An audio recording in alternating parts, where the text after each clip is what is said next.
Thank you for tuning in to the live show.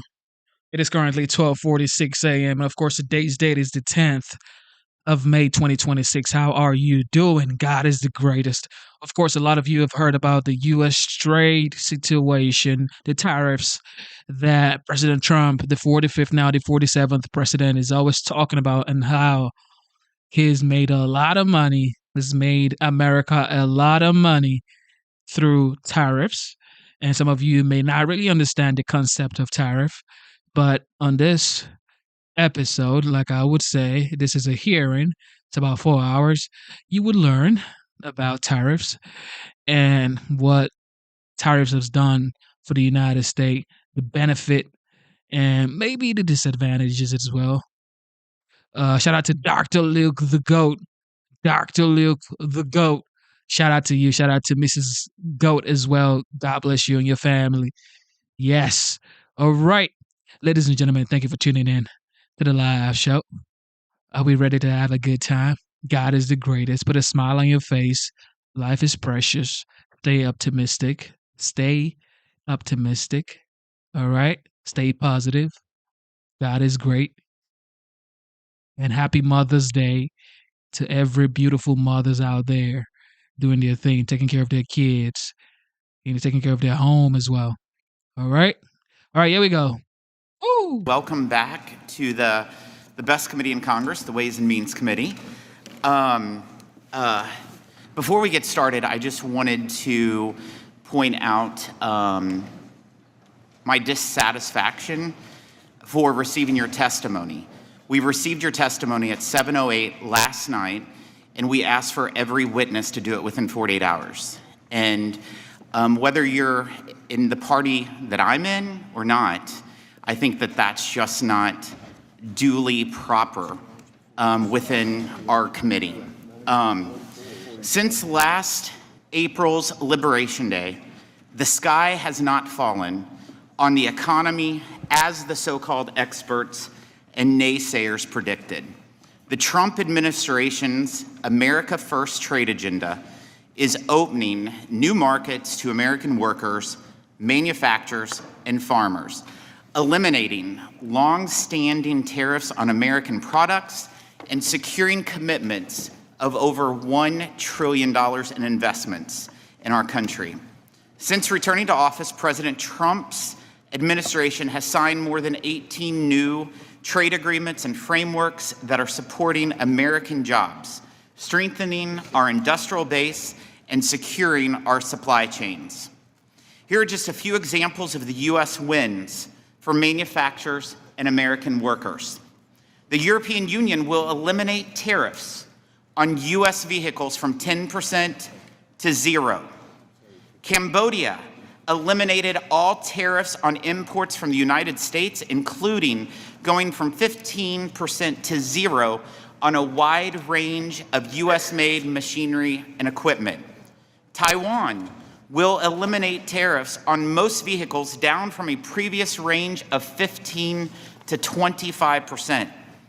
Malaysia provided preferential tariff rates to most U.S. products, including chemicals, electrical equipment, and metals. I represent one of the most ag-heavy districts in both Missouri and the entire United States. Under President Trump, the wins for America's farmers and ranchers have been nothing short of historic. Australia agreed to accept U.S. beef for the first time in 2 decades. Cambodia has dropped its tariffs on American farm products to 0% from an average of 12% and even higher rates on certain products, like 35% on certain processed food and beverages. Japan will buy $8 billion in U.S. agriculture goods, including buying 75% more U.S. rice. Taiwan will eliminate tariffs on 94% of our agriculture products. The United Kingdom eliminated its 20% tariff on U.S. beef and opened the door to 1.4 billion liters of ethanol. Argentina agreed to eliminate tariffs on some U.S. dairy products that faced a 28% tariff. Ecuador committed to provide preferential treatment for more than 90% of our agriculture products, including tariff elimination for soybeans, fresh and processed fruit, alcoholic beverages, and tree and ground nuts, as well as for certain dairy, beef, pork, and poultry products. India reduced tariffs on American bourbon from 150% to 100% last year, and committed to further reduce or eliminate tariffs on all American wine and spirits. The result? A projected 43% reduction in the agriculture trade deficit that was inherited from the Biden administration. Last year, exports rose to a record $3.4 trillion. Our goods trade deficits with China dropped by 32% to its lowest level since 2004, decreasing U.S. reliance on a foreign adversary.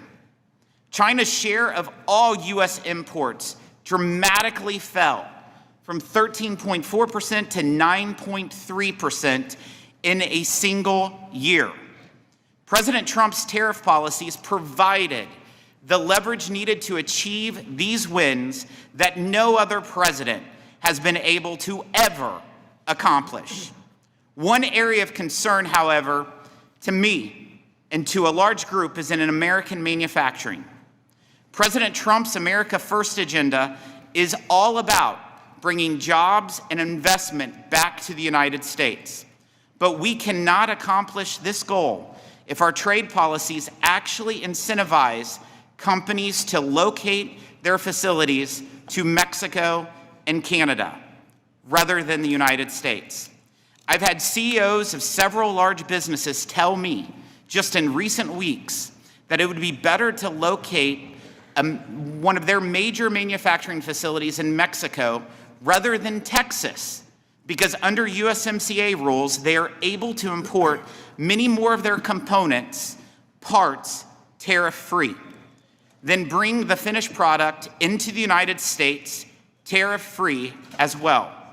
In this respect, Mexico and Canada have obtained a cost advantage, and it must be addressed to help American workers. I support the USMCA, but President Trump is correct that we cannot just rubber stamp the status quo. As the July 1st joint review deadline nears, we must review the improvements that are needed to continue the agreement's success and eliminate loopholes like this.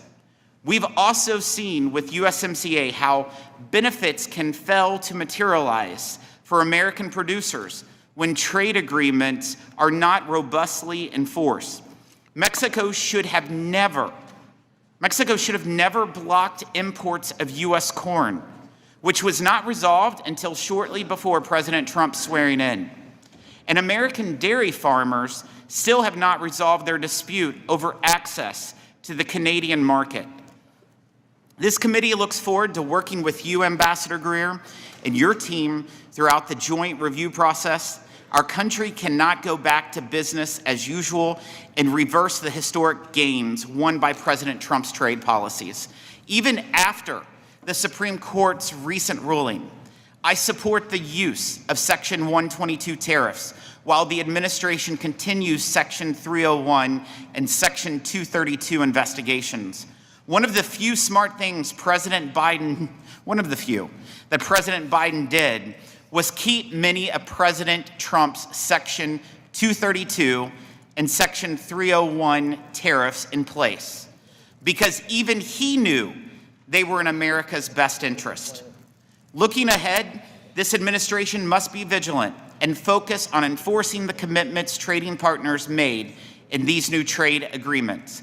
Americans must experience the full benefits of these agreements. Another priority is the African Growth and Opportunity Act. The committee proved this bipartisan support for AGOA remained strong when we secured renewal for another year. but a long-term reauthorization that advances America's strategic interest is an absolute must. AGOA strengthens our critical supply chains and helps us counter the harmful influence of nations like China and Russia in one of the fastest growing parts of the world. You and I have spoken many times and agree that AGOA needs reforms. As you've said, we must set high standards for our trading partners and ensure market access for American producers.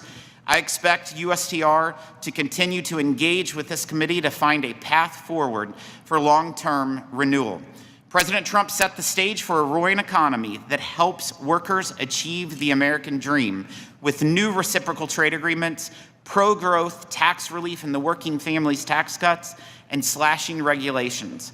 We must continue tearing down trade barriers that hurt American producers, farmers, and workers, and hold our trading partners accountable. I'm pleased to recognize the ranking member, Mr. Nill, for his opening statement. Thank you, Mr. Chairman, and I want to acknowledge your admonishing the USTR's office for not getting that testimony into our hands at an appropriate moment. That's a basic legislative courtesy that we extend to each other here. So there's ample opportunity to review the testimony that has been submitted, and a reminder that not only are we a co-equal branch of government, but this is the committee that establishes trade policy based on tax considerations. So I want to welcome you, Ambassador Greer. If I were to ask today, what is America's trade policy, I don't think anybody would know. It's generally based upon pronouncements and chaos. It offends long-term allies. It's driven away some of our best friends. There's the argument in the morning, the retreat in the afternoon, and the declaration of victory in early evening. If we're upset with the outcome of an election in Brazil, then we put a tariff on Brazilian goods. If we're upset with our NATO allies, we threaten them with tariffs. Canada has moved away from us. I've never met anybody in my career that was upset with Canada as a great friend of the United States. And yet, when we witness what has happened as Prime Minister Carney has made it clear that he no longer sees a future based upon hemispheric priorities for all of us, but instead, he now will look more and more to Europe.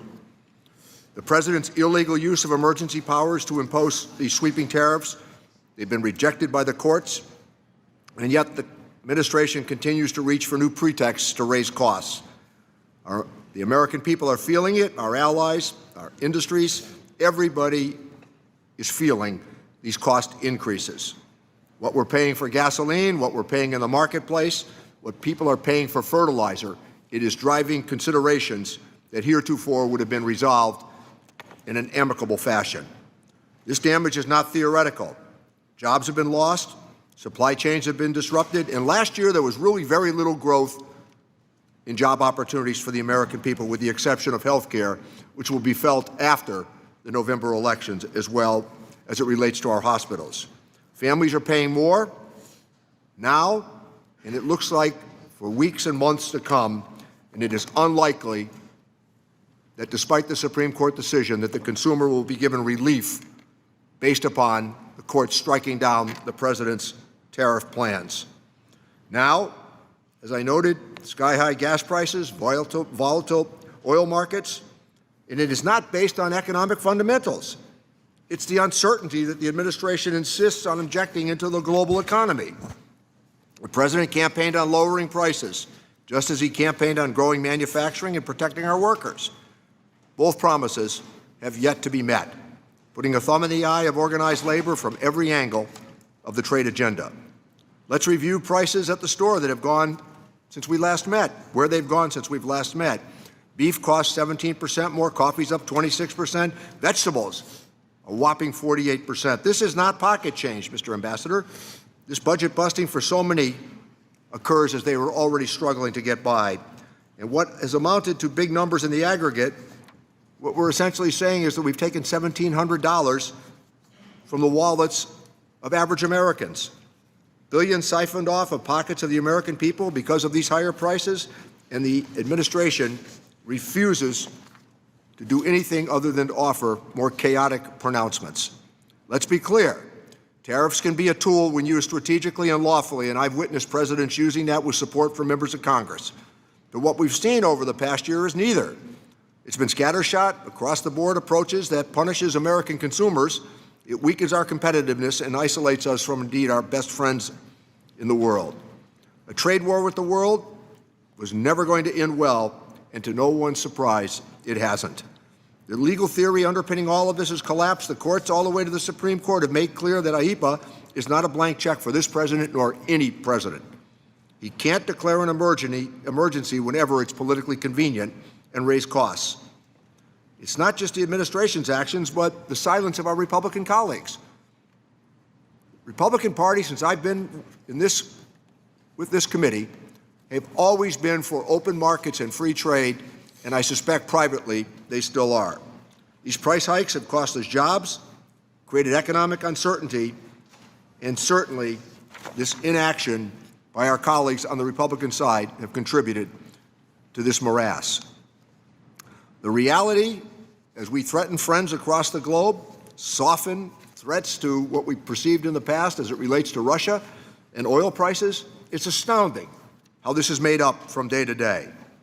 The United States can and should do better. Trade policy should be grounded in law, and in this committee there was a bipartisan tone to trade. It's being undermined even as we arrive here this morning. We need to rebuild the trust that is being damaged and restore the Congress' rightful role in reining in executive authority. Any path forward starts with acknowledging what has gone wrong and recommending and recommitting to a trade policy that serves all members of the American family. With that, I yield back my time. Thank you, Ranking Member. Today's sole witness is United States Trade Representative Ambassador Jamieson Greer. The committee has received your written testimony, and it will be made part of the formal hearing record. Ambassador Greer, you have 5 minutes to deliver your remarks, and you may begin when you're ready. Thank you, Chairman Smith and Ranking Member Neal. It's good to be here today. It's been a busy year. I'm looking forward to discussing how President Trump's trade policies bearing fruit for American workers. I note your comments on the submission of the testimony and assure you that we take that quite seriously and we'll ensure that that won't happen again, so thank you. As you know, President Trump inherited the largest trade deficit in human history, $1.2 trillion annually. Between 2020 and 2024, the last year of the Biden administration, the U.S. trade deficit in goods increased by over 40%. The trade deficit worsened every year by an average of nearly 8% during that period. The result was a trade and domestic production picture that was moving in the wrong direction for American workers. Business sentiment for manufacturing had cratered, wallowing at negative 6 or 7% for much of President Biden's last 2 years in office. After initial recovery from the COVID-19 crisis, manufacturing jobs under President Biden dropped from 12.9 million in January 2023 to 12.67 million in January 2025, a loss of 230,000 manufacturing jobs in just 2 years under President Biden. Our supply chain risks also grew as critical production remained reliant on foreign sources or moved offshore. With the loss of domestic production, especially for food, prices remained high. Consider that in just 4 years, President Trump's first-term agricultural trade surplus had been replaced under Biden by the largest agricultural trade deficit in U.S. history. These circumstances arising from our trade deficit and more broadly our current account deficit represent a national emergency. And it's an emergency that Congress has recognized for decades. In the 1988 Omnibus Trade and Competitiveness Act, Congress made clear that, and I quote, "The principal negotiating objective of the United States regarding current account surpluses is to develop rules to address large and persistent global current account imbalances of countries, including imbalances which threaten the stability of the international trading system, by imposing greater responsibility on such countries to undertake policy changes aimed at restoring current account equilibrium, including expedited implementation of trade agreements where feasible and appropriate." And that's exactly what the President has done. In response to our growing trade and current account deficits, in just 1 year, a combination of tariffs and deals has helped drive a reversal in these trends. Since the introduction of the President's reciprocal trade program in April 2025 through February 26, the latest available data, the U.S. trade deficit in goods decreased by 24% compared to the prior period. Instead of an average 8% increase, we've now started reversing the trade deficit. And as the chairman pointed out, a large part of this is attributed to reduced dependence on China. Our trade deficit in goods with China fell to $200 billion in 2025, the lowest it's been since 2004. And China's share of total U.S. imports fell to about 9%, the lowest it's been since China joined the WTO in 2001. The President's program has also driven manufacturing business sentiment well above the low level seen during the Biden years. Real manufacturing worker pay has increased by $2,400 in 1 year under President Trump after falling $830 over the course of the Biden administration. Manufacturing productivity surged by 2.4% in the last quarter of 2025. Manufacturing wages increased by 4.7%. In other words, the average American manufacturing worker is producing more goods and getting paid more to do so. There are nearly 440,000 manufacturing job openings in the U.S., providing lots of opportunity for under and unemployed Americans to take jobs in the manufacturing sector. And in 2026, we have the first quarter of positive manufacturing job gains since a long-term trend of decreases that started in 2023 under President Biden. And we've seen that the capital goods used for production are skyrocketing during President Trump's term, with orders exceeding $4 billion each month of the fourth quarter of 2025. These are levels not seen since before China's entry into the WTO. So we're seeing large demand for labor and manufacturing in the United States. As the chairman pointed out, our agricultural community is one of the largest beneficiaries of these policies, with double-digit growth in exports in 2025 for key commodities like corn and dairy, and the ag trade deficit is finally falling again. Our service providers are benefiting from new market access. We have negotiated a number of new trade agreements in a very short time. And since 1985, the United States negotiated 14 free trade agreements. In the last year alone, we concluded 9 agreements on reciprocal trade, and additional 9 framework deals that will become agreements on reciprocal trade. It's no coincidence that following this blitz of deal-making, U.S. exports reached $302 billion in January 2026 and $315 billion in February 2026, the highest monthly export figures in U.S. history. So when I hear people saying that trade isn't going well and we're exporting more than we've ever made before, and our workers are making more and getting paid more to do it, we know we have success. The entry of China into WTO in 2001 cost this nation millions of jobs and tens of thousands in factories. One recent study found that the negative health outcomes for workers that lost their jobs due to NAFTA outweighed any welfare gains associated with that trade deal. So as we move from the damaging trade policies of the past toward a global system of reciprocal and balanced trade, my team and I, we consult with and will continue to consult with this committee, its staff, and other members of Congress. We've held over 1,000 briefings with members of Congress and their staff since the beginning of the administration on every aspect of our work. And we intend to continue these robust consultations. I hope today we can have an honest conversation about the need for and value of this new direction of trade policy, something that's been years in the making and is long overdue. Thank you. Thank you, Ambassador. We'll now proceed to the question and answer session. I'll start with Mr. Buchanan, the Vice Chair of the committee. Thank you, Mr. Chairman, for holding this hearing. I want to thank Ambassador Greer for your leadership and your effort. I know you put a lot of energy and some focus and good vision on a lot of these things. For joining us here today. International trade is crucial to my state, Florida, as well as the broader U.S. economy. In fact, nearly $200 billion in goods flow from Florida's airports and seaports each year. Furthermore, agriculture is a cornerstone of Florida's economy, and how we regulate imports has a direct impact on the future of our domestic producers. I was proud to be the lead Republican on the Trade Subcommittee when we negotiated and passed USMCA 1.0 in 2019, but think there is a lot more work that needs to be done in terms of moving forward. As we look ahead, it's important that we address areas where the agreement is not working as well as intended for American producers. A couple of questions, Ambassador. One is, Ambassador Greer, we've talked about it a lot, is Mexico government-backed growth in fruit and vegetables production has significantly increased, huge compared to what Florida's been able to do. As I mentioned in a letter that I led to your office, I support seasonal tariff quotas to help level the playing field. Furthermore, your Section 301 investigation into Mexico's overcapacity in manufacturing, would you consider expanding that review to include fruits and vegetables as well? And I think we've talked about this before. Thank you, sir. We have spoken about this issue before, about seasonality. Obviously, we want to import fruits and vegetables when we don't make them and seasons when we don't make them, and that's fine. But there are seasons when we do make them, and we need to make sure that there's not unfair import competition during that period. We want to protect our farmers who make these specialty crops in Florida and elsewhere. I was in Mexico earlier this week, and I raised this issue specifically with the leadership there.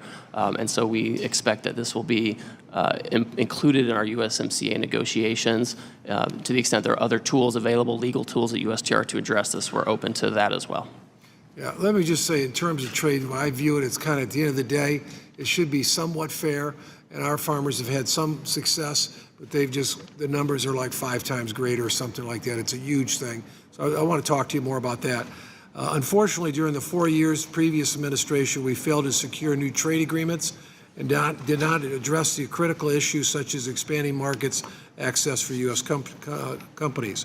While I'm glad to see that President Trump has taken action over the last year, what more can we do as members to be, I think, as someone mentioned, we need to be, for a lot of reasons, more engaged. I think we end up at the end of the day a better product, and I think that's critically important. What's your thoughts?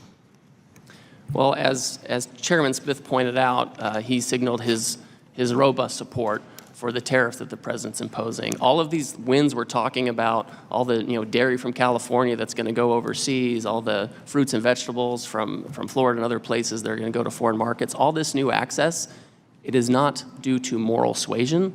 It's not due to other countries just wanting to do us a solid. That's not what it's about. It's because President Trump said, I'm going to protect our markets, and I'm going to make sure that if you have access to the U.S. market, you give us effective access. It's just reciprocity. That's all it is. But we have to have support from Congress on this matter. We need to make sure that we can be able to use this leverage appropriately to have fair market access. Yeah, let me just say, you touched on trade deficit. I think it was 1.3 trillion, wasn't it, when the president came in?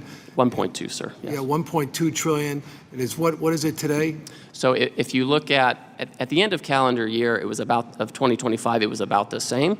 But if you look at, since we imposed tariffs in April to February, if you compare it, it's gone down by about 24%, the trade deficit. Let me just say, in terms of trade, at the end of the day, it needs to be somewhat fair. I get back to my earlier point.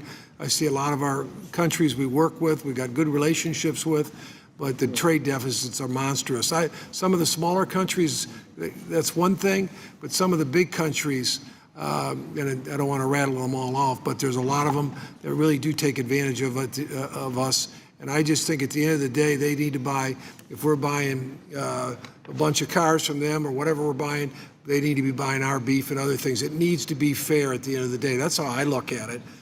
It needs to be a win-win. It hasn't been, but we need to continue to move in this direction. Thank you, and I yield back. Thank you. Mr. Neal. Thanks, Chairman.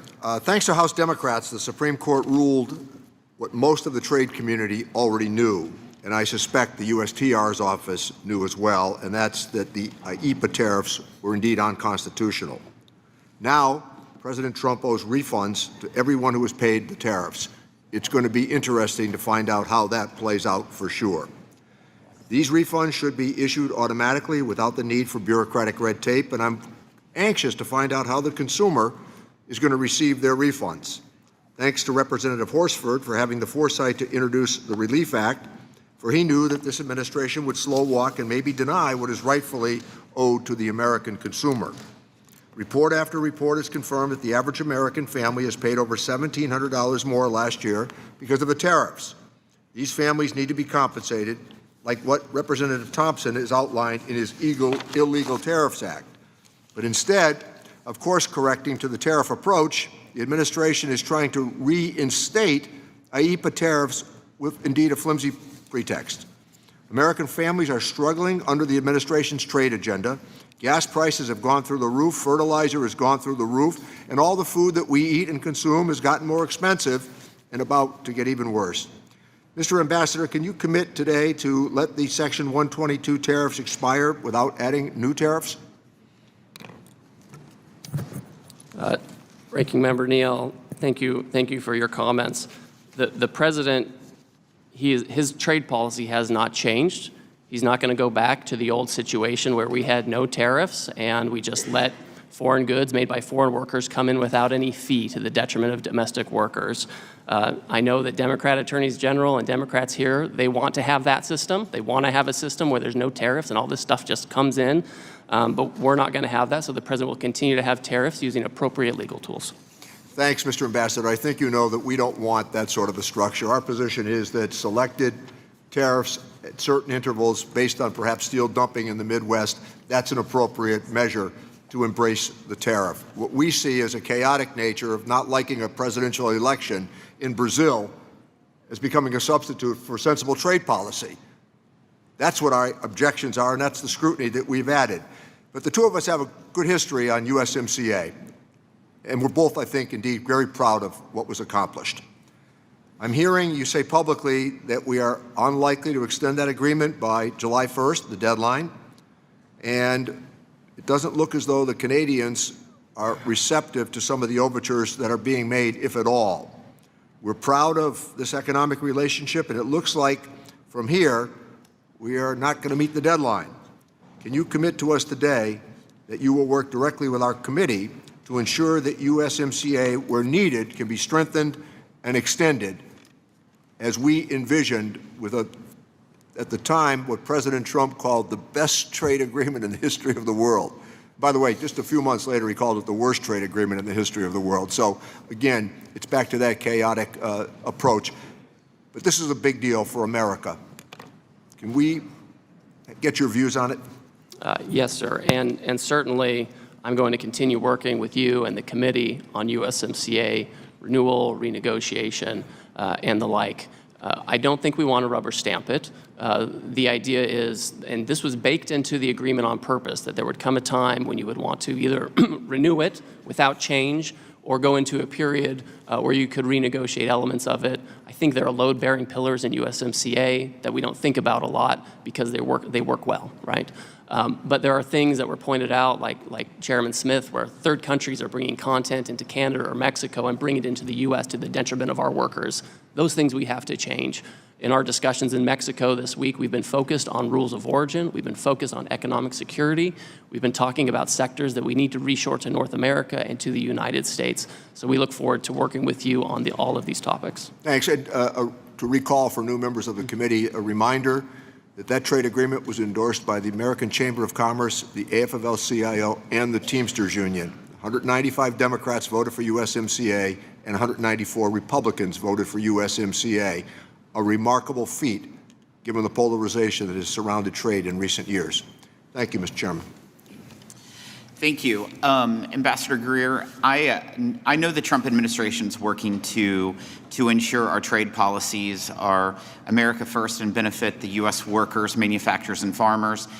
I've had, like I mentioned in my opening statement, I've had multiple manufacturers. Actually, I see one in this room that has talked to me about their concerns of their competitors in Canada and also in Mexico by having a competitive advantage because they're getting all the component parts for the same engines that they try to put together here in the United States, but they have to pay tariffs on them.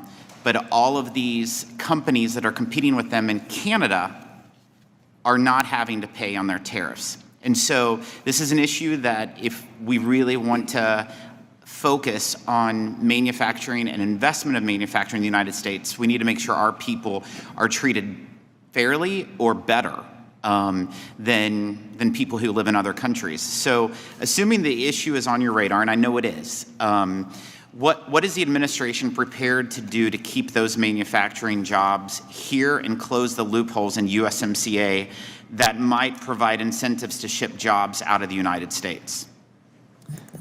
Thank you, Mr. Chairman. So one thing, if you look at what's happened over the past few months, Mexico has taken some important steps to help get at this issue. There's much more to do. Mexico on its own has decided to raise tariffs on certain products from China and Vietnam and certain other economies. And this is because Mexico itself understands that it needs to be better aligned with the United States on trade policy to avoid the kinds of issues you're talking about, to avoid subsidized products coming in from Asia and elsewhere and undermining the North American market. So Mexico has already taken steps on this issue. We need to adjust the rules of origin. In Trump's first term, working with this committee, we adjusted rules of origin for automobiles, and that drove more investment in automotive production in the United States. We need to take that same model and we need to take it to other goods as well to make sure that rules of origin are robust and strong, to make sure that our manufacturers have an incentive and a comparative advantage relative to others. So is Canada making any of those changes that Mexico has? Because one of the manufacturers I see in this room, in fact, his direct competitors are the Canadians, and it comes to defense equipment. So are the Canadians playing by the rules there? A little bit on steel, they've done this, but overall, they've indicated that they want to be trading more. They want to have more trade agreements with more countries. They're doubling down on globalization when we're trying to correct for the problems of globalization. So those are two models that don't fit together very well.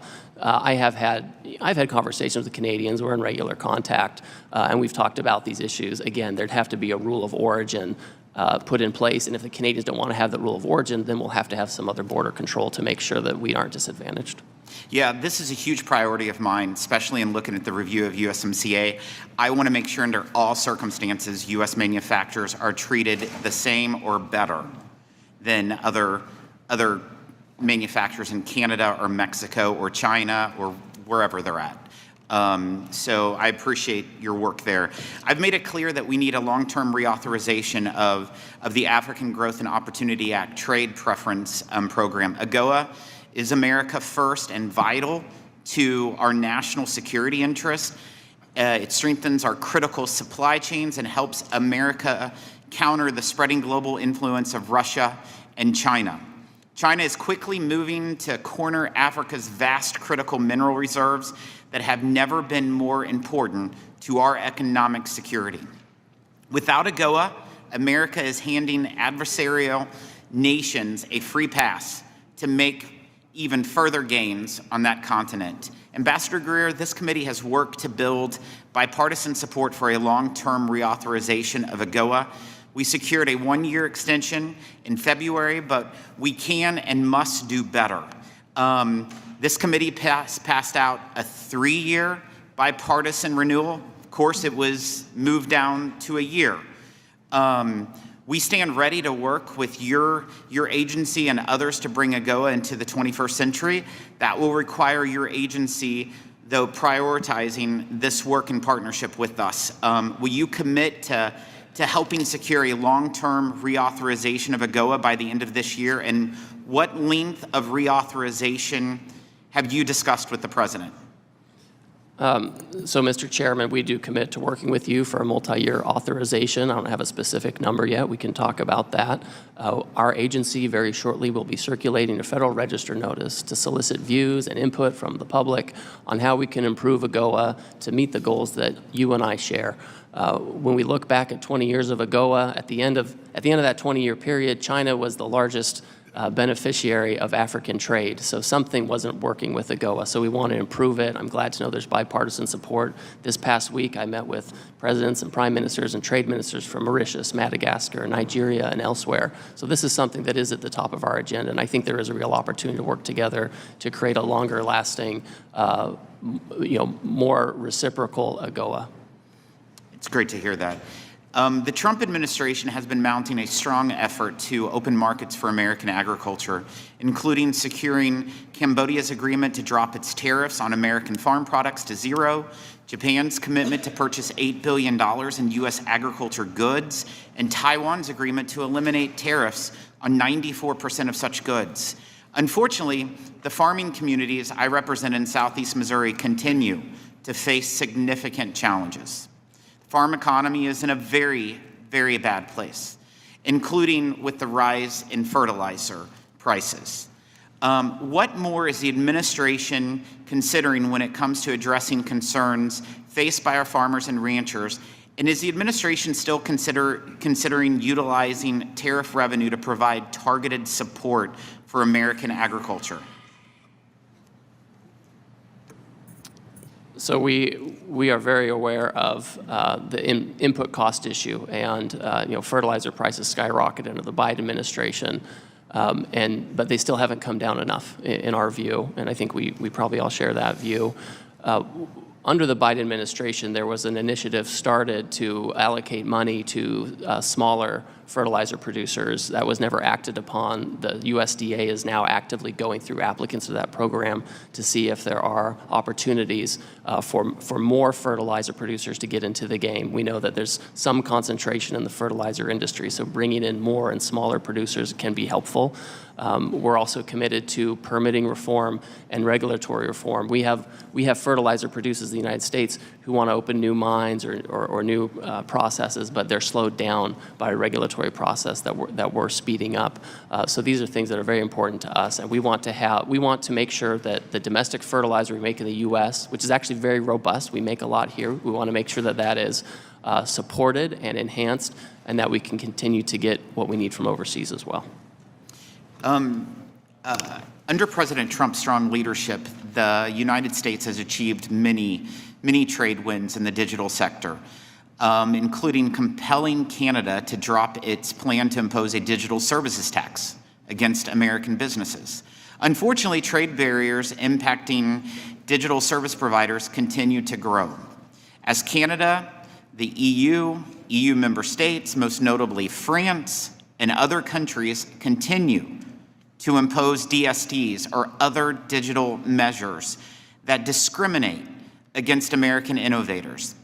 This Congress will not stomach other nations using discriminatory taxes, fees, or regulations to target American businesses, and we will advance legislation to combat such efforts if necessary.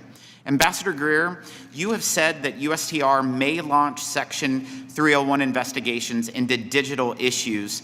When can we expect to see those coming, and will there be a focus on any particular economies such as the EU, Korea, Australia, and Canada? And will the investigations cover country-specific measures like DSTs or restrictions on online streaming providers? Thank you, Chairman. This is an area where we're quite focused. The United States has a competitive advantage that we've developed because of the great innovation we have and that we incentivize here in the United States. Our digital trade companies have been some of the most effective and most competitive in the world. And we want to make sure that other countries don't discriminate against these companies, that they don't unduly burden them, that they don't use them as a cash cow.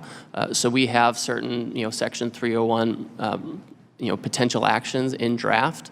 The reality is we want to see outcomes in these countries, whether it's the European Union, Australia, Korea, or member states within the European Union. We want to see outcomes. It's not a situation where you want to do a 301 and have tariffs just for tariff's sake or something. We want to make sure we have outcomes. I have the European Union Trade Commissioner coming this Friday, and this is on my agenda to talk to him about. I met with the French finance minister last week. There was a proposal in France to move the digital services taxes up to 6%, and they held off. They did not act on that. We don't like what they have in place, but we've helped prevent that. So we do have these tools in our toolkit. We expect to use them if we need to. We're trying to reach negotiated outcomes, but we'll use them if we need to. Thank you, Ambassador. Mr. Doggett. Mr. Greer, for most of last year, trade was just a part-time job for you. As you recall, shortly after President Trump fired a respected career ethics officer who had just been confirmed by the Senate for a 5-year appointment, you took over as director of the Office of Government Ethics. You also served as head of the Office of Special Counsel. So for much of last year, you were really juggling 3 different, normally Senate-confirmed positions, were you not? That's correct. And you were in charge of the ethical standards for this administration just after President Trump had fired the public watchdogs, the inspector generals at 17 federal agencies, and had emptied out the staff of the ethics office. One of your many responsibilities there as the top ethics director was to monitor compliance of senior leaders throughout not only the White House but the federal government. In your tenure, did you find anyone in the administration out of compliance? So during my short tenure at OGE, It was almost half a year, right? I authorized the career staff there, non-political staff, to operate the agency, and I didn't interfere in anything. I didn't find any ethical issues, nor did they bring anything to my attention. Well, let me ask you one that relates specifically to trade. Last October, when you finalized an agreement to dramatically lower tariffs for Vietnam from 46% to 20%, was it just a coincidence that Vietnam had just fast-tracked a $1.5 billion golf course and skyscraper outside of Hanoi for the Trump organization? I don't have any familiarity with any Trump Just don't know organization about it. deals. Did your office conduct any ethics review or conflict of interest analysis before or during these Vietnam negotiations, given the simultaneous Trump organization efforts to get fast-tracked for its golf course? So I was not in charge of OGE in October, and we don't review individual real estate deals. You were in charge of trade, so the Correct. fact that there was public attention, there were actions taken by the Vietnamese government to speed this up, that was just not a factor for you at all. So I mean, having a 20% tariff on Vietnam is not really seen as doing a favor for Vietnam. as a Well, general cutting matter, it from sir. 46 to 20% may be considered a favor by some. And If you want to go back up, sir. Just one of many examples. You're also familiar with the fact that Swiss industry chiefs visited the Oval Office, gave the president a gold bar worth over $100,000 and a Rolex clock, and just after that, the tariffs for the Swiss fell from 39% to 15%. Let me ask you about what you told me last year about the way the trade office operated when you were chief of staff at USTR, and that was my concern about tariff exemptions and a number that were granted. Because as you know, the Government Accountability Office showed from its analysis of the exemptions that were granted during the first term considerable favoritism to those who've been Republican donors. I asked you if that could happen again, if somebody just kind of sauntered up to the table at Mar-a-Lago and got some special treatment, and your answer was, quote, no exemptions per the president, end quote. That, of course, has not been the case, and while there's not a formalized process, there have been a number of exemptions that have been granted. The process seems to have simply shifted from where there was a public process where the data could be analyzed to one where these favors and gifts are not made public. Did your monitoring as the chief ethics officer include insider trading? I can talk to the career staff at OGE. I didn't personally monitor any of this. Well, you were the director. Did it include betting and prediction markets? I can check with the Office of OGE. Yes, sir. Well, you got a request from Senator Schiff and Gallego to determine whether Trump and members of his family were using insider information about tariffs to profit. Did you take any action about that? Oh, I didn't. I'd refer you to the Office of the General of OGE. Well, you were in charge of it. That was one of your principal responsibilities there. As you know, the president one time boasted that a friend had made $2.5 billion off the market reversal concerning tariffs. But none of that involved you in doing ethical evaluation. That's correct. Have you put any safeguards into effect to ensure that the administration does not continue to profit from the sudden ups and downs in tariffs and in the market? So I don't run the Office of OGE. When we do trade negotiations, there are a million factors that go into it, dealing with foreign countries. I'm sure there are. Et cetera. And so these are not. Do you disagree with the estimate from both Forbes and the New York Times that since Mr. Trump has been in office, his net worth has increased by about $1.4 billion in 1 year? I don't know what the president's net worth is. I'm sorry. Thank you. Mr. Smith. Thank you, Mr. Chairman. Thank you, Ambassador. I know you have been very busy. I know that you're getting some things done. I appreciate that. It kind of reminds me of John Madden's quote of dogs don't bark at parked cars. And it reminds me that I think the Biden trade agenda was not just the parked car, but the car with flat tires. And the spare tire was probably flat too. So you and I have had good conversations. We share different perspectives, and I appreciate the fact that we can have a good conversation and I think arrive at a way forward that is good for America. And as you know, I represent a large swath of American agriculture.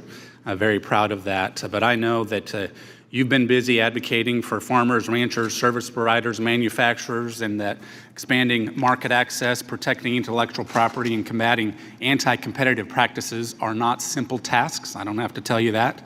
But I believe that you have demonstrated your commitment to delivering. I appreciate that.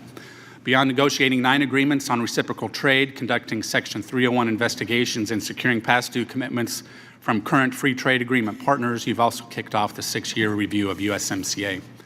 As you know, like I mentioned, my district leads the country in agriculture production. In 2025, Nebraska exported over $1.6 billion in agriculture products to Canada and Mexico alone.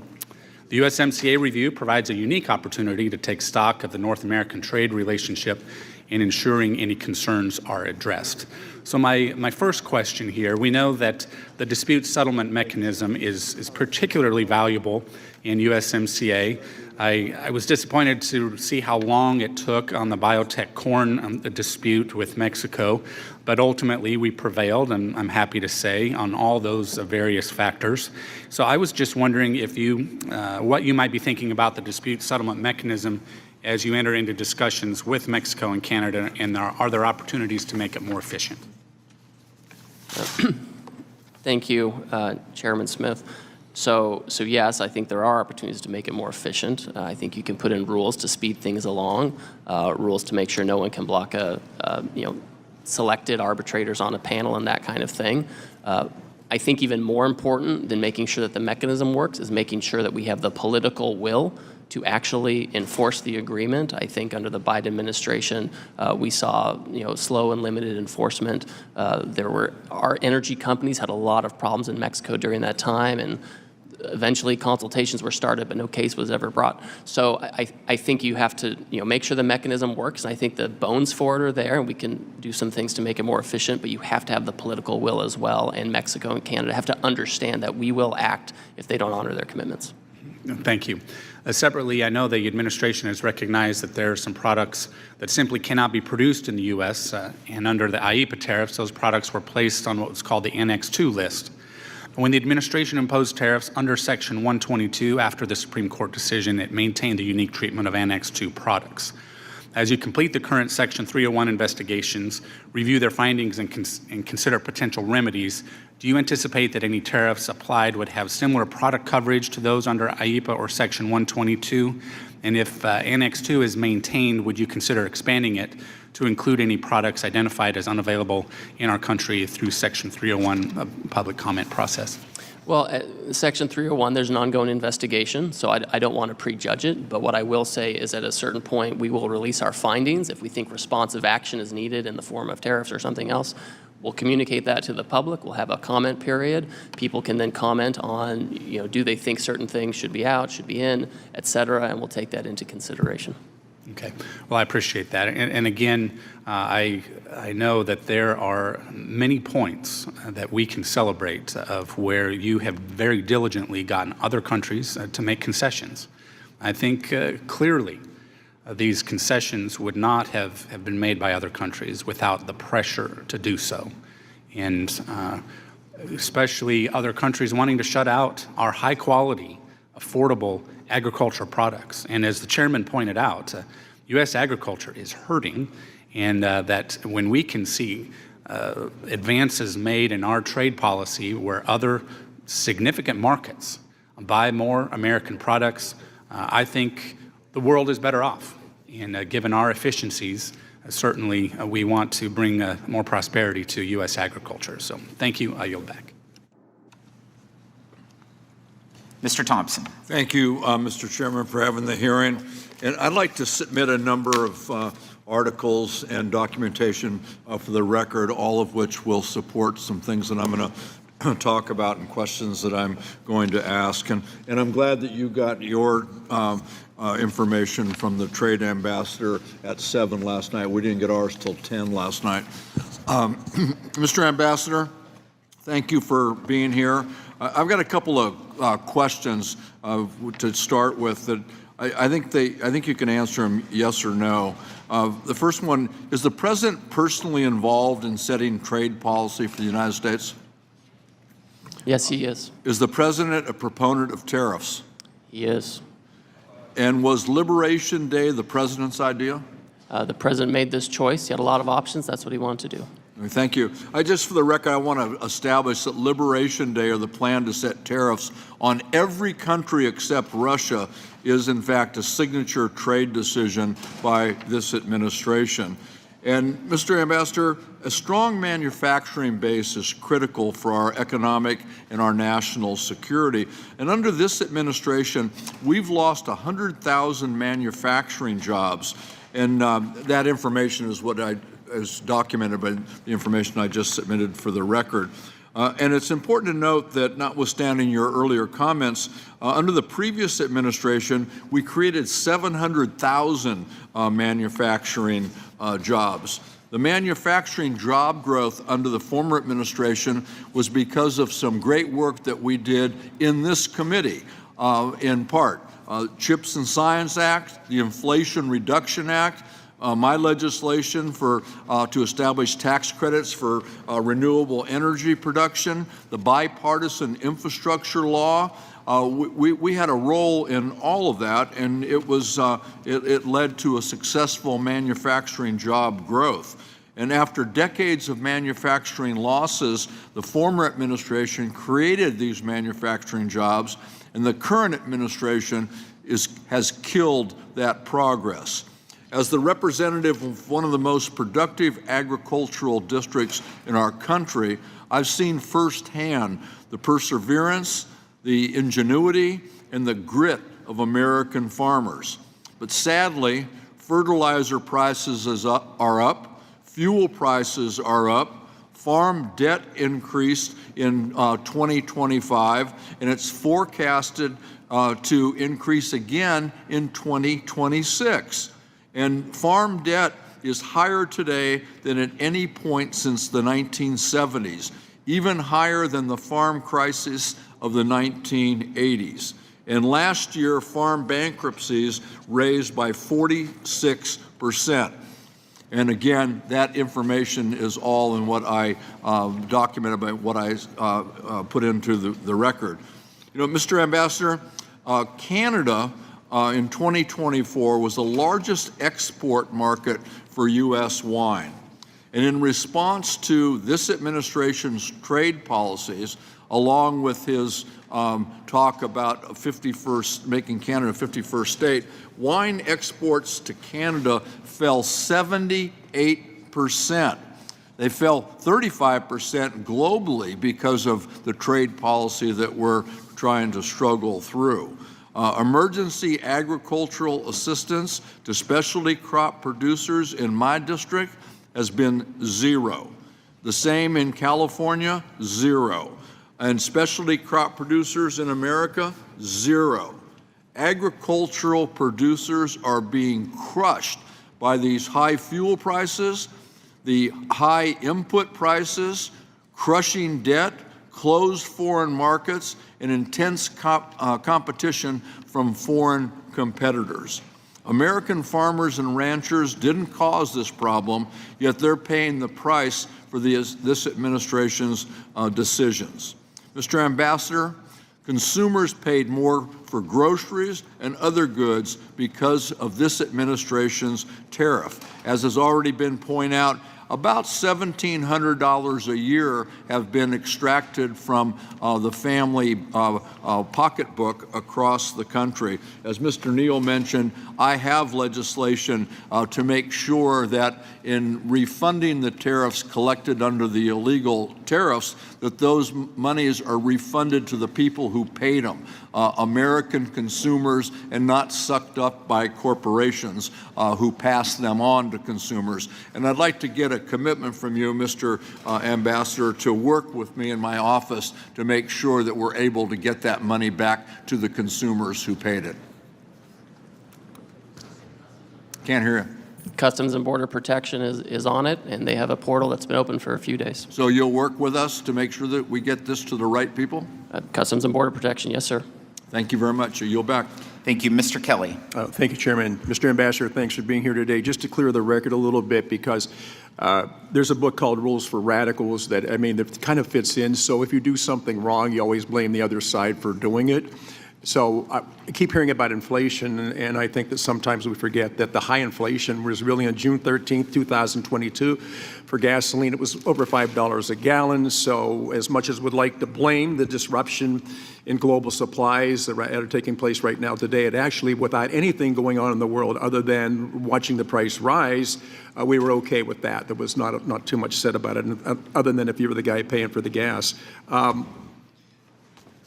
So inflation until January 20th of 2025, we changed it from inflation to affordability. So you could have double-digit inflation and you just go along with it because that's just the way things go. But once President Trump was sworn into office and it became, well, things aren't affordable. I said, well, no kidding. When did you start shopping? The 21st of January, or were you actually shopping ahead of time? So this Who Struck John stuff really doesn't do anything to help our fellow Americans. And we've watched the loss of jobs and everything else happen over the years. Now, one of the questions I wanted to ask you is that we've seen an acceleration of Chinese investment into North America, especially in the automobile industry, which I'm very, very close to. China's intent is not fair competition, never has been. China's goal is not to compete in the U.S. market, but instead to hollow it out and ultimately limit consumer choice to Chinese brands. Now, such investments pose a significant economic and national security risk to U.S. commerce as goods can be transshipped through Mexico and into heavily integrated supply chains which enjoy preferential treatment under the USMCA. So as President Trump prepares to head to Beijing for a summit with President Xi next month and engagement around the 2026 USMCA joint review picks up, how is USTR approaching its evaluation of Chinese investment in North America? And I would just point out to people, it would be nice if America, we saved the world several times, and then because these people were devastated, we opened up our markets to them and said, you need to get back on your feet. We want to help you get there. And we did. We helped them get there. But in order to pay us back, what they did is they came up with tariffs that we couldn't meet and non-tariff trade barriers, which I think is a very clever way to keep you out of our markets. So with the president going to China, what do you think? What's the agenda? How can we protect U.S. markets? I think everyone knows that no one has been more clear-eyed on the challenge posed by China, the economic challenge and national security challenge, than President Trump. This is why he put tariffs on China in the first term, including on Chinese automobiles. It's why he pioneered rules on information and communication technology to make sure that vehicles that have that there was a regime so that vehicles that have technology from China in them can't be used in the United States. And as the chairman mentioned before, one of the things that President Biden did is he kept those tariffs in place, and he used those rules to make sure that we're protected from this concern. And so when we go to China next month, we will be trying to have a proactive agenda and talk about areas where we should be trading, areas where we should be selling to them, and we can be buying from them. These are non-sensitive goods. That's where we're going to focus our conversations. Yeah. Look, I think we've all watched this for so long. I don't know of a more generous nation in the world than America. And as I said earlier, anytime anything goes wrong anywhere in the world, it's always America that shows up first. If it's some kind of a disaster, some kind of an imbalance, whatever it is, we're always the first one to put our wealth and the lives of men and women. We go and try to help everybody that we can help anytime they're out there. I've just been appalled by the way the rest of the world has treated us, and that when it comes time that we actually would work with each other to get there, these non-tariff trade barriers have shut us out. And I can tell you, from being in the automobile industry, and I do handle cars that are made in South Korea. I've been to South Korea many times. Please try to go to South Korea to come time and try to find a Chevy or a Ford or a Ram. Try to find any of those on the roads there. You'll find out that those are very hard to find. And the problem is non-tariff trade barriers. As much as I love the Korean people, and the fact that they should love us, because I think in the early 50s that we were the first responders to get there and help them out. I've just always noticed that the rest of the world always treats us like we don't have to worry about everything. The Yanks are going to be okay. Don't worry about them. You don't have to trade with them. You can keep them out of your markets. But if you get in trouble, pick up the phone and give them a call. They'll be the first responders. I really appreciate what you're doing. It is a tough, tough job. So thank you. Any way we can help you, please let us know. Thank you, Mr. Larson. Thank you, Mr. Chairman, and Mr. Ambassador. Welcome to the committee. I want to associate myself with the remarks of Leader Neal and also bring attention to, unfortunately, words matter, and our president still hasn't clarified, even as we watch as the clock still ticks on the elimination of an entire civilization. He also has called affordability a scam. I assure you that it's not a scam to the vendors that I represent in my district in Hartford, including restaurant owner Enrique Rodriguez, who told me that his food costs were up by as much as 40%. He hadn't seen a profit in 6 months because he refuses to pass on those costs to consumers. Mr. Chairman, I'd like to enter into the record an article from the Connecticut Public Radio entitled Latino Restaurants in Hartford Reckon with Tariffs as SCOTUS Considers Case. That tells the story, I believe. Without objection. Thank you, Mr. Chairman.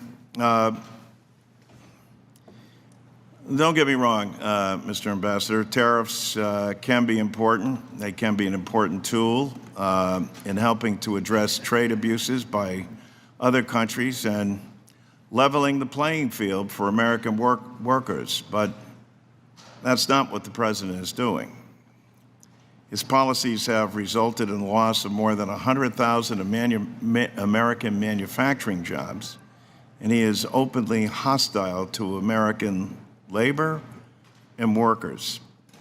That's why I'm a proud supporter of Ranking Member Sanchez's bill to stop these disastrous Trump tariffs and require Congress to vote before new tariffs can go into effect. And that's the key issue here in the legislative branch of government, is requiring a vote, as is required by the Constitution, something the president seems that he is above the law and doesn't have to follow. And whether it's declaring war or ignoring the role of Congress with respect to setting tariffs. Ambassador Greer, during an interview yesterday on CNBC, President Trump said of tariff refunds, "We're giving a lot of money back to people that hate our country." Ambassador Greer, especially with America's 250 years approaching that celebration, do you agree with the president that small businesses applying for refunds they're owed from the president's illegal tariffs on taxes hate our country? So the tariffs were very effective at keeping out foreign goods made by foreign workers. And the money, a lot of it is going back to actually foreign companies' U.S. subsidiaries here. We know there are small businesses who are unfortunately dependent on China for their supply chains, and we don't like that. Do you think that these people hate their country? Oh, of course not. Small businesses don't hate our country, but we don't want them dependent on China. We'd much rather buy American. We don't want them dependent on China either, but we do want them to get the refunds for something that has been burdensome for them and placed on their backs and has hurt them, as it did Enrique Rodriguez. And so it's... well, they can apply in the portal and get what they're due. Well, I thank you for your testimony before us, but I hope you're able to convey to the president that whether it's war or whether it's tariffs, he needs to come before the United States Congress. And we need a vote. It's not even a question of equal branches of government, because in the view of the founders, the First Amendment in Article 1 cedes that responsibility to the legislative branch of government. And with that, I yield back. Mr. Schweikert. Thank you, Mr. Chairman. Mr. Ambassador, and some of this is outside your ultimate authority, but you have the overarching information. So congratulations. My understanding is over the last year or so, we've cut the trade deficit with China by almost half. But I'm looking at some of the underlying data in regards to, 150% increase with Taiwan, 30-some% increase with Vietnam. And I want either some reassurance or more data, and this is more of a question for my joint economic team than even the Ways and Means team. As we've been trying to analyze the numbers, is there a chance some of that is just sudden productivity capacity that's popped up in those countries, or is some of that transshipment, relabeling, misclassification? Has China been moving some of its manufacturing capacity out of the country to neighbors? It's just helping us sort of understand that movement, because it is in the numbers, and making sure that from a policy standpoint, we're watching that. Help me on what the success you've had on China, but also the fact that some of the neighboring countries that we're much friendlier with, their numbers have really spiked. Yes, we watch this very closely because we know that China, there's always been a transshipment issue with China, certainly other countries. When we look at our trade deficit in goods, we are looking starting in April, because that's when the president put his program into place. In the months in the run-up, there was a lot of people importing, right, and trying to and there was beat the tariffs. we all. Right, but if you look from April 2026 to February 2025 to February 2026, the most recent data available, and you compare it to the prior year period, so this is for the whole world, the deficit went down by 24%. Yes. So it is going down. We do think there's some transshipment from China. We also know that Taiwan makes a lot of our AI chips and other things, and we're trying to reshore as much of that as possible. So at least a spike in Taiwan is because of that. It would be real interesting, it's not a criticism, it's just sort of understanding, what is reshoring of manufacturing to neighboring countries, what is potentially, it would help us also when we work with customs to know, hey, you got some mislabeling or stamping that's, they're gaming things. This is more for if you could ask one of your staff at some point to talk to one of my economists. We are trying to rebuild in and out trade deficit numbers and trying to also do the calculations on what was gold. Because we had the unusual spike, and just so we're operating with baseline numbers. The third thing that I really care a lot about this, and you may be one of the only people, in the administration who also sees it, the rest of the world using a refundable VAT tax, value-added tax, has a structural tax arbitrage that puts us, genetically I'm a free trader, but so much of the industrialized world does a refund of the VAT tax when they sell us something. Yet when we send them something, they put it on. And that's like, I think the average is like 18 and a half points. Is it appropriate to start thinking about a trade policy that says we're free traders, but we want equal treatment in the tax world, and something that actually is permanent? So there'll be a legacy of building a more robust but a much fairer trading system for the United States. Well, no one will probably ever accuse me of being a free trader, for sure. But I think, in 2017, if we had done a border adjustment tax, I think it would have gone a long way to rectifying this discrepancy you're talking about. And I compliment you for, you've gone way up in my ranking of intellect for knowing that. Okay.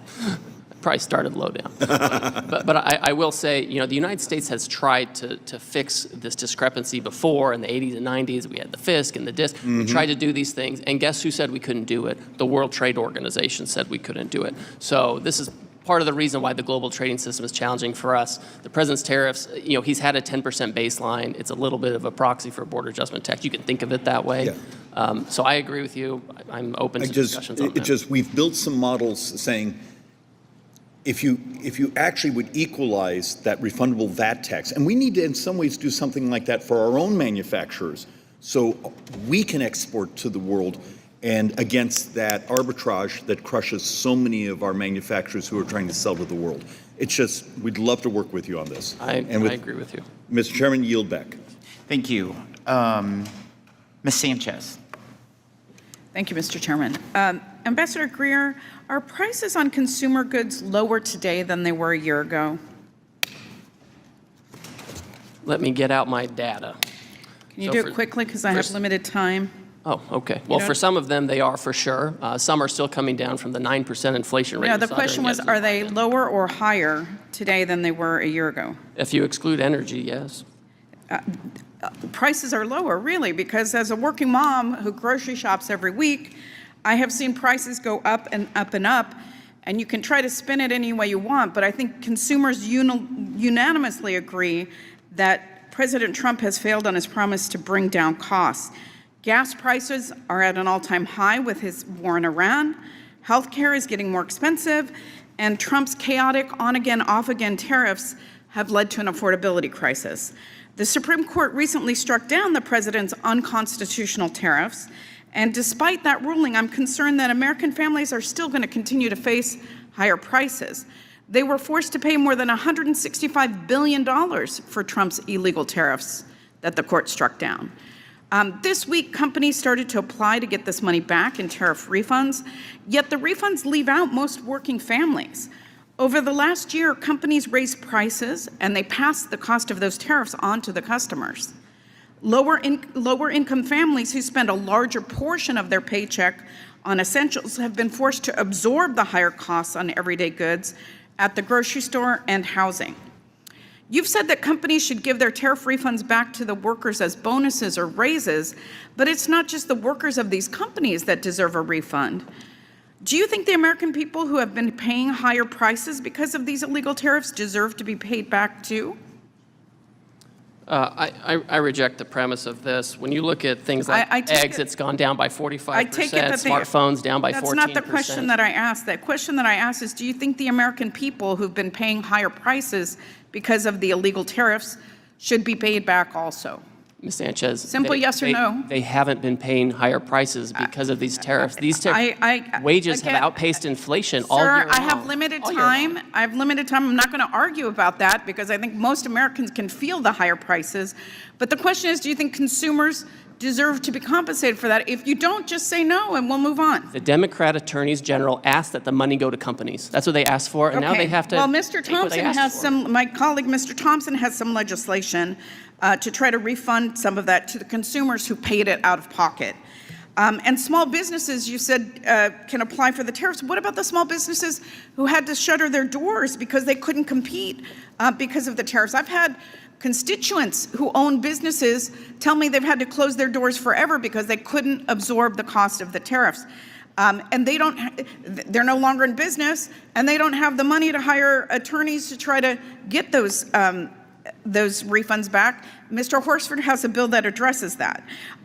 There really isn't any end in sight to these crazy tariffs either, because the president said he's going to reimpose the same tariffs using other authorities. All this begs the question is, why is the Trump administration so fixated on tariffs? I mean, he said that it was about bringing back American jobs, but that's far from the truth, because as we've heard over and over again, we've lost nearly 100,000 manufacturing jobs. So if Trump's crazy tariffs aren't supporting the American worker, who are they for?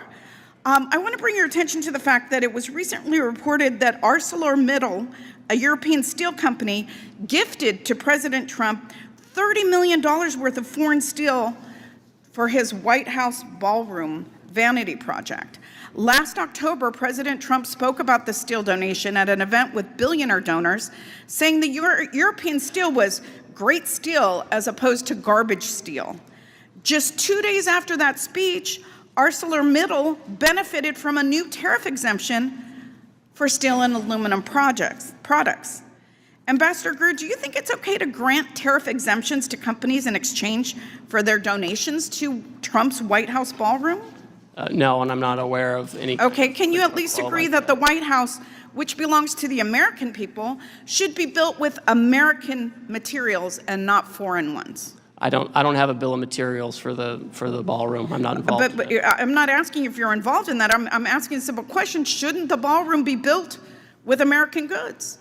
I mean, I think that we want to, be able to, not have the American taxpayer saddled with something and with a vanity project for building a brand new ballroom that nobody asked for. The president. I see that my time has expired. Okay. So I will yield back before the chairman admonishes me.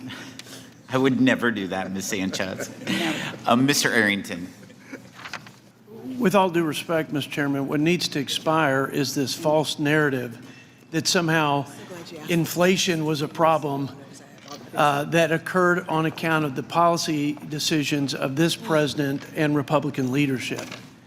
Lest we have a bad case of amnesia, let's recall the 4 years of failed economic policies, zero leadership in trade, unbridled spending that drove this country to a place where we had inflation like we haven't experienced in almost a half a century. 20% increases in prices across the board.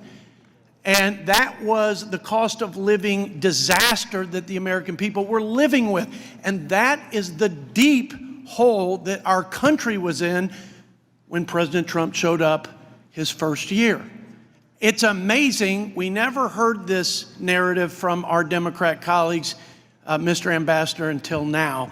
But I think it's important to set the record straight.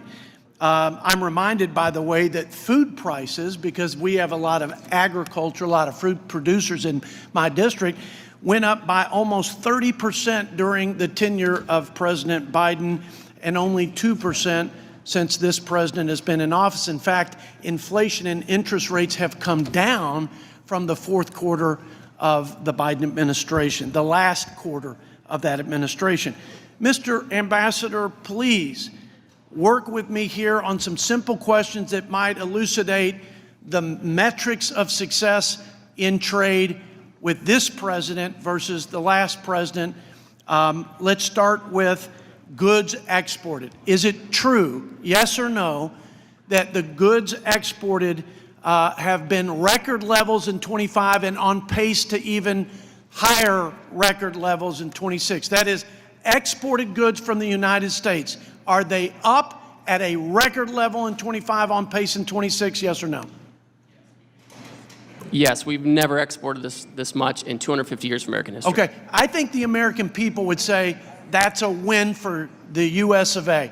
How about our dependency on China? I think most people would say that they were worried about the national security implications of supply chain dependencies, especially with our adversary China. True or false, yes or no, are we less dependent today on China vis-a-vis trade? My understanding is that the trade deficit with China is down 30%. Is that correct? Yes. Okay, that's a win for the U.S. of A. So let's cut through the false narrative.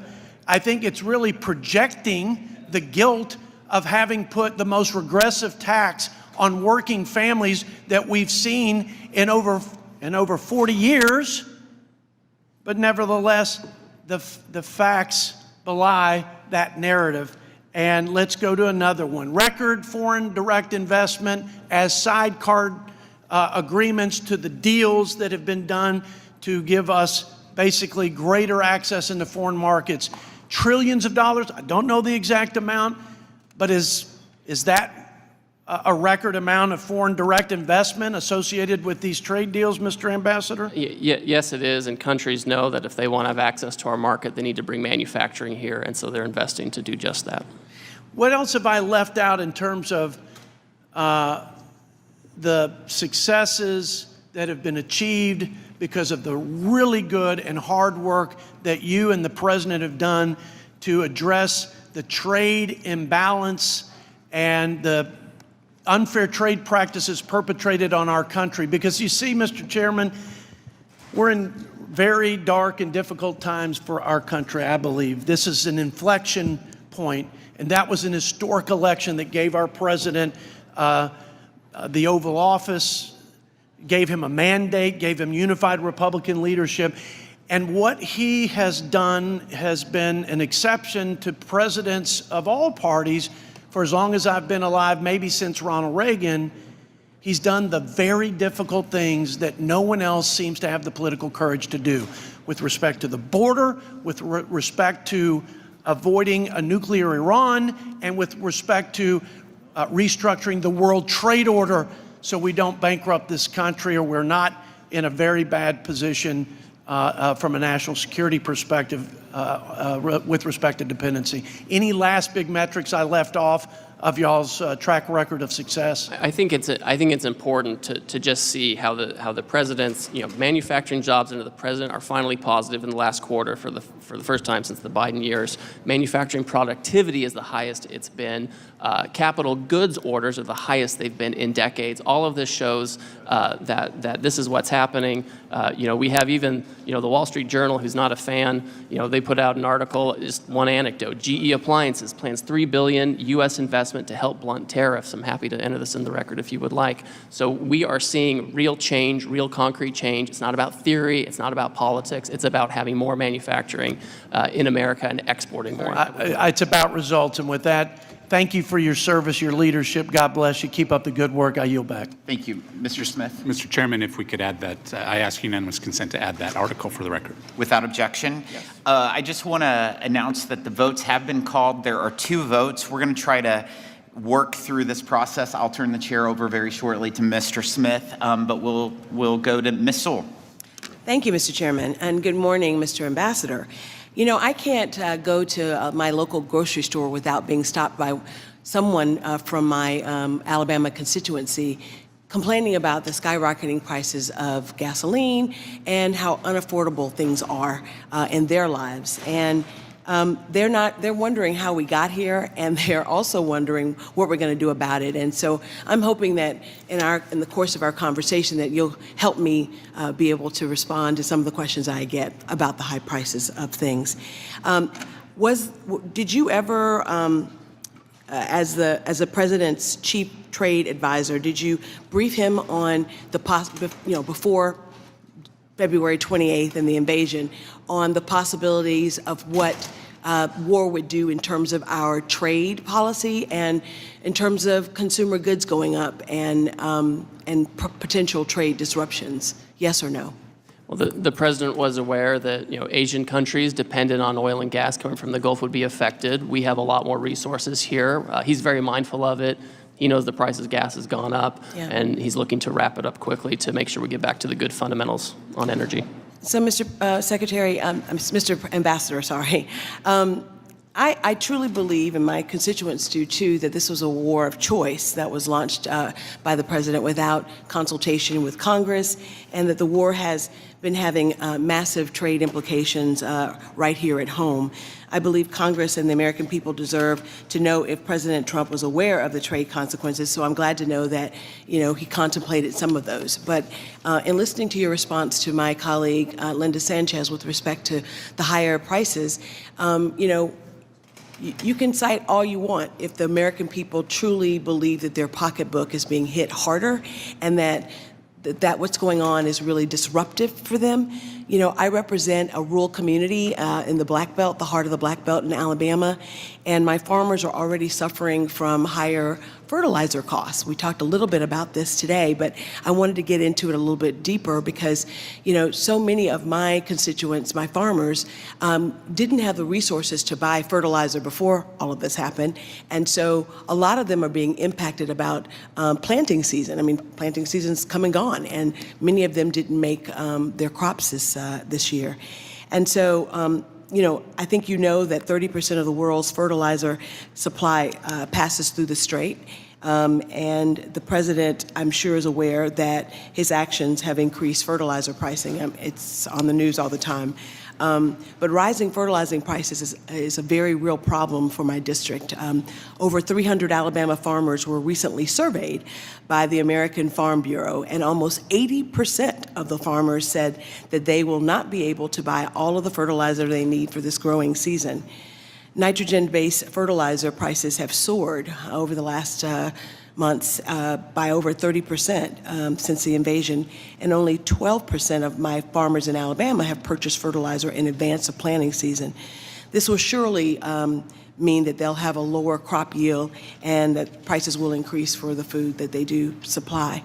In the survey, 92% of Alabama farmers reported that their financial conditions were worse since last year when President Trump took office. What do you think I can say to the 92% of my farmers who say that they're worse off? So first of all, we're aware of the effects on fertilizer, particularly for spot prices, which is what I think you're talking about. A lot of farmers were covered up in advance, some weren't, and those who are buying on the spot market are seeing increases. We get a lot of potash from Canada. That's all duty-free. We do a lot of phosphate here in the U.S. Nitrogen we do get from overseas, and that's where we're very focused. Yeah. I think and there has been disruption with the strait being closed. There has been disruption, yes. I mean, nothing is cost-free. When you have an Iran that's threatening to go nuclear, I mean, what's the cost of leaving that alone and letting them do it, right? That's a much higher cost to everybody. So well, we can agree to disagree. I think that Congress should have had the opportunity to know why we were getting into this war and what consequence, and have the opportunity to have a healthy debate about what the pros and the cons. Nevertheless, we are where we are right now, and I can't tell you with all sincerity how every day that I'm home I hear something about rising prices, and so I think that it's important for us to know that wars have consequences, and I think all of us know that there are consequences. But I'm here to tell you, Mr. Ambassador, that the cost of food, fertilizer, the cost of gas, all of those are hitting the pocketbooks of ordinary Americans that I represent, and they really, really, really want the president to know that they're hurting. Thank you, and I yield back the balance of my time. Mr. Hearn is recognized for 5 minutes. Thank you, Mr. Chairman. Thank you, Ambassador Greer, for being here today. Really appreciate it. I want to start by saying thank you for your leadership and your commitment to strengthen America's industries. I have a couple of questions I'd like to take this opportunity to address. We have spoken on multiple occasions about the issues facing Oklahoma veteran-owned aerospace company Covington Aircraft. Aaron Abbott's sitting right behind you there. It's up here a lot talking about this issue over the last couple of years. And I just appreciate the chairman expressing his support for Covington in his opening comments as well. And I want to expand on his points a little bit if I could. Covington supports critical maintenance and overhaul work on Pratt & Whitney Canada PT-6 engines used in agriculture, emergency response, and military aircraft. In alignment with OEM requirements, Covington must source certified replacement parts through the authorized Canadian supply chain. As a result, are subject to a stack of tariffs. The same fully assembled engine entering from Canada may receive more favorable treatment under USMCA. The result is that an American company employing American workers in Oklahoma is penalized for repairing engines here in America. Current incentives favor foreign competitors conducting offshore repair work who then ship the assembled and overhauled engine back to the United States. I appreciate your continued commitment to addressing these concerns, and can you provide us an update on how USTR specifically is working to ensure parts imported for maintenance, repair, and overhaul treated consistently with engines themselves, and thus, the vital U.S. aerospace capability is not pushed overseas? Certainly. So first of all, I think I think for anyone who wants to rely on this, Canada taking advantage of a situation that may be favorable for the moment, I think it's a very high-risk business proposition for them because it's not going to remain that way. President Trump, he believes in tariffs to protect American manufacturing for companies like Covington, and where you see something where there's a differential or some kind of a tariff inversion, that's something that has to be fixed either through a tariff we impose or some other kind of measure. So our staff has met with Covington other times. I've spoken with the Canadians, and I just can't see that being a long-term possibility for people to continue to rely on that market. And President Trump is very clear that we need to have a fair relationship with Canada, and that is not fair. Well, I appreciate that. I know you're addressing this and many other issues regarding the USMCA review, and appreciate taking a look at that. Appreciate your team meeting with Covington's team. It's been duly noted, and again, thank you for meeting with them. Also, want to touch on the Pillar 2 side-by-side deal that will bring stability to the international system. That being said, countries around the world are aggressively targeting U.S. businesses with audits and discriminatory tax schemes. I was pleased to see Germany's discriminatory withholding tax on intellectual property, also known as Section 49, that was dug up out of the grave, included in USTR's Foreign Trade Barriers report. Another concerning case is Mexico's use of targeted and arbitrary taxpayer audits against U.S. companies operating in Mexico, with American companies having millions added to their tax bill in some cases. Last year, by the Mexican government's own admission, revenues from large business audits increased by 36.7%. What tools can you use to address Germany's Section 49 aggressive audits or other discriminatory tax policies levied against American companies? Thank you. First of all, I would say that we have a strong dialogue with the German government on trade and economic issues, where I meet with their ambassador regularly, their trade minister, as well as the economic advisor to Chancellor Merz. They are aware that the United States trade policy is for fairness and reciprocity, and so we've been talking about a number of things. I can look into Section 49. Obviously, our team has looked into it. We've included it in our national trade estimate, and we'll assess. I'll raise it with them, and if we can't find adequate resolution, we can explore additional tools. Appreciate that. Again, thanks for your time. I yield back. Thank you. Ms. Chu is recognized for 5 minutes. Ambassador Greer, before I begin, I want to quickly thank you for your work on Canada's Online Streaming Act and your consideration of a Section 301 investigation. It is very critical for our American creators because our industry generates over $2 trillion in economic activity, including more than $33 billion in wages in California. And policies like the Online Streaming Act risk shifting jobs and investments out of the U.S. and into Canada. Now, for my first question, Ambassador Greer, last year I shared with you my concerns about the administration imposing tariffs on products like bananas and coffee beans, goods that the United States simply does not produce at scale. I warned that this approach would raise costs for American families. Last week, you acknowledged before the Appropriations Committee that those tariffs were eventually removed after, and I quote, internal economic analysis, unquote.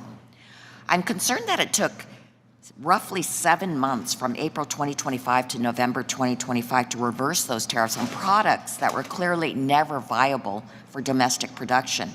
No new information was needed to reach this conclusion.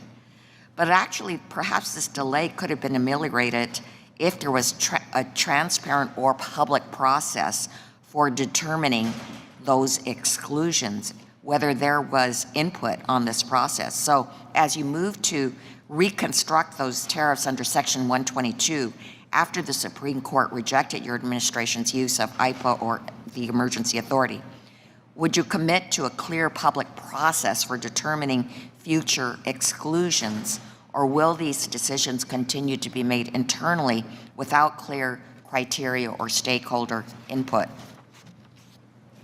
Ms. Chu, the 122 tariffs are already in place, and they already account for these types of products. And the tariffs were in place on those to generate leverage for companies who exported those things to us, Ecuador, Indonesia. We now have deals with those countries, so we don't need tariffs on that. We used them for leverage.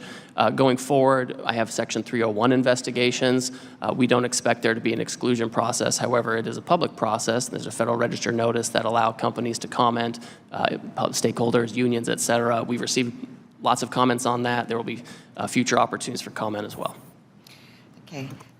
And now what I would like to ask is, what you described underscores a broader concern that I want to raise. When tariffs are imposed broadly and then exemptions are granted behind closed doors, it creates a system where relief is not based on clear rules, but on access and discretion.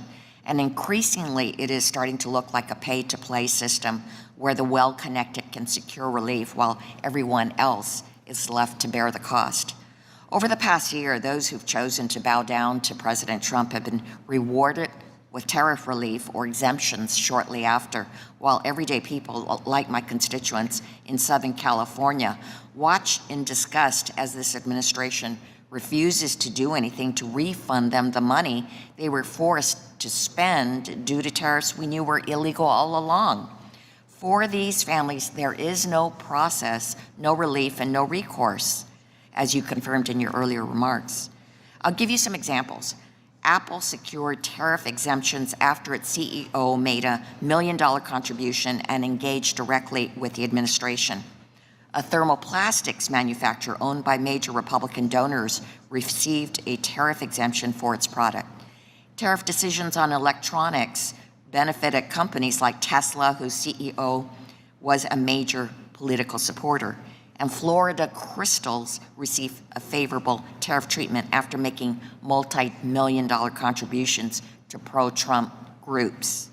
Now, Ambassador Greer, 1 year ago, you sat before this committee and I asked you to confirm that there would not be a pay-to-play system for these tariffs where companies and donors made the pilgrimages to Mar-a-Lago to get exemptions. And you actually assured me that would not happen. You said, and I quote, "You have my promise," unquote.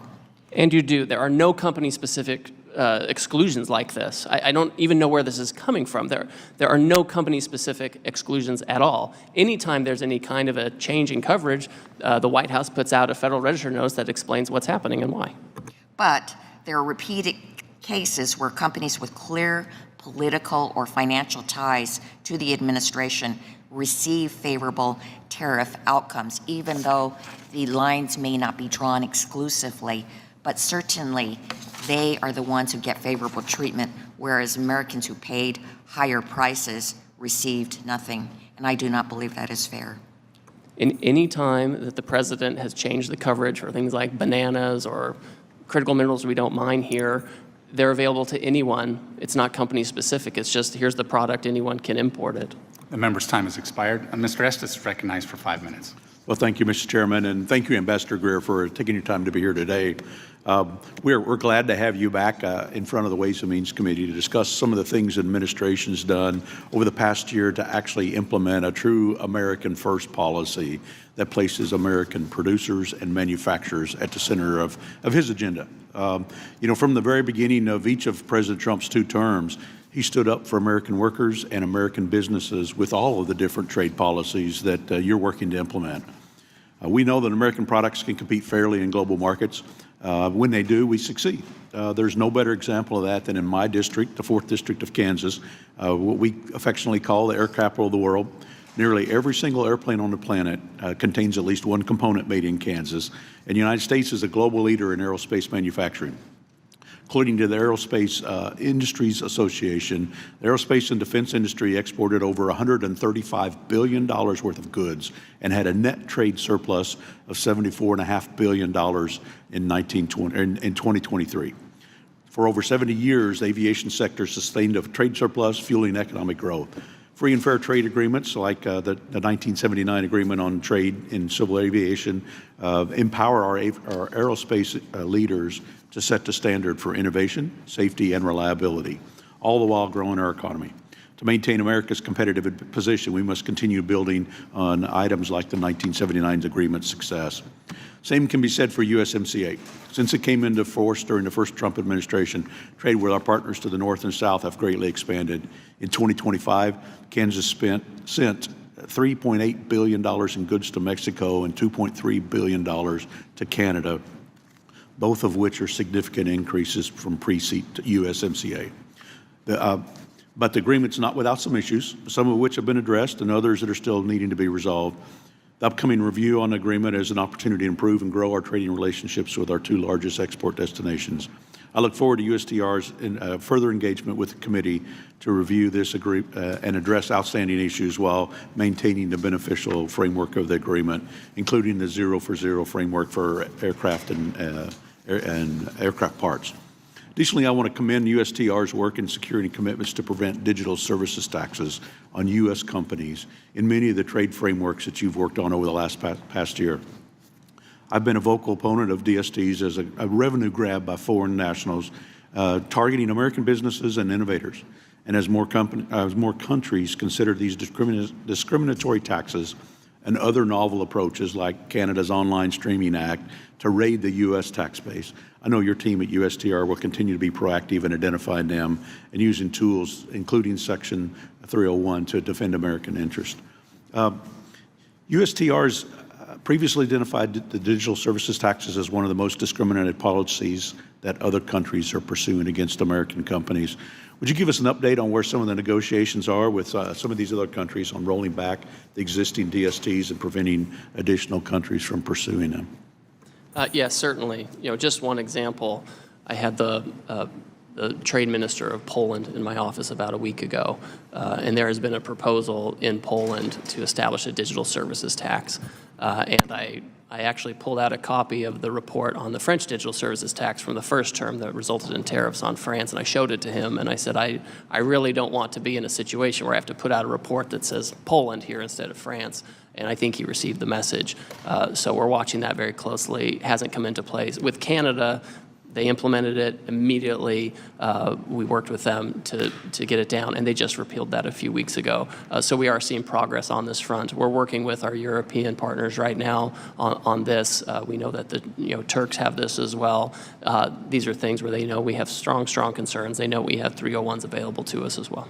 Well, thank you. And as I mentioned, we call our Wichita the air capital of the world. Obviously, aviation's a big important footprint here. Can you share some of the ideas that the administration is looking at to help strengthen the 1979 agreement on trade with civil aviation to help maintain U.S. leadership in that critical trade sector? Well, I mean, first of all, we want to make sure that we have entire manufacturing ecosystems. And so a lot of the manufacturing we're seeing now is due to the president's trade policy. And people know if they build here that it's going to be protected from foreign unfair trading practices and subsidized goods coming in from overseas. So that's part of it. We also know that there are supply chains established for the aircraft industry that the president has taken into account in his determinations. Obviously, some of those things that have built up over time, we've got to correct that imbalance that's been developed over decades. Right. And I appreciate the work that you're doing in that regard. So I'll yield back, Mr. Chairman. Thank you. Dr. Murphy is recognized for 5 minutes. Thank you, Mr. Chairman. I find it comical, I'm sorry my Democratic colleagues aren't here, that they just complain about the actions and results that Republicans have to do when we come in and try to clean up on aisle 5. I'll just digress for a minute. We have 15 to 20 million people come in the country illegally, and they complain about when ICE goes in to enforce our laws. Biden's disastrous withdrawal from Afghanistan led to the invasion of Ukraine. President Trump tries to clean it up. What do? Complain. Obama and Biden tried to pay off Iran when they lied and lied and lied to us. President Trump says no more, finally, to a nuclear Iran. What do? Complain. And now Biden, who did nothing on trade for the last 4 years during his entire administration, Trump administration, the President Trump, sees how badly we are being abused in the trade circles, and now they complain about us trying to do something about it. It is literally, we're just trying to clean up their mess, and what do? Complain about it. And so thank you for all the work that you're doing in trying to clean up their mess and actually try to get fair and good policy, trade policy to the U.S. That said, we're always in a place where we can improve. I want to talk about something that's very close to my heart. It's the Hope Help program in Haiti. I've spent a lot of time working in there, doing medical work, and it's a very important issue for me. It's not only vital for the stability in the Western Hemisphere, but also for our cotton industry, which is very important in my district, and benefits from Hope Help. Cotton industry, as you well know, is going through very difficult times right now. It's important to ensure that the cotton industry is prioritized in the trade agenda. The American consumer, sadly enough, is keeping the Brazilian cotton farmer in business. This is where I've submitted the BACA legislation, and I hope the administration really will get behind that to help the American cotton farmer. Securing a long-term extension of Hope Help is one way we can do to ensure this, and as the chairman spoke earlier, coupled with AGOA, we sent out 3 years, came back 1 year, really want this bond a much greater extension. The 3 years is just was something we had hoped for, and we're falling short. Haiti's in our backyard. It's been ravaged by gang violence, instability, and it behooves us to have a stable Haiti in our own hemisphere. We cannot risk it falling further into chaos. Hope Help creates not only jobs in Haiti, it creates nearshoring and brings supply chains out of Southeast Asia and back into our Western Hemisphere. U.S. imports of Haiti apparel have fallen from $990 million in 2021 to almost half that in 2025, about a 50+% decline. The Haitian apparel sector employed over 60,000 people. Now it's down to 24,000 people, 24,000 Haitians, a 60% decline. And sadly, the imports of apparel from Southeast Asia have actually increased. Again, this is our hemisphere. It is in our national security. On top of failing to secure long-term extension, Hope Help eligible products were hit with 10% Section 222 tariffs. Meanwhile, CAFTA DR eligible products were exempted from this. I don't understand that. This creates an unlevel playing field for Haiti. Again, a stable Haiti is a stable United States. So I ask you this, what is your position and hope of establishing a long-term extension of Hope Help, and would you support a longer extension, 3 years, 5 years, maybe hopefully 10 years? Thank you, and we understand the significance of Haiti's textile industry in relation to ours and cotton, et cetera. So I think to the extent that there's going to be a movement on AGOA, on extension to AGOA, I think it makes sense what you're talking about to try to couple those together. I think that, in terms of a preference package, I think we should work together on that front. I don't know what the extension would be, but we're obviously open to a number that makes sense. So where is the administration? I mean, I know you're open to this. This is a real important issue. As usual, when things get kicked down the road in here, this really has to happen. This is our hemisphere. We cannot allow our hemisphere to collapse. So I really can't even say this. I know every time you come to this, I always bring this up. It's critical that we do this. Another priority is restoring tobacco exports to China. And while we're not specifically supposed to talk about this, I'd really like to know where we are now with our export policies with China. They've picked up some other commodities, not specifically with tobacco, but what's the strategy for getting China back on board and increasing additional agricultural purchases, hopefully having them come from China? Yes, and we are talking in terms of aggregate overall purchases from China. There's been a lot of talk about soybeans, and we have a very specific commitment on soybeans. But we're also looking to get a commitment from the Chinese, overall with respect to all agriculture, would include anything that's grown, including the kinds of products you're talking about. This is something that we hope is a deliverable coming in May when the president goes to China, and we're trying to establish a mechanism with China to facilitate expanded trade in non-sensitive goods, which would include, of course, agriculture. Yeah, so I mean, this is important in the world's economy. I think it takes a while to turn around a battleship, and that's what the administration is doing. There are good, as you pointed out in your initial testimony, there are good highlights that we're seeing. It's going to take a little while to change a trajectory that's been on a downward spiral for quite some time. So I appreciate the effort. It's not easy, and we can always have complainers and whiners on the other side that don't like the details. But if you look at the bigger picture, and if we look back historically, 5 years, 10 years, 25 years from now, we'll see that the administration was doing the right things for the American farmer, for the American economy, and for the American people. Thank you very much, Mr. Chairman. I'll yield back. Thank you, Dr. Murphy. Again, thank you, Ambassador. I'm going to announce that the committee will stand in recess until members return from the series of votes, which should be fairly short-term here. Mr. Chairman, I truly appreciate it, and it's good to see you, Ambassador. Thank you for being here this morning, and hopefully it won't be too long of a day for you as we continue to go on. But Ohio, the state that I come from and represent Ohio 7, ranks as the 10th largest exporting state in the nation, leading in both manufacturing and agriculture. And I thank you for USTR's attention through recent tours in Ohio as a part of the America First Trade Policies Revitalization Initiative. And I truly am grateful, and it's great to see you out in Ohio. As you probably saw, large and small companies throughout Ohio on the front line providing critical goods to everyday Americans, from your morning coffee, which is Smucker's in Wayne County, to consumer and industrial manufactured goods, to means for the disabled to live a more fruitful life. This is our America First. Within Ohio's 7th Congressional District, international trade contributes 15 cents of every dollar in the region. It is paramount for many of these vibrant U.S.-based industries to have the tools needed to continue to serve our nation and continue robust economic contributions for consumers and industry alike. Just one example, and I have a few, but one from our community. Worcester, Ohio, is home to a company that makes communication devices for children and adults with speech disabilities. These tools help people speak, learn, and live more independent lives. This company proudly builds these products here in the United States, but tariffs are raising their input costs and making it harder to get these devices to the people who need them. The administration says its 2026 trade policy agenda will support growth and strengthen the United States production. How can we make sure it does just that and empowers companies like this one in particular so they can keep making these products in our country and building local economies? Thank you. So we have seen in the data, both in the data and anecdotally, over the past year, we've seen that the tariffs have increased and protected American production, including new lines in Ohio, new production facilities, et cetera. We've also heard from stakeholders who have come to talk to us about how shifting supply chains can affect what they're doing. Some have talked about, they may have a higher cost because they've been sourcing for China. We've had tariffs on China for 8 years at this point. And so I think people are trying to find ways to realign their supply chains.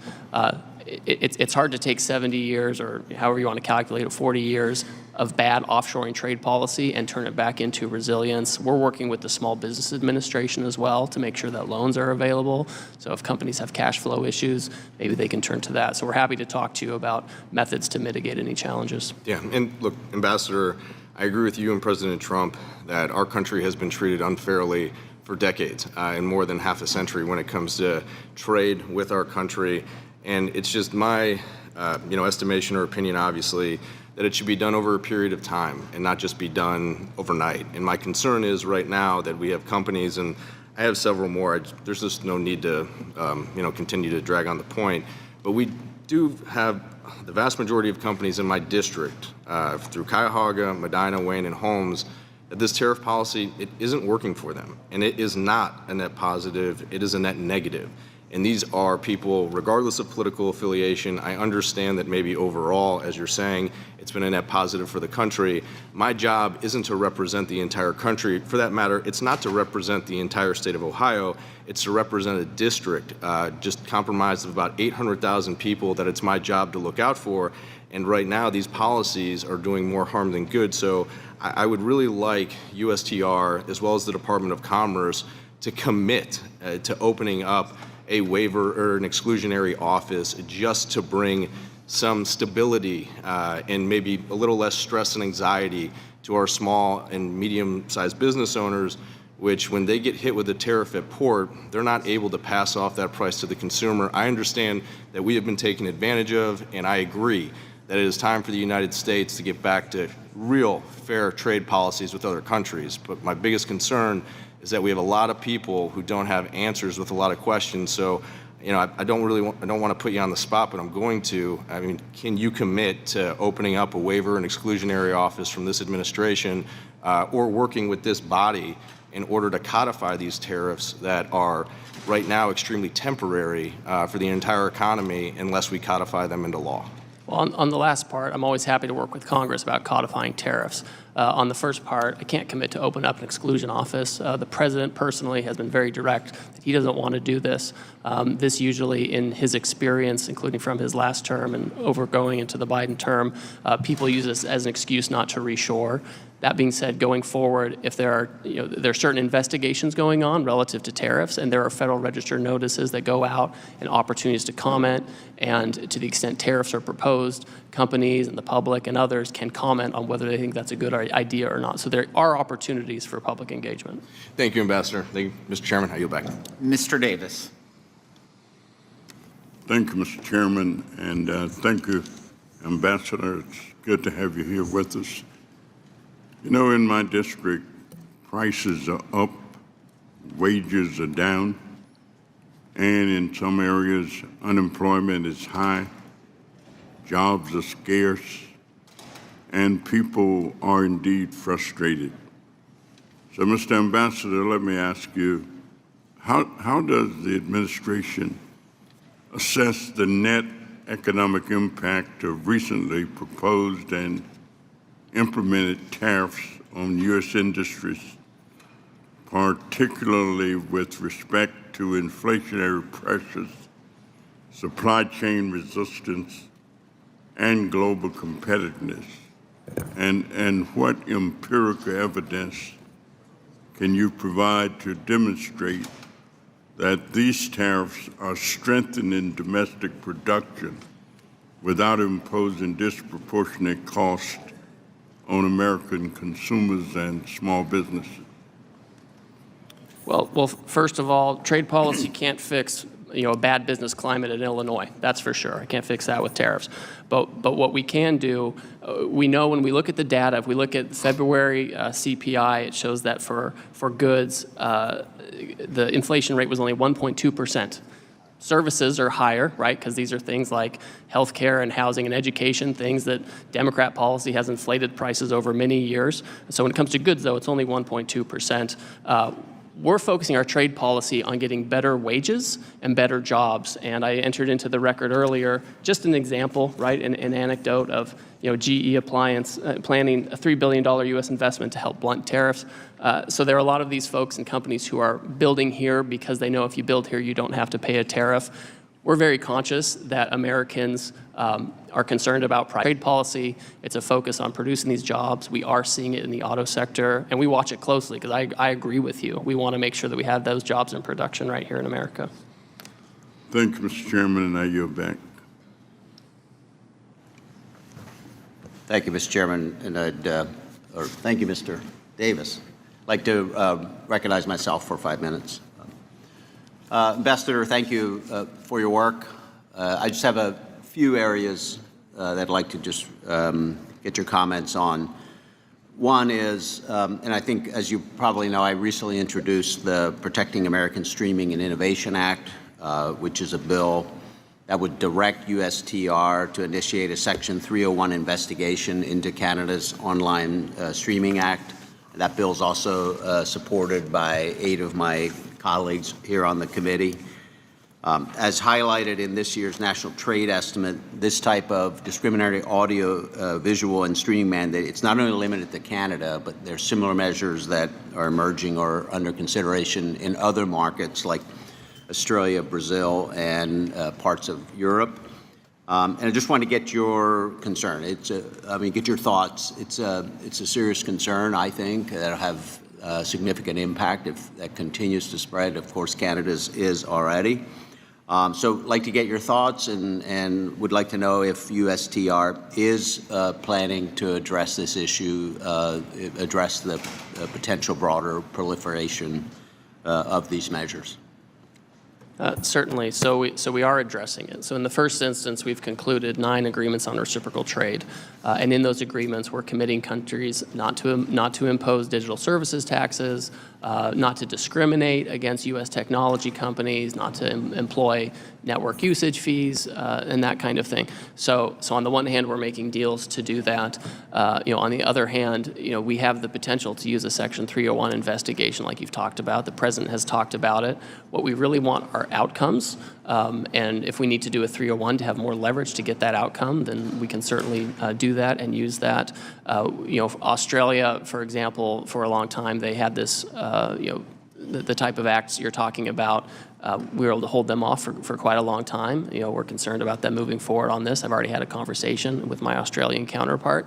We'll continue to work with them. We want to find solutions to eliminate these types of practices or mitigate them. If we can't do it through negotiating, then we will use enforcement means to do it. Sorry, could you speak to where specifically we are relative to Canada on the issue? Certainly. So I'm in regular contact with my Canadian counterparts. We have given them items, issues that we think are obstacles for the trading relationship. For example, they had a digital services tax last year that they established, and very quickly, upon the threat of an enforcement action, they removed it, and they finally just repealed it a few weeks ago, which is good movement. They have the other acts, though, pending or being implemented, and these are issues that we've raised and will certainly raise in the context of USMCA review, and we'll want to eliminate this. Thank you. Next issue, and I don't know what work you've done on this, but my area has been particularly hard hit this spring with the avian bird flu. And so we've had like millions of chickens wiped out. And of course, this is an issue across the country, but I think our county, one of my counties, was the #1 county in relative to the number of birds. And I think we're working on vaccination. It's potentially a tool that could help control the disease, but my producers, particularly on the meat side, are concerned about the impact that may have on export markets, where some countries are opposed to accepting chickens that have been vaccinated. And so I was wondering whether that's on your radar, whether we're trying to work that out with other countries to protect our flocks, but also ensure that the export markets continue to be open. So we've had ongoing dialogues and even commitments from other countries with respect to avian influenza and how it's treated after an outbreak and et cetera. I will check on the vaccine issue. We've urged countries to, when we have an issue in the U.S., to regionalize it so that if one region has it, others aren't penalized. On respect to the vaccines, I'll check with my team to see where we are on that specifically. Okay, I appreciate that, and I just have a few seconds. I've asked many times about dairy. Pennsylvania dairy farmers, obviously, very, very important. They're some of the most productive in the world, but they continue to face barriers in key markets, again, particularly in Canada under USMCA and in Europe through geographical indication restrictions. What enforcement actions is USTR taking in regards to dairy? So first of all, this has been a key area for the administration. In many of our agreements, we've secured new and additional market access overseas. So this is a big win for dairy. We had double-digit increase in dairy exports last year. So that's a good news story. On Canada in particular, this is another issue we've raised with the Canadians. Either we have to resolve it very soon in the context of USMCA negotiations, or we'll have to resolve it through an enforcement action. Yeah. All right. Thank you, Ambassador. And at this time, we're going to 2-1. So, Ms. Miller, I'd like to recognize you for 5 minutes of questions. Thank you, Mr. Chairman, and thank you, Ambassador Greer, for being here today. After a 4-year vacuum in the trade arena during Biden's administration, I'm really excited to see, with your leadership and President Trump's leadership, where the next year will lead us. I want to take the opportunity to ask you about upcoming measures in the digital trade sector. This year's national trade estimate addressed the immediate need to address a host of unjustified digital trade barriers imposed by our trading partners. I've spoken with you at length about the need to address digital discrimination and that Korea is a particularly bad actor in this sector. Korean officials continue to advance discriminatory regulations, including its Online Platform Monopoly Act and Cloud Security Assurance Program. I believe Korea's and similar actions are being taken by other countries, particularly in the EU, that they warrant Section 301 investigations. Could you please provide an update on the status of any potential investigations and what might the resulting enforcement actions look like? Certainly. So with respect to the EU, for example, and Korea too, over the past year, we have concluded framework agreements with both of these countries. And both of them have committed to fair treatment of U.S. platforms. Now, I think with the EU, they probably have a different view of what's fair than we do, right? I have the European Trade Commissioner coming. He's coming on Friday, and this is right up there in our topics of discussion among a handful of other things. So it's something that we raise with them consistently. There are different divisions in the EU that have authority over this, and I'm working together with the State Department, with the Department of Justice to have an aligned U.S. government position. Certainly at USTR, we can do an investigation. We are in negotiations right now. We want to try to have an outcome there if we can, but we can quickly be able to deploy an investigation enforcement action if needed. Thank you. Another key factor for advancing the digital trade sector is approving a long-term extension of e-commerce moratorium. I was disappointed to see that a few spoiler countries arbitrarily blocked adoption during the WTO ministerial conference held in March.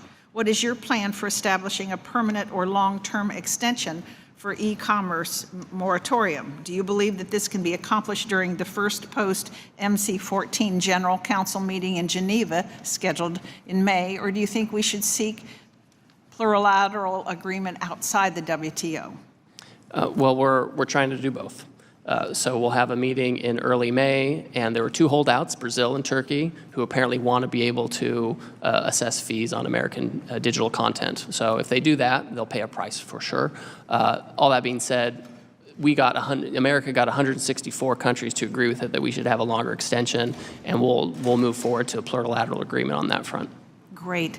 And I finally want to ask you about updates regarding lifting the Jackson-Vanik Amendment. You've previously stated that we should strike a deal with Central Asian countries and to optimize the benefits for American companies before lifting Jackson-Vanik. Central Asia is rich in natural resources that we currently largely source from China and Russia.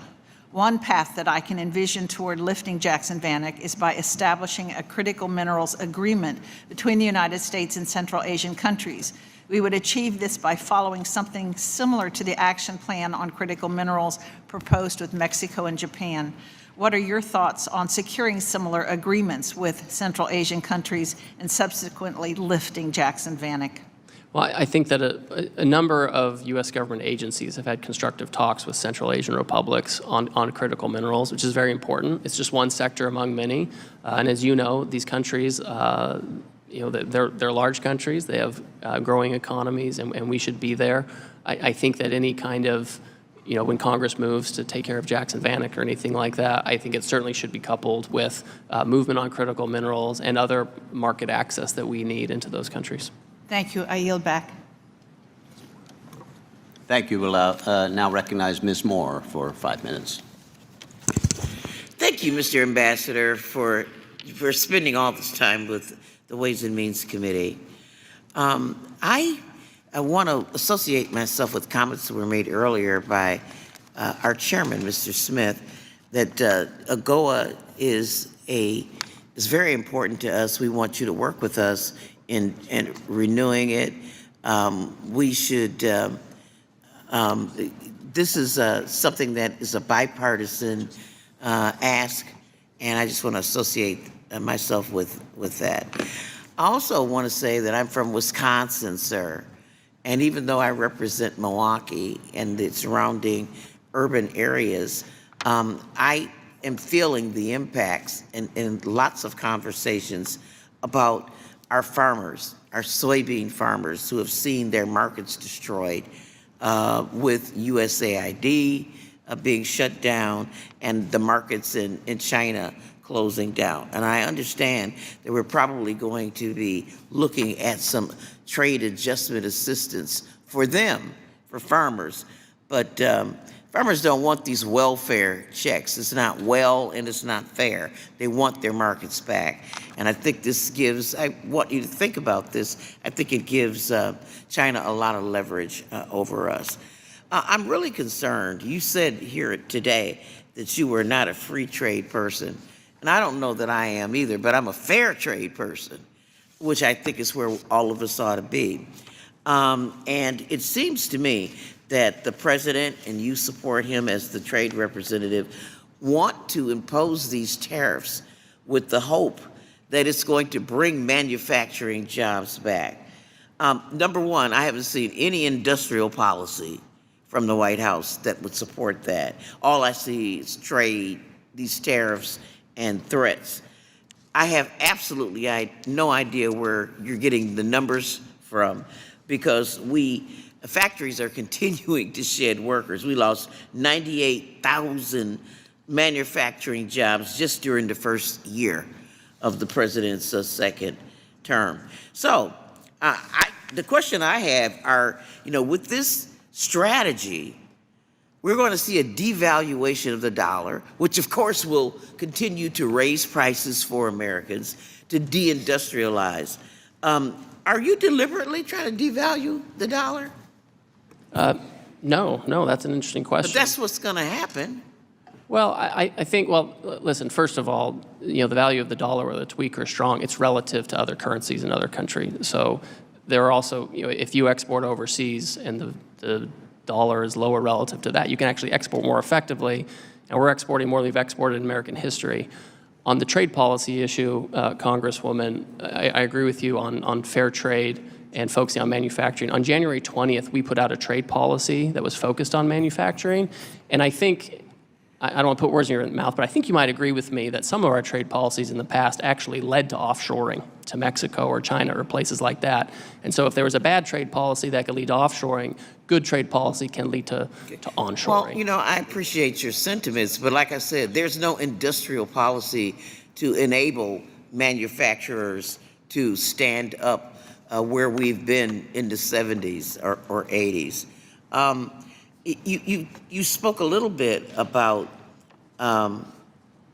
we talked about depreciating the dollar, and you constantly talk about our trade deficit account, but you talked about our exporting to Europe. Don't we run a surplus in the capital and financial accounts?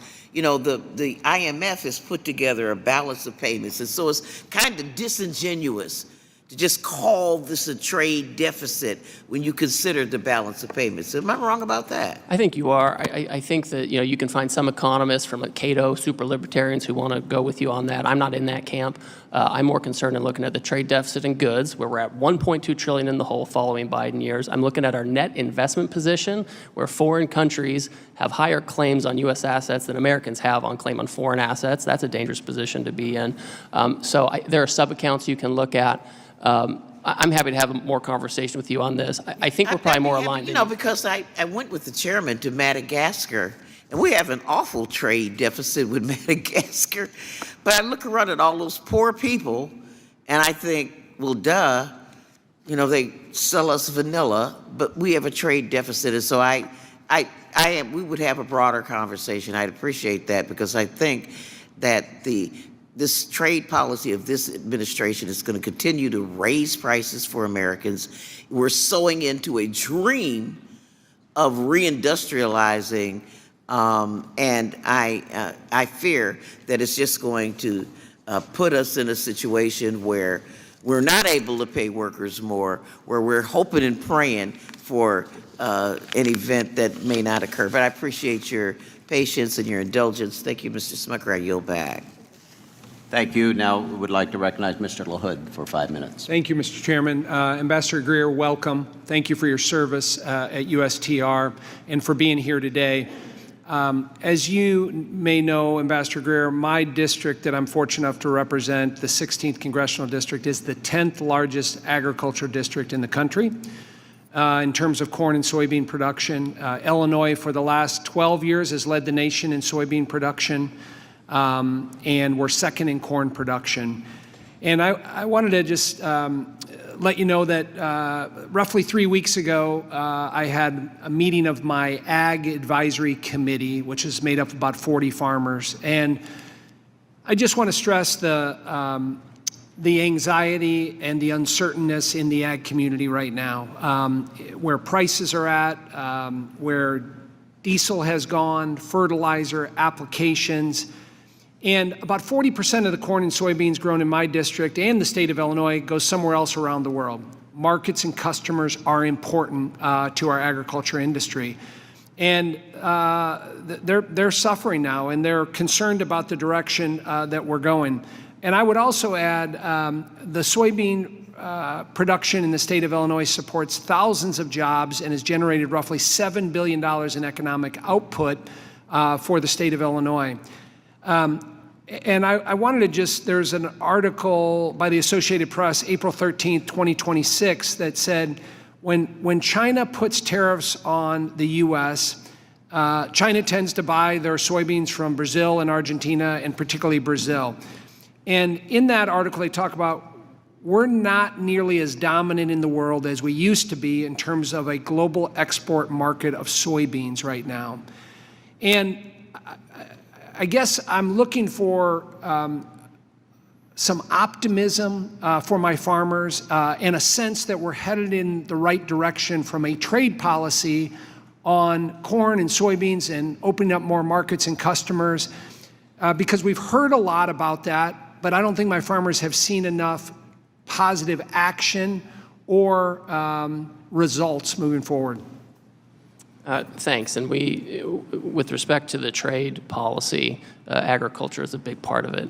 Anytime we do a deal with a country, we say there has to be an ag element. With respect to soybeans, we've obtained commitments for tariff elimination or reduction for soybeans or soybean meal. That's in Argentina, in Cambodia, in Ecuador, in Bangladesh, in Indonesia, and Taiwan.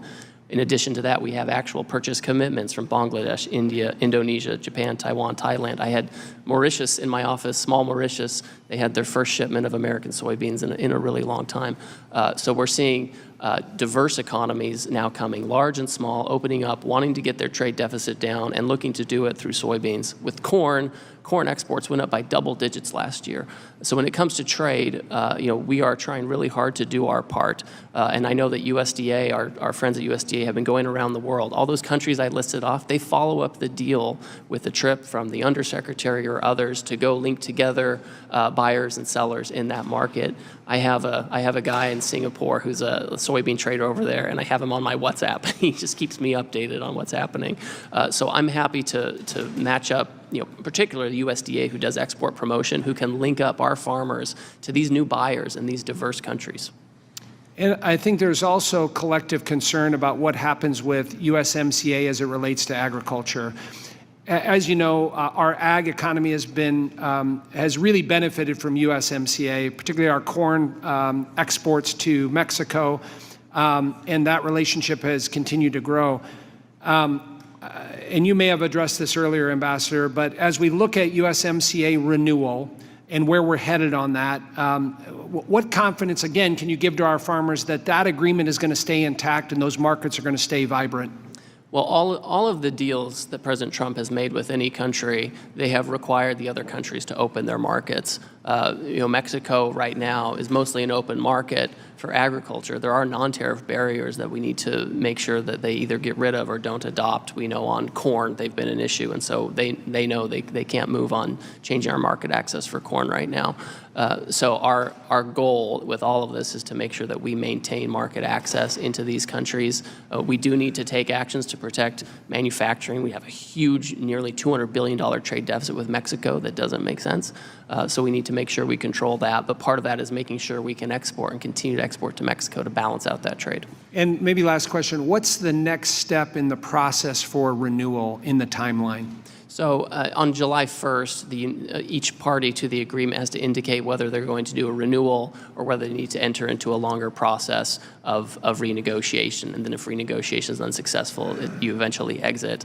I don't think we're in a position to rubber stamp the deal. We now have 6 years of data, and we see problems. We also see good areas. We think ag is a great place. So we want to maintain that, but we do have other areas we need to fix. Thank you, Mr. Ambassador. Thank you. I now recognize Mr. Kustoff for 5 minutes. Thank you, Mr. Chairman. Thank you, Ambassador, for appearing today. I do want to thank the Trump administration and your office for your commitment to work on onshoring manufacturing. I think at least in my district and in Tennessee, that commitment is shared by manufacturers all across my state. And obviously, we want to make sure that the policy does achieve its goals.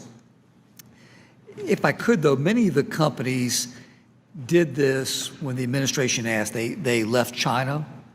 They invested in U.S. plants. They built integrated North American supply chains across USMCA.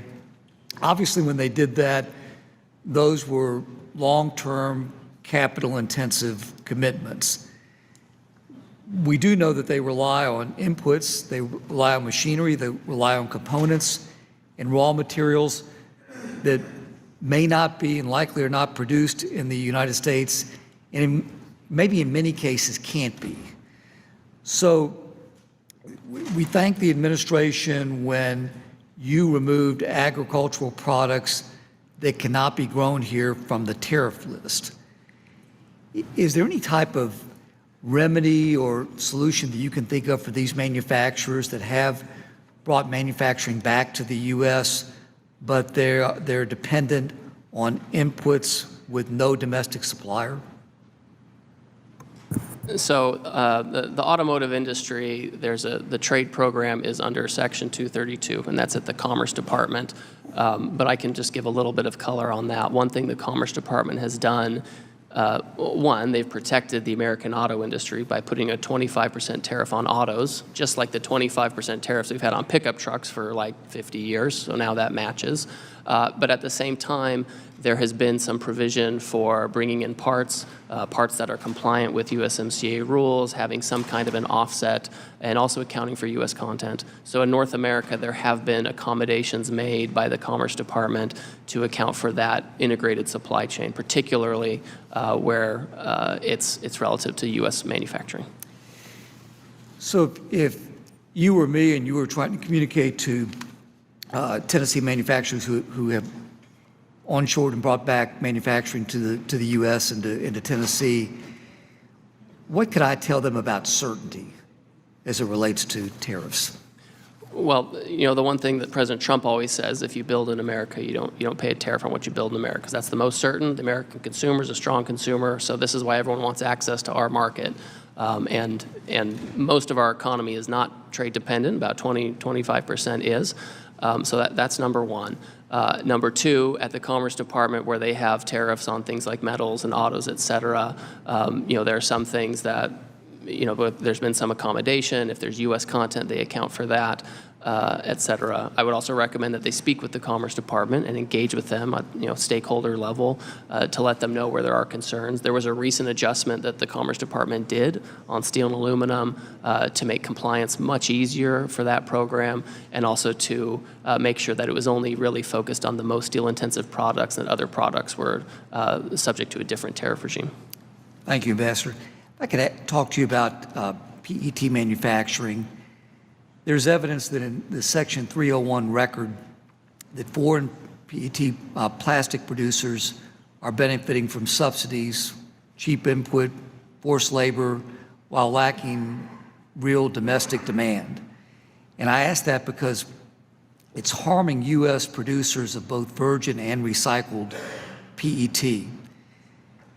Given that PET has been identified as affected by excess capacity, are there any remedies that are in your toolbox that could address excess industrial capacity while protecting our industries and our workers?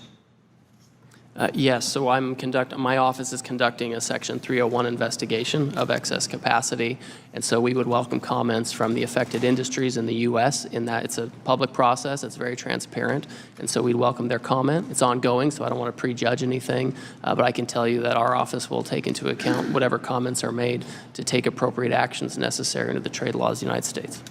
Thank you, Ambassador. Mr. Chairman, I'll yield back my time. Thank you, Mr. Byer. Mr. Chairman, thank you very much. And Ambassador, thank you for once again coming to be with us, and thank you for your thoughtful answers. I do wish maybe our staffs could get together and agree on the statistics ahead of time. I get confused when I hear you say these things. Let me give you the data that I have, and I get these things from the Wall Street Journal and the U.S. Chamber of Commerce. The loss of 88,000 manufacturing jobs last year, the loss of 500,000 blue-collar jobs last year, net job growth, December, January, February together, net 0 jobs. I try to talk to each of my chambers of commerce every year, and those are largely Republican small business people. And the topic has come back to trade first and foremost every time, the way it's hurting their small businesses. And then I spoke to the realtors this morning in Virginia. National Association of Home Builders, again, a pretty Republican organization, has pointed out that the tariffs on steel, lumber, aluminum, and tile have created an $11,000 increase in the cost of building a new home. Now that's a significant part of it. But let me shift. You speak eloquently about the Constitution, calling it our most important trade agreement, and you've praised the Founding Fathers for designing it with the separation of powers. And I know you're very familiar with Article 1, Section 8 of the Constitution, where founders gave Congress, not the President, the ultimate authority over trade policy and taxation. And we did this with the basic knowledge of the nation's early history, when they wanted to give the power to tax the American people to their elected representatives and not hand it all over to a mad king.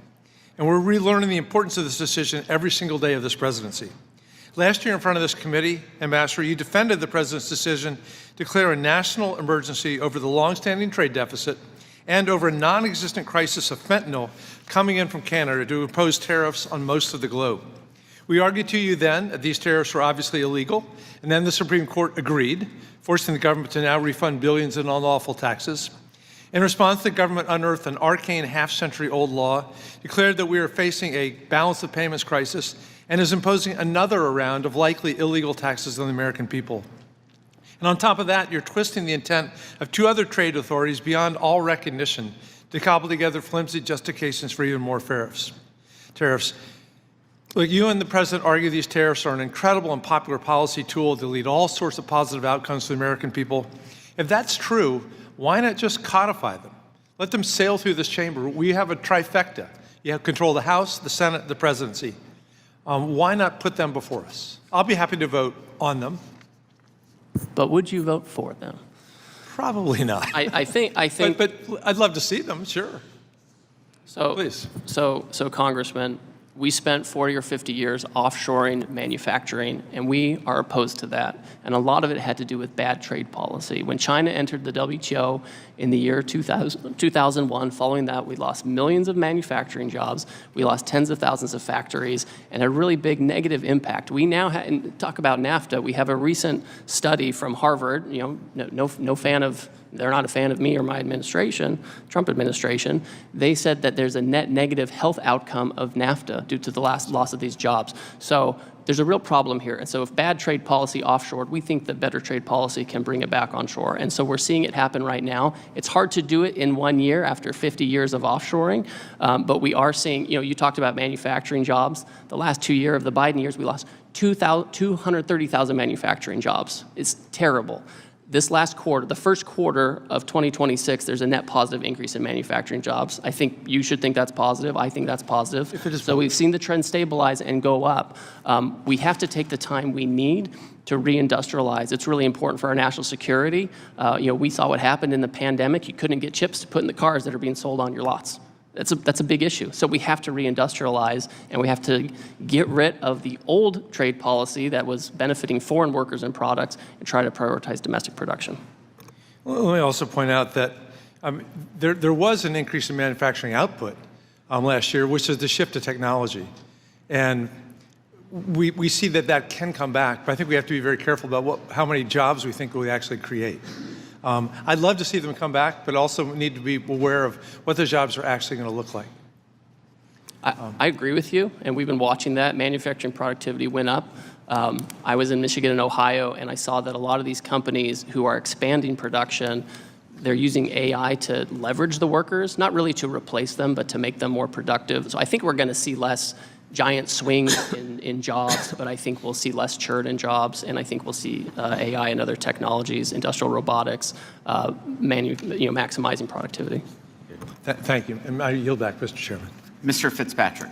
Thank you, Chairman Smith. Ambassador Greer, thank you for your time today, sir, and thank you for working with us to achieve balanced trade and enhancing our nation's economic security. Stabilizing imbalances with our trading partners should be a priority for everyone on this committee in order to strengthen America's critical industries and our nation's industrial base. And our priority is to ensure that any long-term economic gains which the American people and workers could achieve in a more balanced trade environment are not undermined by our economic competitors and their unfair trading practices. It is essential that this Congress and the administration work together to maximize the benefits and limit the costs of our nation's trade policy. We must deliver greater certainty and economic stability for American consumers, American workers, and American families. And specifically, trade policy should prioritize strengthening relationships with our allies rather than increasing reliance on our adversaries. On March 26, the European Parliament voted to advance a U.S.-EU agreement on the reciprocal, fair, and balanced trade originally agreed to last July. And I welcome efforts to strengthen our economic relationship with these key allies like the European Union.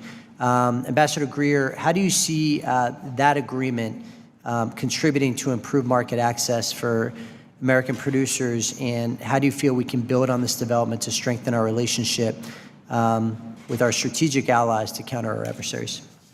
Well, remember, for 8 years under the Obama administration, there was an effort in the Trans-Pacific Partnership to open EU to more market access, and that effort failed. we approached the EU and we said, if you want to have market access in the U.S. and you want to have this giant trade surplus with the U.S., and the EU is the largest source of our trade surplus now, you need to make sure you give us effective market access. And so in that bill that recently made it out of European Parliament, the Europeans agreed to go to 0% on all our industrial exports and to provide a lot of tariff rate quotas, duty-free tariff rate quotas for important U.S. agricultural exports, and importantly to address a lot of non-tariff barriers. It's not easy for the European Union to address these things. We're going to hold their feet to the fire. We want to have a mutually beneficial agreement with them, so we'll keep working at it to realize these gains. Thank you. Moving on to the USMCA, which represents nearly $2 trillion in U.S. goods and services in the region and has been influential in modernizing our trade with these partners. Recognizing that the joint review will need to be completed by this coming July 2026, can you expand on any details of the review that you are particularly focused on as we approach that deadline? Thank you. I have a team in Mexico this week. I just came back myself.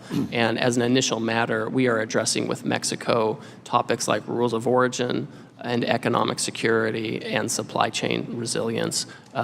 This is kind of trade jargon, but what it means is if Mexico and the U.S. are going to have a close trade relationship, we need to make sure that the goods are actually from the U.S. and Mexico and not some third country using Mexico as an export hub to get into the U.S. Without any obligations of the agreement.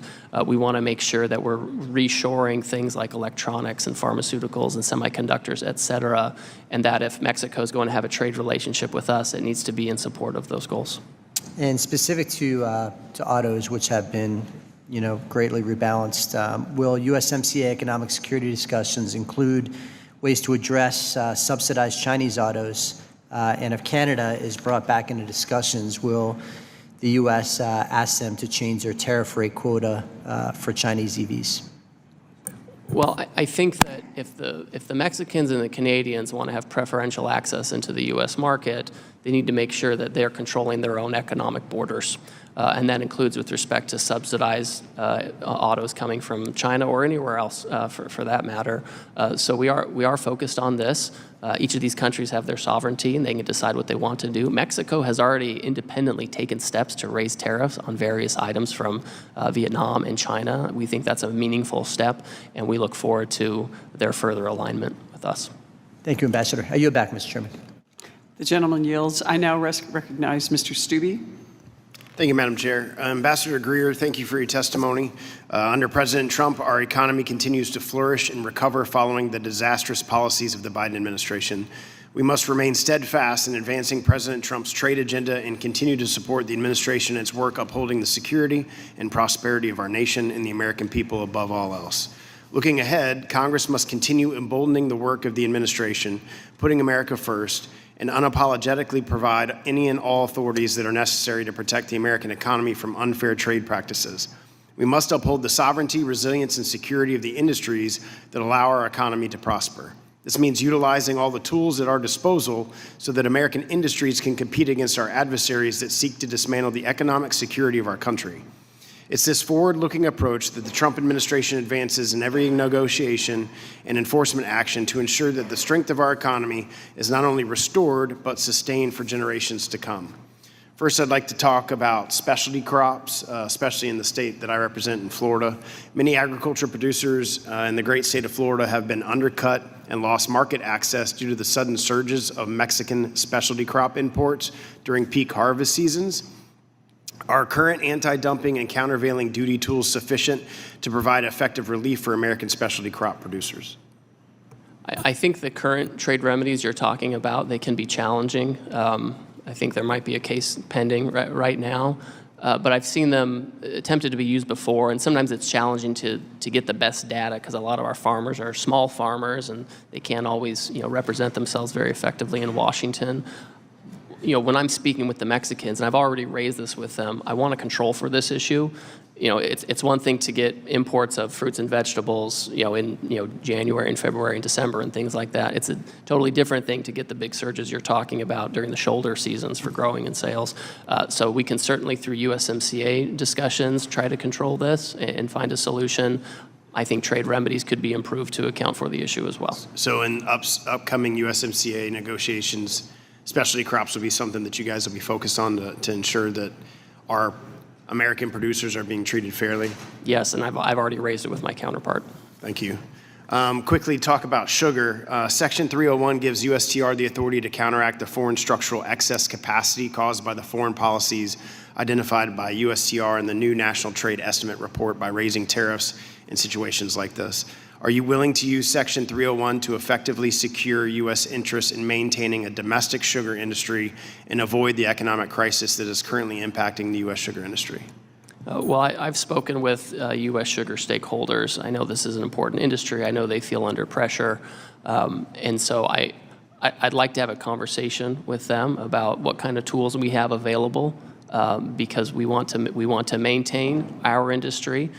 We have a broader industry that uses sugar as an input, and we need to be able to account for that as well. But we have to maintain a domestic industry, and I'm happy to look at possible tools to help protect it. Okay, last week, Secretary of Ag Rollins said in budget hearings before the House Committee on Agriculture that unfair imports are crushing American farmers, that sugar is one of those sectors that is a priority for the administration, that she's committed to working with you to protect American farmers. Are you committed to working with Secretary Rollins and the President to use Section 03 to address this problem? So I talk to Secretary Rollins on almost daily basis. We've talked about this issue, and again, we're looking at different authorities that could be used. Trade policy should reflect not only economic interests, but also national security and ideological alignment. Strengthening relationships with allies who share American values is essential to reducing reliance on adversarial nations. How can we ensure that our trade policies prioritize and strengthen our relationships with strategic allies who share American values and are willing to join us in enacting common policies to counteract adversaries? Well, I think that we need to make sure that our trade is optimized for both of these things you talked about, our economic well-being and our national security. So when you look at the President's trade program, you look at the Western Hemisphere, they're kind of in the best situation when it comes to tariffs we've imposed on them and their access to this market. We have trade surpluses with a lot of those countries. As you get closer to places like China and Vietnam, elsewhere, it's not really about do we like them or not, but they do pose a challenge economically. China is its own special threat, and so tariffs naturally are higher on those countries. So I think that we've built the trade policy in a way that the closer you get to America from a geoeconomic, geopolitical position, the better off you are. The closer you get to the other end of the spectrum, the higher tariff is going to be. Thank you for your time. I yield back. Gentleman yields. I now recognize Mr. Schneider from Illinois. Thank you. Thank you, Madam Chairman, and thank you, Ambassador Greer, for being here today. First, I want to associate myself with the earlier remarks of my colleague, Darren LaHood, also from Illinois, in support of our corn and soy farmers in USMCA. Our districts border each other in northern Illinois, and I can tell you I'm hearing the same thing from our farmers that he heard from his. Looking at trade more broadly, a lot's changed since you were here last. President Trump, with your help, has put new tariffs on many of our allies, removed some of those tariffs, and then reimposed other tariffs. You've also started dozens of 232 and 301 investigations into products, and then cut deals with countries before those investigations have even concluded.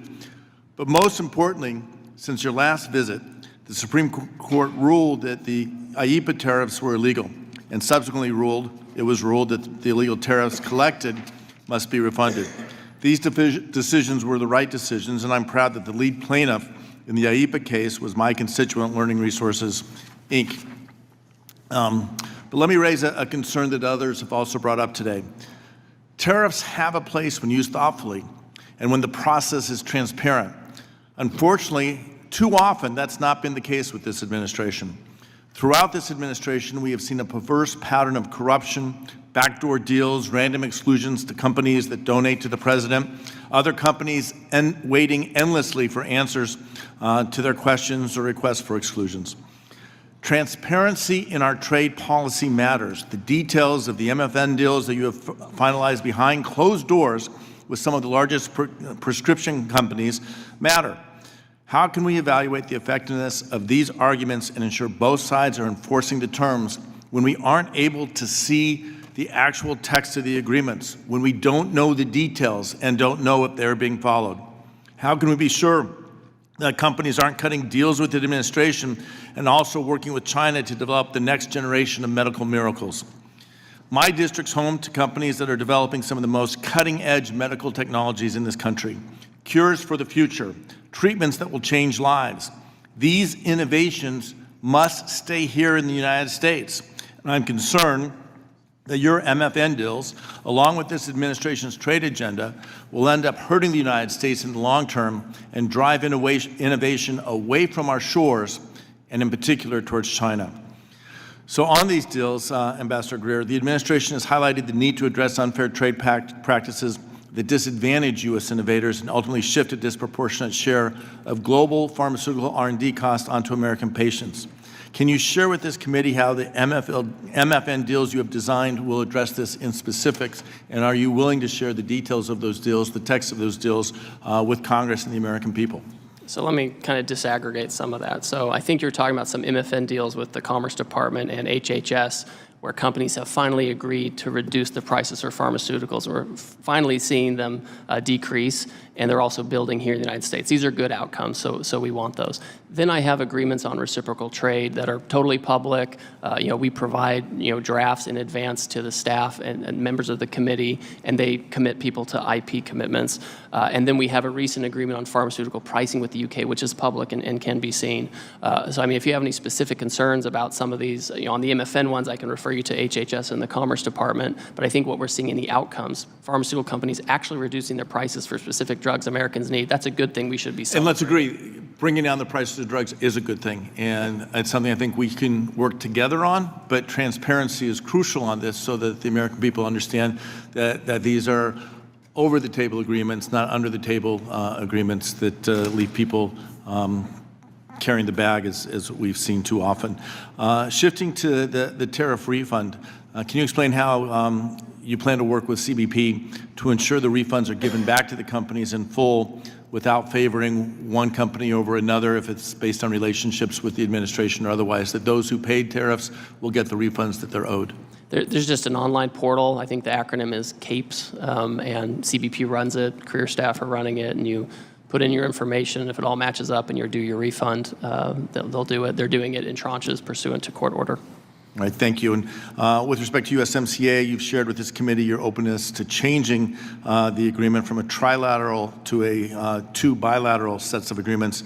I know you were recently in Mexico. Did your counterpart there say they would be better off without USMCA, or are they seeking to continue USMCA? As you know, we believe it is something that's important to continue with appropriate adjustments.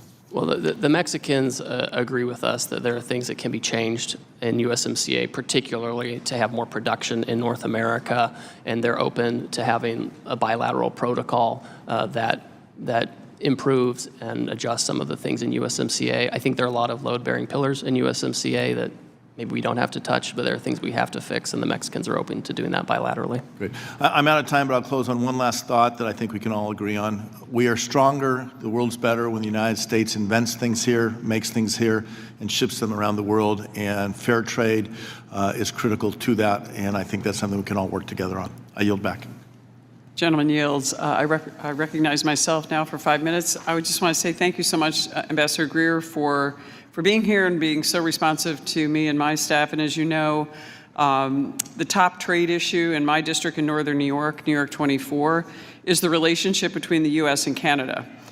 From tourism to agricultural markets, commodities to wine and manufactured goods, it's a huge issue. And Canada is a top market for my district. However, Canada has long discriminated against certain industries in my district, and that is what I want to focus on today. I got a couple quick things, but let's start with dairy, and we've talked about this before. As you recall, probably my district is the 5th largest dairy producing district in the entire United States. For years, Canada has rigged their system to prevent U.S. dairy producers from fair access to Canada's markets. This year's National Trade Estimate report, as every year's report details, Canada's market manipulation and unfair treatment of U.S. producers is still evident. The U.S. has fought for years to gain access to the Canadian dairy market, and yet Canada continues to violate USMCA and the spirit of its dairy commitments. Have you and your team raised these issues with our Canadian counterparts thus far, and have they been constructive in helping all of us resolve this issue with our friend to the north? We have raised it repeatedly and frequently over the past year. Our Canadian counterparts have indicated as a general matter they're happy to talk to us about adjustments to USMCA and different things like that, but they have made no commitments on this front at this time. Well, that's disappointing. So let's shift to wine, another issue detailed in the National Trade Estimate. Every Canadian province, with the exception of Alberta and Saskatchewan, has ceased distribution of U.S. wine and liquor products, including Ontario to the north. This is distorting the market, causing immense harm to our wine producers in the district. And have you and your team raised this issue as well with our Canadian counterparts, and have they been trying to help us? Have they been constructive in this issue, much like with the dairy issue? Well, it's at the provincial level, right? So we hear from the federal government of Canada, well, it's the provinces, and then we do have 2 provinces who don't have this. That being said, I think we're kind of at the end of our rope in just asking for them to do this. Think about it this way. There are 2 countries that have retaliated economically against the United States in the past year, the People's Republic of China and Canada. So that's kind of the company that they're running in. So my sense is there may have to be an enforcement action to deal with this issue on wine and spirits in Canada. Thank you for that. Let's hope we can resolve that. And one last issue I'd like to discuss with is the Canadian prohibition on bulk imports of fresh fruit and produce. My district is the 19th largest fruit producing district in the nation and the 21st largest vegetable producing district in the nation. Once again, as detailed in the NTE, Canada severely restricts imports of bulk fresh fruits and vegetables. Have you and your team raised this issue with our Canadian counterparts, and where are they with this issue as well? We thought this would be an easy one for them to fix. They've refused to fix it. It's in the National Trade Estimate. It has been for a long time. It's one of those crazy things when you hear that it exists. People say, oh, well, Canada, they're our best friends. But then they do things like this where you can't ship fruit if it's in a package above a certain size. It doesn't even make economic sense. So we've raised it with them. We'll continue to do it. Yeah, it's disappointing. I mean, I've spent my whole life going back and forth to Canada. I'm a curler. I also graduated from the Silver Broom Curling School. I showed my horse up in Canada and in Toronto. And, you know, our Canadian counterparts have come to meet with us frequently. They talk about us. They want to talk about the tariffs. However, they don't appear willing to actually address this issue as you've described. And we really need to really forge this relationship with our Canadian counterparts. Ambassador Greer, is there any message you would like to give to our Canadian counterparts about getting them to the table? I've met with premiers and met with the parliamentarians from all across the region, the northern Canada, all the way from the north to the south, to the east, everywhere, and west. What would you like? How do we get them to come to the table and bring back this relationship that is so important for our farmers, our business owners, everyone? We value the relationship with Canada, especially someone like me who's grown up just an hour and a half or so from the Canadian border, and really value their friendship, but also want to see them come to the table. I hate to see our great ally being aligned with the People's Republic of China when it comes to trade with the U.S. Well, a couple things, and first of all, I don't negotiate in public, right? So I'm not going to go into too much detail. The second point I'll make is, I have good relationships with my direct counterparts, and we speak. We talk about things. I have been pretty consistent over the past year that if we can, get some changes in Canadian trade practices, it's going to help me get over the political hump that we face here in the United States. So I think there are things that can be done. I've been pretty clear with the Canadians on a variety of things. Anyone can read the National Trade Estimate to have a sense of the kind of things I've asked them to work on. I'm going to continue having conversations with these folks behind closed doors, but I hope we can get over the hump on some of these things to have significant talks. Thank you. I really appreciate your effort on these, and let's hope we can come to a great I Love U.S.-Canada Day with our countries coming together. I now recognize Mrs. Fischbach from Minnesota.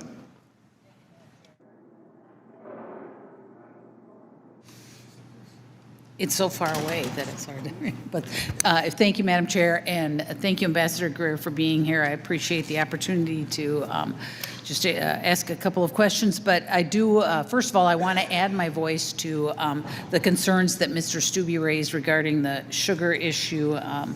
and the imports. And as a matter of fact, Neil Rockstead, a sugar beet grower from my district, testified last year at the Brazil 301 investigation about what's causing the issues. And so just anything that we can do to deal with that issue, they are being devastated by the unfettered imports of sugar. So, but as USTR and the Ways and Means Committee prepare for USMCA, because that is also, I'm from Minnesota, so that's a big issue for me, the reauthorization, the turkey industry is seeking parity in how the tariff rate quota, the TRQs, is calculated.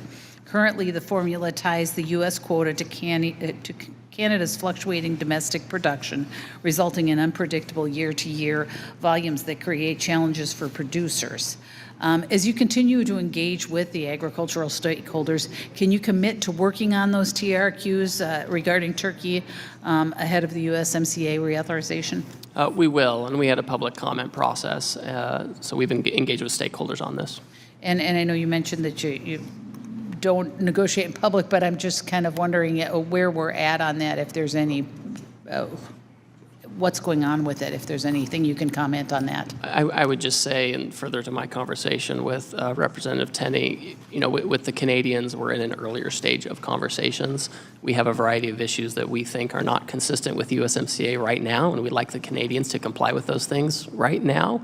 It's hard to move on to a broader conversation about how to improve the agreement when we don't feel like we have compliance with the initial one. But the turkey issue and the TRQs, you know, when we get to that broader conversation, we're going to include that. I mean, we already have flagged it in various fora, but we can work on it in more detail once we get some progress. Okay, because that is one of my priorities for USMCA. But after President Trump and President Xi negotiated a trade truce in October, China made some commitments regarding U.S. soybeans, 12 million metric tons for 2025 and 25 million metric tons for this year and the next 2 years. While those numbers represent roughly average soybean sales to China, according to our stakeholders, China has not begun to purchase any new crop soybeans for its 2026 commitment. Have you spoken with your Chinese counterparts about their commitments, and can you provide us an update on what's going on with that? Something we're watching. We do. We're watching it very closely. This is one of the core commitments. We have found in past years that China can be an unreliable purchaser. Some years they'll buy, some years they won't. They'll use excuses. If we try to defend our markets, they'll turn off soybean purchases. So it's a challenging situation for our farmers to be dependent on this market. So what we've done is we have these commitments, solid commitments, volume commitments that are, fairly easy to measure. The Chinese have essentially filled the 12 million from the last sales season, and so now we're entering into the new season. We'll raise it with them. We speak with our counterparts at the staff level and my level with some frequency, and so we'll raise it to make sure that they fulfill that commitment. Not to put you on the spot, but what happens if they don't? Well, if they don't have it, remember, essentially the terms of the deal is we agreed to, at one point we had very, very high tariffs on China. Now we just have high tariffs on China. So the president has tools like that and other things as an enforcement mechanism. The Chinese know this. They want to have stability as much as we do. And so we feel very strongly that they will deliver on this. The president's going to meet with President Xi in a few weeks to reinforce this. So we feel confident.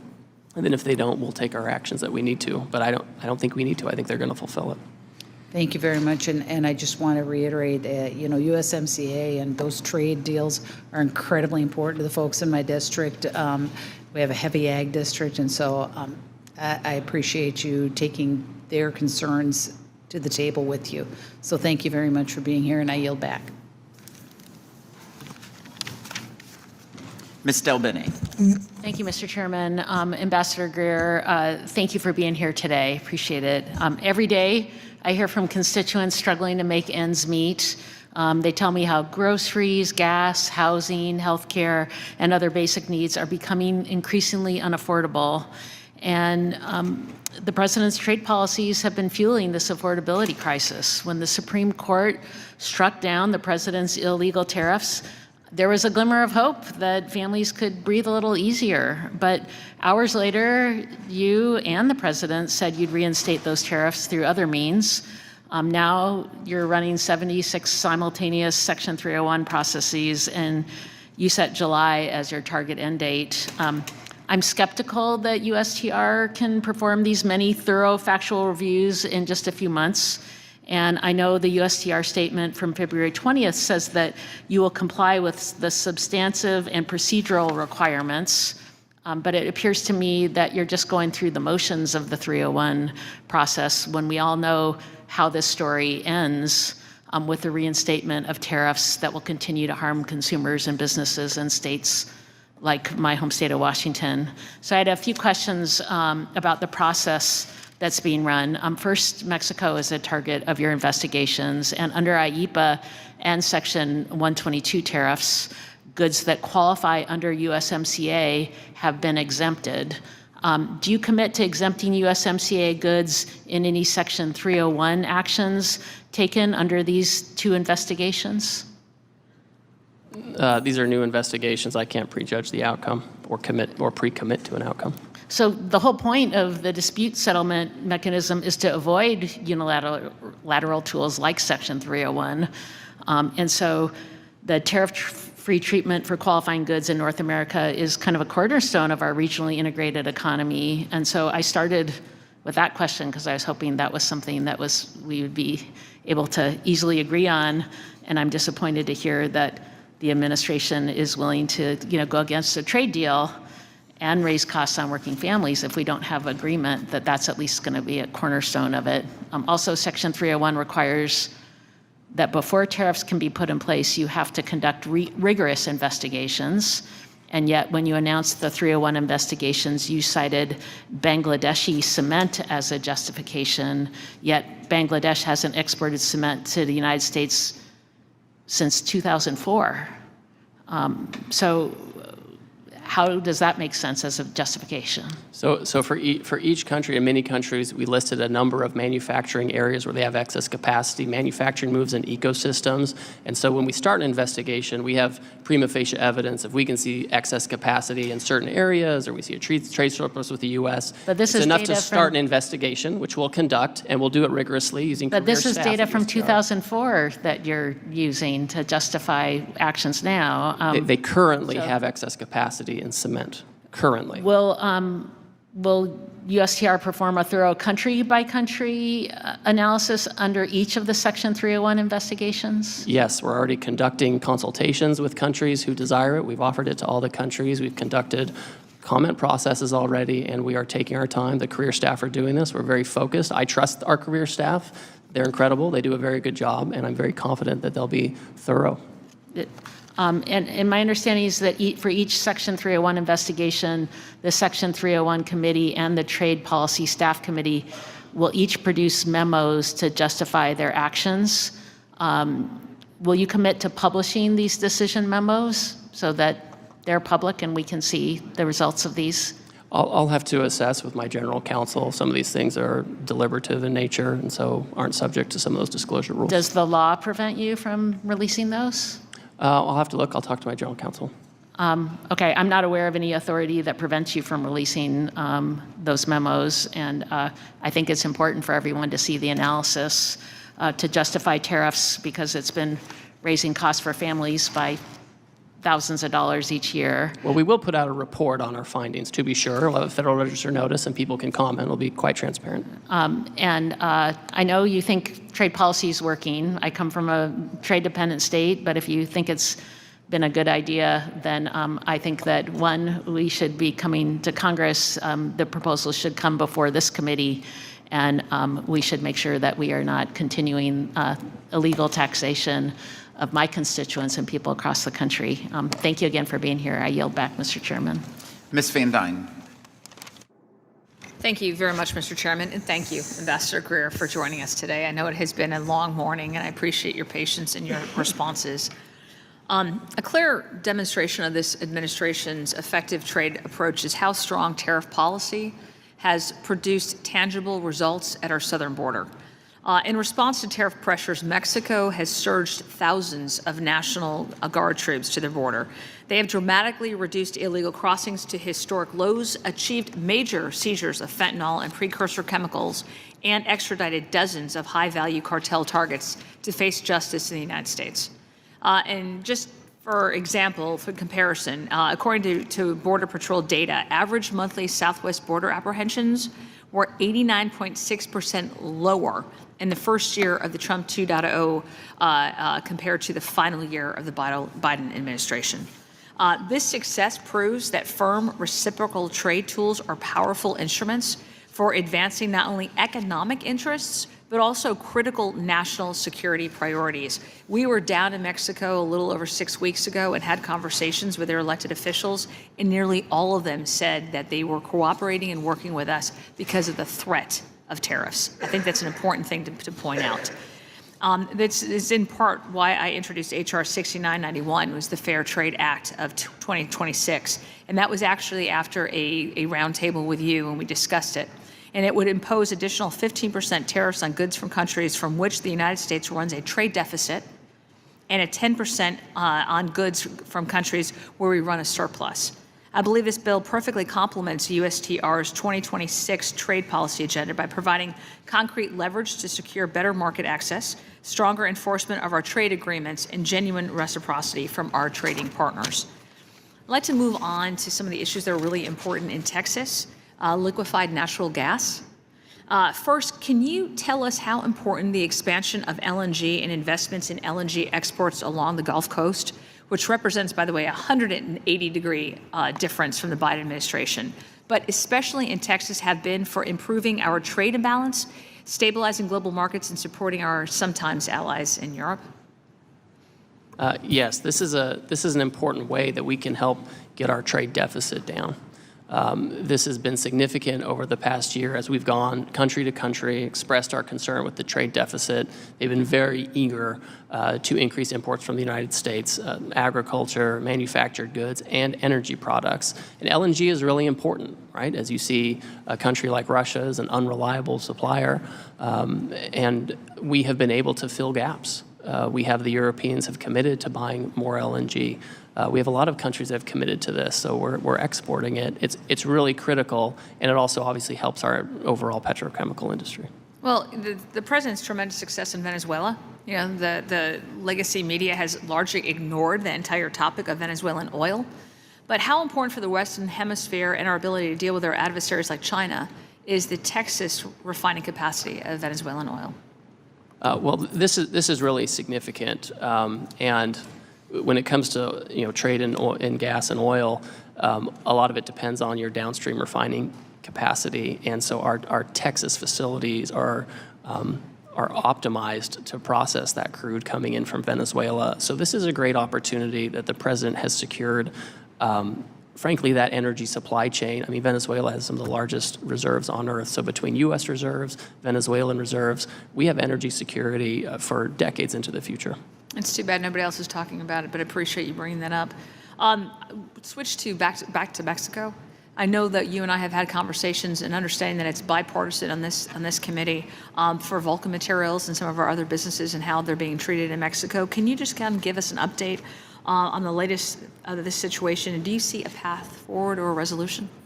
So the Mexican government has been in talks with Vulcan, and we've tried to facilitate that. I was with the president of Mexico a couple of days ago, and I personally raised it, with her, or with the trade commissioner. And I don't want to go into details of those conversations. All I can say is the Mexicans know this is an issue that needs to be settled. If they want to have a constructive trade relationship with the U.S., companies that go down there, whether they're extractive industry or infrastructure or something like that, where we're providing services, down there, they need to have comfort that they can get a return on their investment. Now, I don't really want manufacturers going down there and re-exporting to the U.S. That's not what I want. But things like this, where the resources are there in place to be extracted, they need to have fair treatment. I appreciate that, and I hope that they know how these actions are going to affect negotiations for the USMCA. I appreciate it very much, and I yield back. Mr. Feenstra. Thank you, Chairman Smith, and thank you, Ranking Member Neal, for holding this hearing today. Ambassador Greer, I just want to applaud you. I want to say thank you for what you're doing for the American farmer. I represent one of the largest ag districts in the country. When it comes to Iowa, in my district, we lead in corn, soybeans, pork, eggs, biofuels. And there's a lot of trade that we've been doing in those capacities. When I talk to the farming community, they don't want a handout. They just want open markets, and that's why this is so, so important. I want to just talk a little bit about the pork producers. They're facing anti-dumping and countervailing duties cases that are more political in nature than purely economic. You've just come back from Mexico, where a lot of these issues are somewhat prevalent. Can you talk about what your office is doing to ensure U.S. pork producers are not caught up in the crossfire of retaliation? Yes, as you mentioned, I just came back from Mexico. I raised this specific issue. My sense is and again, there has been no retaliation thus far, which is very important to note. And I don't think we can have a deal with Mexico if we have retaliatory issues like that. I think the Mexicans understand that too. Yeah, well, thank you. And then our soybean producers, China is so important, and they are steadily purchasing their commitments, and I'm so grateful for that also. How do the U.S.-China Board of Trade that's being set up and developing, how do you think the more permanent Board of Trade will help and ensure China sticks to the purchasing agreement and provides better access for our U.S. producers? How do you see that playing out? Well, remember, the Chinese economy is a command economy. They have something that passes as a private sector, but it's really beholden to the government and the party. In the U.S., we try to have as much of a free market economy, capitalist economy as we can. And so those economies don't fit together very well. So the Board of Trade is a mechanism, a government-to-government mechanism, where we can engage on terms that are mutually acceptable with the Chinese. If they're going to have a managed economy, then they can manage importing from the U.S. Yes. We can identify those goods that we really think are important for us to sell to them, and we can identify goods that we're willing to buy from them as well, mostly in non-sensitive sectors. There's a lot of non-sensitive, mutually beneficial trade we can do with the Chinese, but it has to have some predictability to it. Well, I'd love to open more markets there and continue to see them buy our goods. Ambassador Greer, India remains probably one of the most restrictive markets when it comes to agriculture, and I'm excited to see the progress that the two parties are working with a U.S.-India trade agreement, trade framework. When I look at my state, the country, we do a lot with distillers grain called DDGs. We do a lot with soybean meal. This could be a great opportunity for export markets and even ethanol into India. Can you talk about where we're at and what we can do to encourage India in having more of our ag products being represented over there? Yes, so you'll know that we have a joint framework agreement with India that we signed that sets out the general terms of our agreement. The Indian trade negotiators are in town this week, so we've been talking this week about these issues, including about these specific commodities you talked about, DDGs, et cetera. India is a tough nut to crack. They've protected their agricultural markets for a very long time. As part of this deal, they're going to want to protect a lot of that still. There are things, though, where I think we can find mutual agreement. DDGs is a good example of this. Yep, good. And then finally, I just want to talk about ethanol. We have a great opportunity, domestic fuel for the U.S. and then abroad, and we see more and more countries around the world using ethanol. Do you see any opportunity for other countries? We did a great job with UK in having U.S. ethanol being exported there. Do you see other opportunities that we can export more ethanol to other countries like Asia and so forth? Sure. We do have a variety of countries that have agreed to reduce their tariffs on ethanol for U.S. imports. You mentioned the UK agreement where we opened up a billion-liter market. We're talking to the Brazilians about this as well. The trade relationship is a little more fraught right now, but we're talking to them about ethanol. I think there are things we can do mutually with the Brazilians to reopen that market. Yep. So there's a lot going on, a lot we've achieved, but there's more to do. Yep. Well, Ambassador Greer, thank you for answering my questions, and thank you for all that you're doing for the ag industry, and I continue to look at creating new markets for our farmers. Thank you so much. Mr. Boyle. Well, thank you, Mr. Chairman. Thank you, Ambassador, for being here.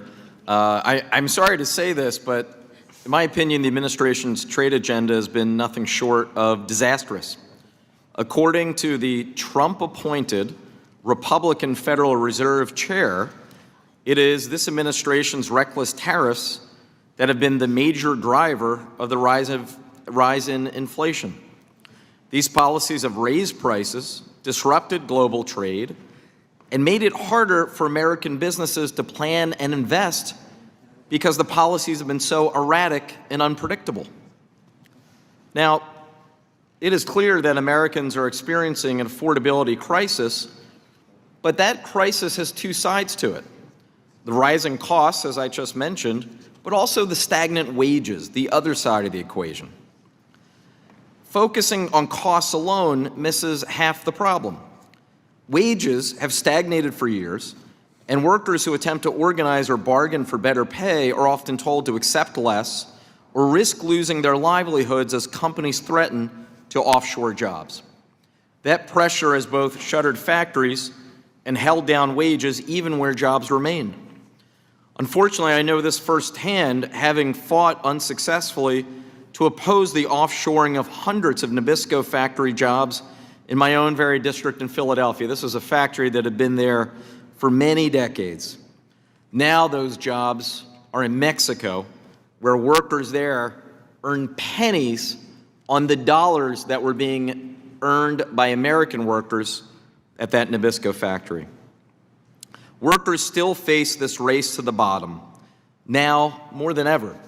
So, Ambassador, as we approach the USMCA review in just under 2 months, I wanted to know what you were doing specifically to finally stop the continued offshoring of these jobs and ensure workers finally see meaningful pay increases. Thank you. I'm glad you're concerned about this issue.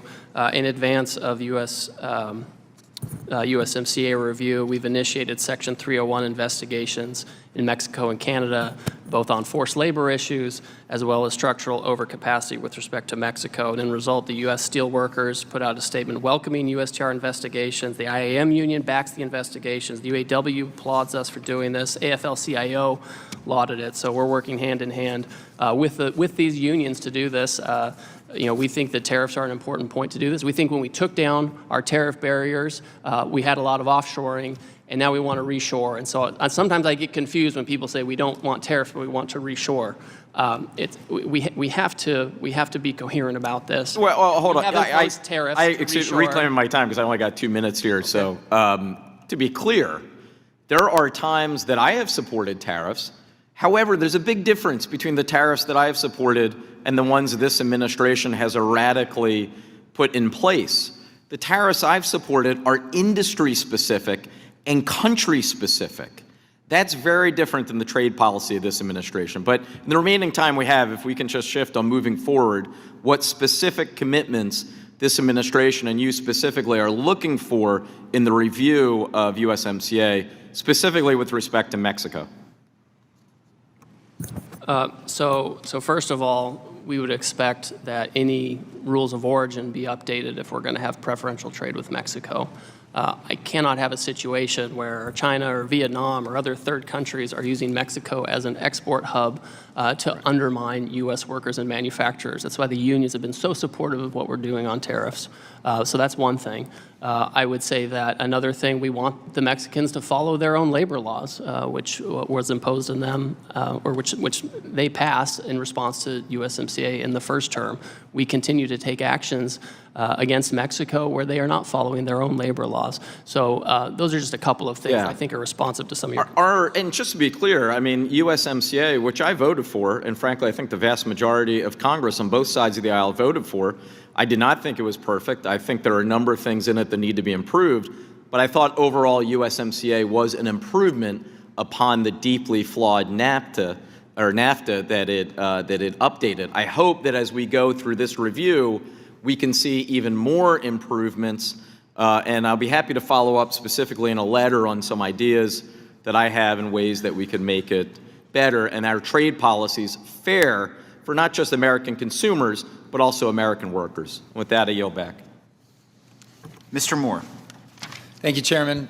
Ambassador Greer, great to see you again. Before I jump into some, I think, pretty basic, straightforward questions, just for all the times we get a hearing like this or in a few interactions, I'll just say that like the ability to connect with your team, work with your team, supersedes any of these simple things that we get to do today. So thank you for that. The World Trade Center of Utah, as you know, is one of the most substantive organizations that's focused on all the right measures and trying to navigate always troubled waters with this topic for decades. And they would feel the same to be able to have an ability to work with you all, and it's very much appreciated. So thank you. I understand you just came back from Mexico City for bilateral discussions with Mexico within the context of USMCA. One of my biggest concerns has to do with the auto sector and the risk that we end up in a situation where we have kind of one set of rules for origin and content requirements for Mexico, another set for Canada, and I can't help but think that this would make it harder for North America to maintain its competitive advantage against adversaries like China in the automotive production space, and that it would discourage auto companies from creating jobs in the U.S. How are you working on your renegotiations with USMCA to include strong provisions on domestic content while also providing that level of consistency and predictability for all three markets? Yeah, thank you. I mean, this is essentially a rules of origin question. We want to manufacture in the United States, have a North American supply chain, and we want to make sure that that has that can compete against vehicles coming from Japan or Korea or Germany or anywhere else. So we're in conversation with the auto companies, the auto parts suppliers, and frankly the unions on this. I think they have a shared view. So we're happy to talk to them. There is some overlap with the Commerce Department's Section 232, which has the global auto tariff regime. So I'll work with them to make sure that whatever rules of origin we have enhance competitiveness in North America and don't detract from it. Thank you. This addresses a lot of other areas. Like we're in a unique spot that we probably haven't ever been before in our international relationships with some sincere adversaries, like making sure that we have a strong North America. The U.S. will lead in this, but we've got to be able to compete against China in multiple areas. This is one of them. So thanks for being that and making sure it's a strong focus for your team. Next topic is actually the importance of a stable flow of potash. United States and Canada.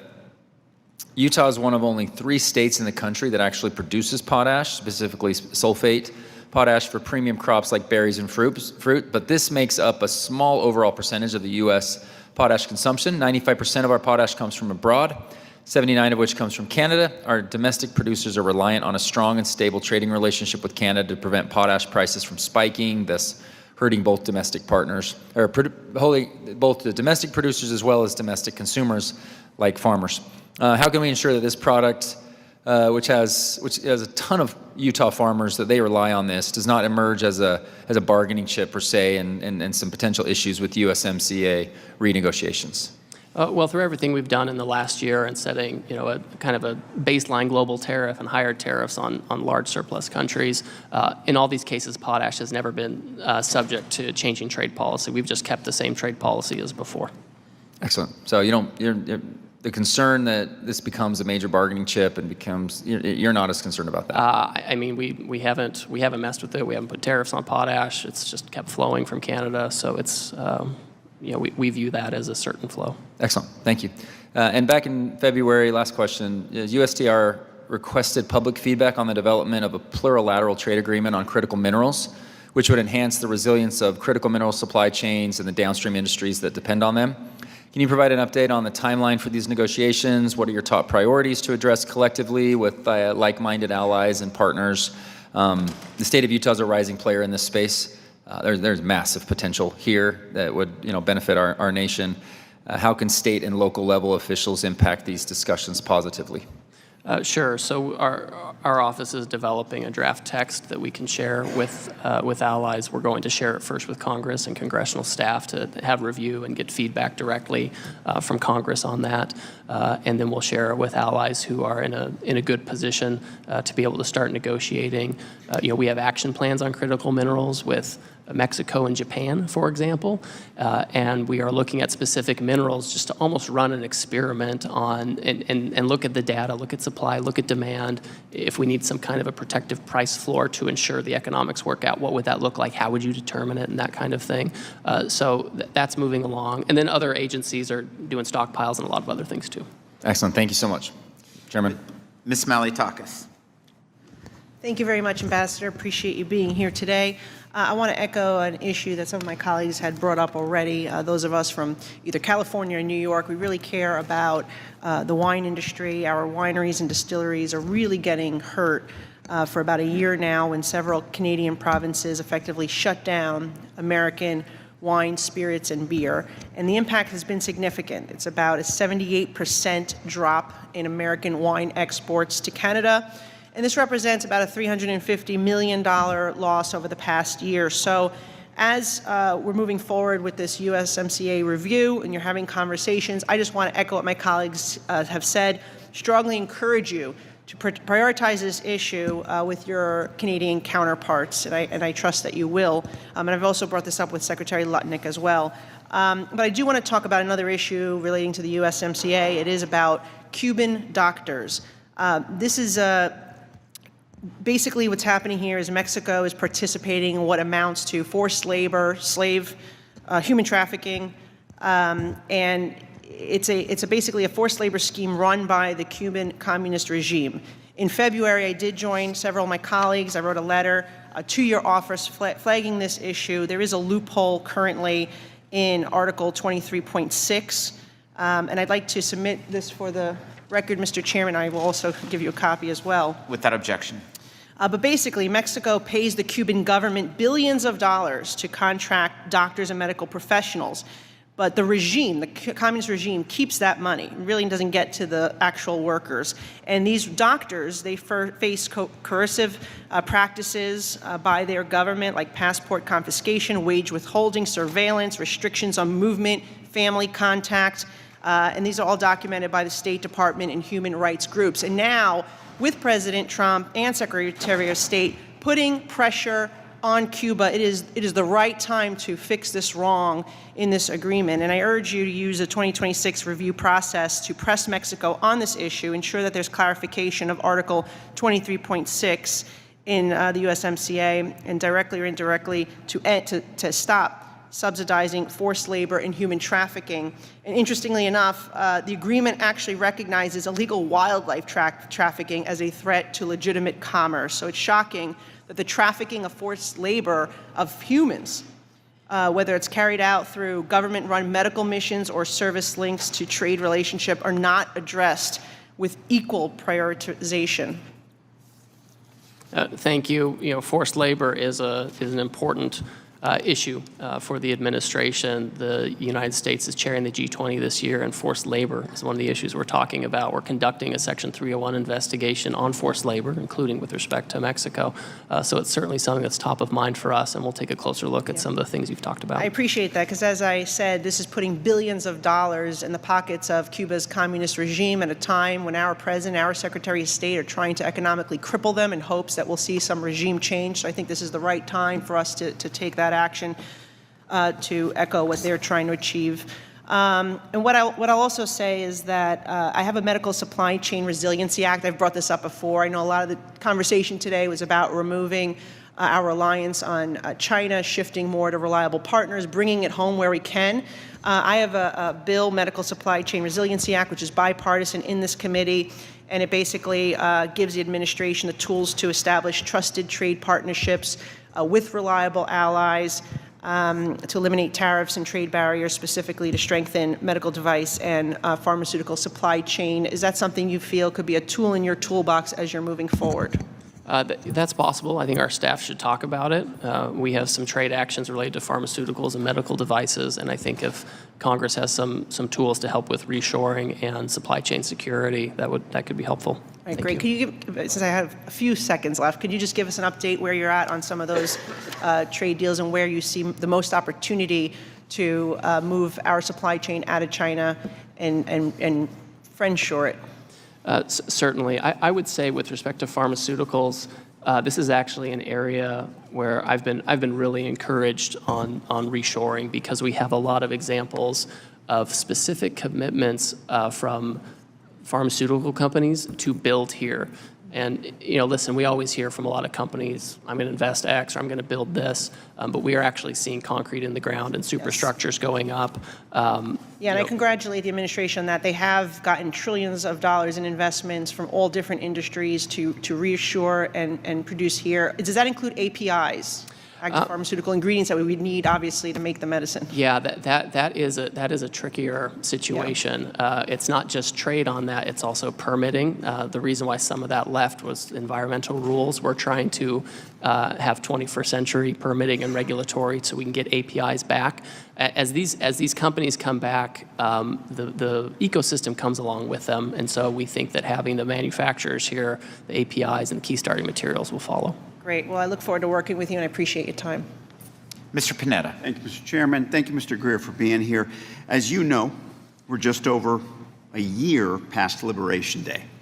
Yet the president's tariffs haven't freed us from the inflation and high costs that he promised to reduce.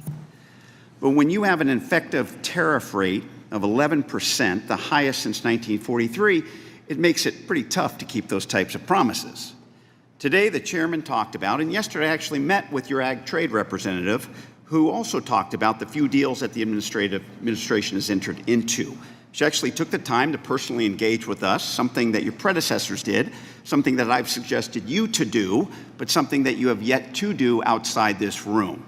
But this administration goes it alone, especially with these types of deals that definitely are not enough to create manufacturing, lower costs, and increase jobs. In fact, the implementation of this administration's trade policy, which has been based on this president's 40-year fetish with tariffs, are hurting the American economy, the American worker, and the American consumer. I see it in my district.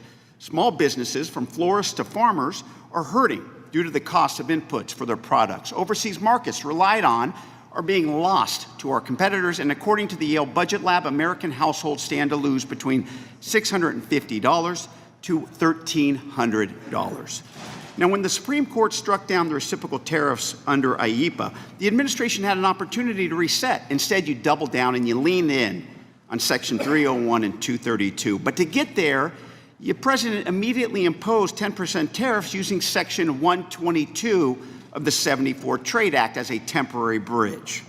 Now, 122 doesn't provide the president with broad tariff powers. Instead, it only authorizes the president to proclaim temporary duties or quotas when there is an international payments problem, like a balance of payment deficit crisis, that then mandates a president to impose special import measures to restrict imports. Now, look, I get you claim that there is a spending problem that's been intentional and deliberate for the last 40 years, but we don't have an international payments problem. Now, Mr. Greer, since 122 was created, tariffs have never been implemented under 122 before this year, correct? That's right. And that's because we've never had a balance of payment deficit crisis, which you need to invoke tariffs under 122. We've had one, but the deficit it's my time. exploded to Reclaiming my 1.2 time. trillion. Reclaiming my time. 122 is antiquated and it's inapplicable. It was created as a way to fix a situation when we are on the gold standard and there is a crisis in which there is too much currency flowing out of the country. That is a balance of payment deficit crisis that 122 was designed to prevent.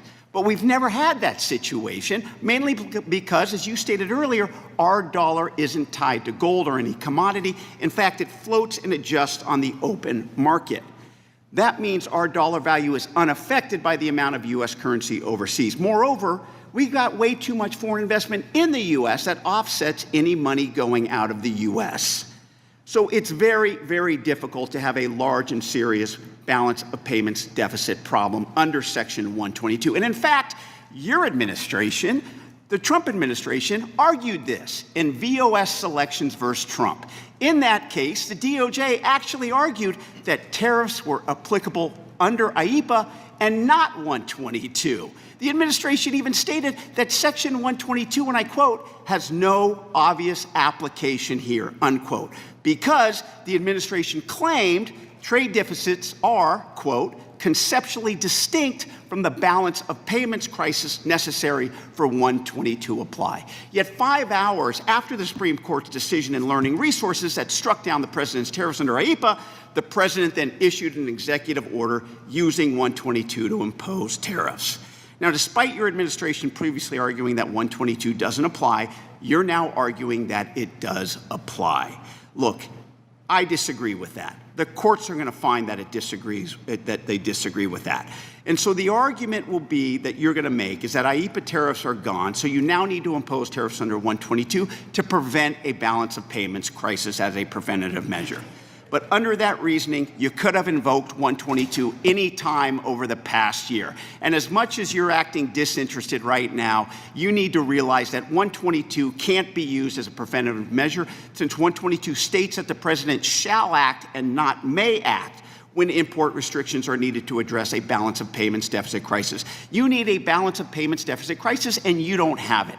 That's why you didn't invoke 122 prior to the Supreme Court decision, and that's why the Trump administration argued that 122 couldn't be invoked to impose tariffs.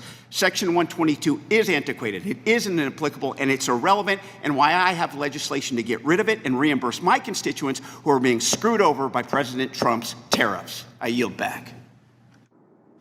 Mr. Kerry. I want to thank the chairman and the ranking member, and definitely you, Ambassador. I'm going to try to hit on 3 issues. I'd like to talk about Chinese vapes, also like to talk about the Chinese drones, and then if we have time, I'd like to dive into the pharmaceuticals, and what I don't get a chance to ask, I will submit for the record. As you are aware, the Chinese State Tobacco Monopoly Administration has deliberately allowed a massive influx of illegal e-cigarette, smart vape devices into the United States. Now, these devices, in large part, are marketed on social media forums such as TikTok, and Chinese smart vape devices. There are serious concerns about the cybersecurity related to that. Because of a lot of the issues surrounding these vapes, I led an effort in a letter to USTR and Treasury, which was signed by over 70 members of the House, urging that this issue be elevated during the trade negotiations with China, which I believe you're having in a couple weeks. And of course, this is very timely with the President's meeting with President Xi. I know there are a lot of issues that are on the agenda for this, and I would hope that this could be one of those issues that you could raise during your negotiations with the Chinese. Would that be something you might be willing to do? Let me talk to our team and see if there's an opportunity. I received your letter, and we know this is important to you. It's important to us, too, as an administration. We've taken a lot of domestic measures to try to seize these types of illegal vapes, and so at the appropriate time, we can raise it with the Chinese, too. And Ambassador, I do appreciate that, and I do appreciate your staff's work with my team on these issues. Second, I'm going to touch upon the Chinese drones, and this is a concept that those of us that don't follow drone technology as closely every single day, but one of the issues that I found, and I'm not speaking anecdotally, but some of the facts that we have found, that the Chinese company of DJI has around 80% of all the commercial drone market here in the United States.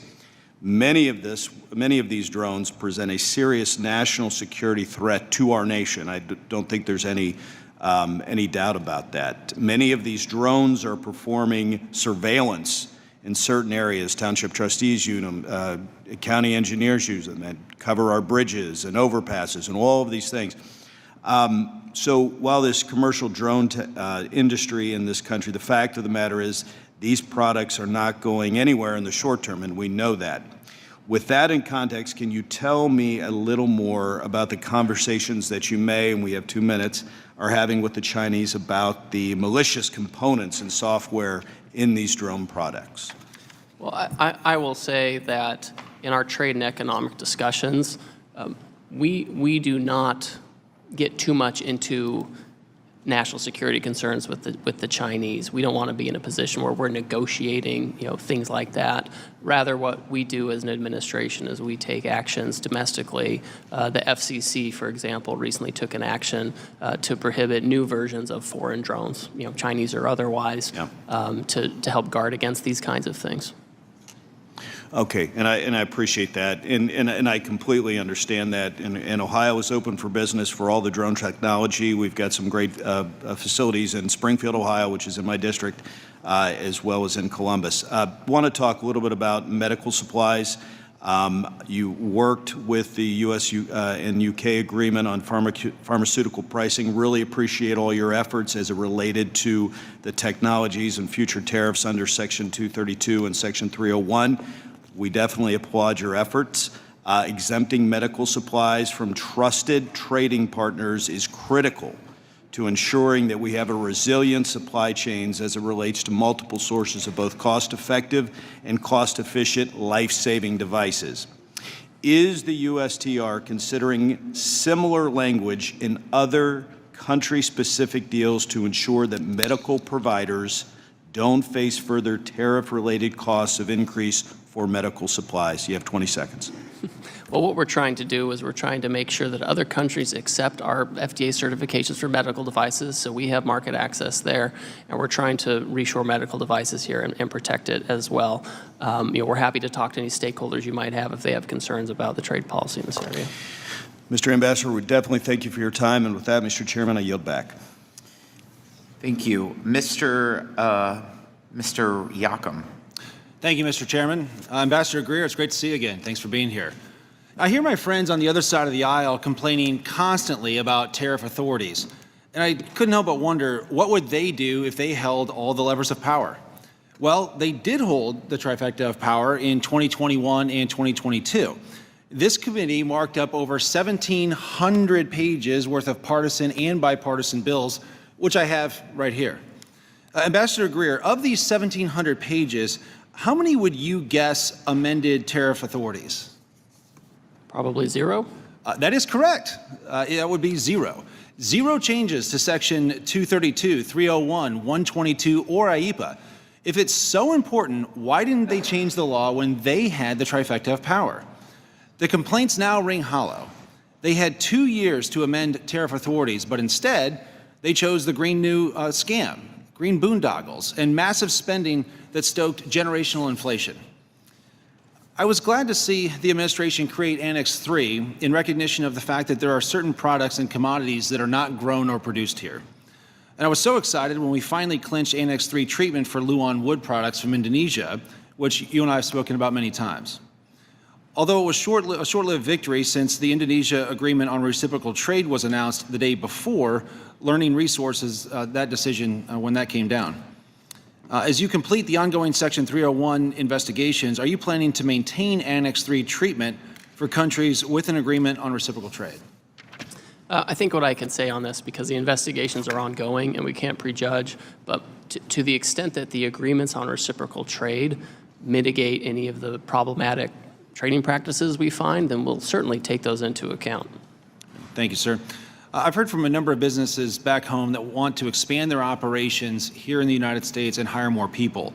But doing so often requires importing machinery, which certainly scrambles the economics of the investment. Now, sometimes this is a brand preference, but a lot of the time the machinery that they need to expand their factory just simply isn't made here or can't be made here. In some cases, these are not multi-million-dollar deals that'll make national headlines, but they'd be huge for the communities where investment is happening. How can we get relief for some of these companies that want to invest and grow jobs here, but are also stuck in that catch-22? Sure. So just a few things on this. First of all, we do have the Small Business Administration that has opened a portal to help match up producers in America with suppliers and customers in America with each other. They also have some loan programs. If there's a cash flow issue, we have the big, beautiful bill where folks can expense capital goods, and that usually will include, if there's a tariff impact, it'll include that. I would also say a couple of weeks ago, the Commerce Department made an adjustment to the steel tariffs and derivatives. Some of these machine tools, I think, fell under derivatives. Some of these ended up being excluded altogether from that action and are subject to just a different and lower tariff rate. And we've also made compliance simpler for that. And as we go forward, as we have Section 301 or other investigations, we welcome comments during the public process on views on things that should have tariffs or shouldn't. Thank you. And seeing something happen in that regard, even for smaller companies, smaller manufacturers that may not have a domestic option here at all, I think would be a very good thing. So thank you, sir. As it currently stands, the 25% Section 232 auto tariffs put North America's auto industry at a disadvantage when compared to the 15% auto tariff for the EU, Japan, and South Korea, and then 10% for the UK. Is there a plan to reconcile or recalibrate Section 232 auto tariffs as a part of or alongside the USMCA review? So as we do the USMCA review, we do have to coordinate with the Department of Commerce because they have the autos 232 and USMCA has the auto rules of origin. So we'll coordinate with them, certainly. The Commerce Department has made accommodation for Mexico and for our domestic auto producers who are bringing in goods and products that have U.S. content, and they can have a parts offset to some degree to help have a transition to more production here in the U.S. Thank you. And as you know, when the original USMCA deal was announced, it included tariff relief from Section 232 steel and aluminum tariffs in Canada and Mexico. Are you negotiating on steel and aluminum as a part of or alongside the USMCA review process? Well, the Canadians and the Mexicans certainly want some kind of adjustment. President Trump has been very clear that it's important to have tariffs on these items, and they've been effective. We have the Gary Works is reopening, or excuse me, Granite City Works is reopening, which is a great outcome. We shipped more steel last year than Japan for the first time in a very long time. So Canada and Mexico are asking for adjustments. Anything on that front, the president would have to approve. Right. Thank you, Ambassador Greer, for being here. Thanks to your staff for continuing to work with my team on these important issues. I do appreciate it. Mr. Chairman, I yield back. Mr. Horsford. Thank you very much, Mr. Chairman, and to the ranking member. Ambassador Greer, welcome back. It's been a year since you last came before this committee in public hearing, and I want to start with the people who paid the price for the choices that have been made over the past year. Ambassador, the Supreme Court has now ruled that these blanket tariffs are illegal. This hearing should be about one thing: getting the American people their money back. So let me ask you something that should be pretty easy, yes or no. Do you believe American families deserve refunds for the higher prices that they paid under tariffs the Supreme Court has now ruled illegal? Yes or no? So I think yes or no, if Mr. we could Greer. get the Biden inflation of Mr. Greer. 12% back to the consumers, that would be a great start. Okay, I will take that as a no. Democratic attorneys general ask for the tariff revenue to go to companies. Reclaiming my That's what they time. want. It's what they Since asked you for. can't answer a very basic question, yes or no, to the American people who paid the price through taxes that were imposed illegally by this administration. That's why I've introduced the Relief Act, to guarantee automatic refunds in 90 days. No games, no gimmicks, no applications, no red tape, no favoritism, just getting the people their money back. That is what this should be about, because families were paying more while someone else was profiting. And I want to move to that. At our last hearing, you said, and I quote, this is not market manipulation. But since then, we've seen a clear pattern. Tariffs are announced, markets move. A sudden reversal follows, markets move. And then the tariffs resume, one over and over again. Mr. Chairman, I ask for unanimous consent to submit to the record 10 articles documenting concerns about market-moving policy actions and trading activities around them. Without objection. Thank you. Ambassador, 18 minutes before last year's tariff pause, 18 minutes, traders placed enormous bets that the market would surge. And 46 minutes before the president's announcement on Iran negotiations just last week, someone shorted the oil market by hundreds of millions of dollars. Markets don't move like that by accident. And it raises serious questions about market manipulation and insider trading inside Donald Trump's administration. You told this committee that the original tariff pause was part of the plan. Well, if that's true, then that plan was worth billions to anyone who knew about it in advance at the expense of hardworking Americans. That's wrong. And it raises a very simple question. Who knew it and who profited off of the backs of the American people? It stinks. And at a minimum, it warrants an investigation. That's why I led a letter with 130 other Democrats asking for answers about the Liberation Day tariff pause. We still haven't received a response from you, Mr. Ambassador. Mr. Chairman, I ask unanimous consent to enter into the record the letter dated April 11th, 2025, into the record. Without objection. So, Ambassador, let me ask you, what steps have you taken specifically to ensure that no one under your supervision is trading on non-public market-moving information? We have ethics rules that are imposed, and every government employee, whether they're a political or whether they're career staff, they have to follow these rules. Every year, those who are in high positions, they have to fill out a form that says what trades they have, you're and so we turn those in. This is about a form. Someone with access to your information is actively moving markets minutes before announcements. Existing safeguards are clearly not working. Instead of delivering relief to working people, this administration is allowing insiders to profit while everyone else pays more.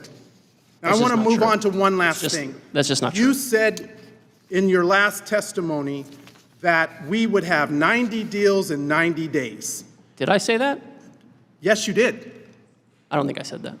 I asked you. 90 days, 90 deals in 90 days. That's I what don't you think said. So how many do we have done? We have 18. 18 of 90. In my book, that is a failing grade. Your testimony gloats how you've made just as many trade deals during your tenure as free trade agreements since 1985, but you know better than anyone that those free trade agreements went through Congress. And if you don't know that, then we have a bigger problem. Because the reality is there is no trade agreement that isn't binding, that isn't enforceable, and that no one has the opportunity to review. None of them have gone through Congress. Meanwhile, they are costing the American people more. And to me, the American people deserve better. They deserve their money back. They deserve accountability for the market manipulation and the insider trading. There's none of They deserve transparency, and right now, they're not getting any of that from this administration. We deserve better. I yield back. Mr. Bean. Thank you very much, Mr. Chairman. Good afternoon to you. Good afternoon, Ways and Means, and especially to our honored guest, Ambassador Greer. Welcome back. We're glad to have you here. Since the early 90s, America has lost over 90,000 manufacturing firms or plants or companies in the United States that either have closed or gone overseas because just they couldn't compete with foreign the foreign markets that are bringing things here to sell. With that comes the loss of over 5 million manufacturing jobs. Let me tell you what you and President Trump have done. You've said, enough. We're not going to stand for it anymore. We're going to jump in and put America first. So what you've done, and President Trump, you've prioritized American workers, farmers, manufacturers by expanding access to foreign markets and enforcing our trade laws. You've done it for a little bit over a year. And largely through your efforts and that of President Trump, you've secured dozens of commitments from other countries to eliminate trade barriers there, and also at the same time have brought back American manufacturing. And now we know made in America means things. So you've done it over a year, and let me tell you what you did. You set a record. You set a record for record American exports. $3.4 trillion in 2025. Don't hold your breath, Ambassador Greer, that's going to be the headline on every newspaper. It should, because finally you're putting America first, and it's exciting to see. I know that it hasn't been easy just hearing today you getting grilled. Putting America first, you would think that would be an easy thing to do, but it's not. When we set up these agreements with other countries, though, you also know this, because I know President Trump knows this from his first term.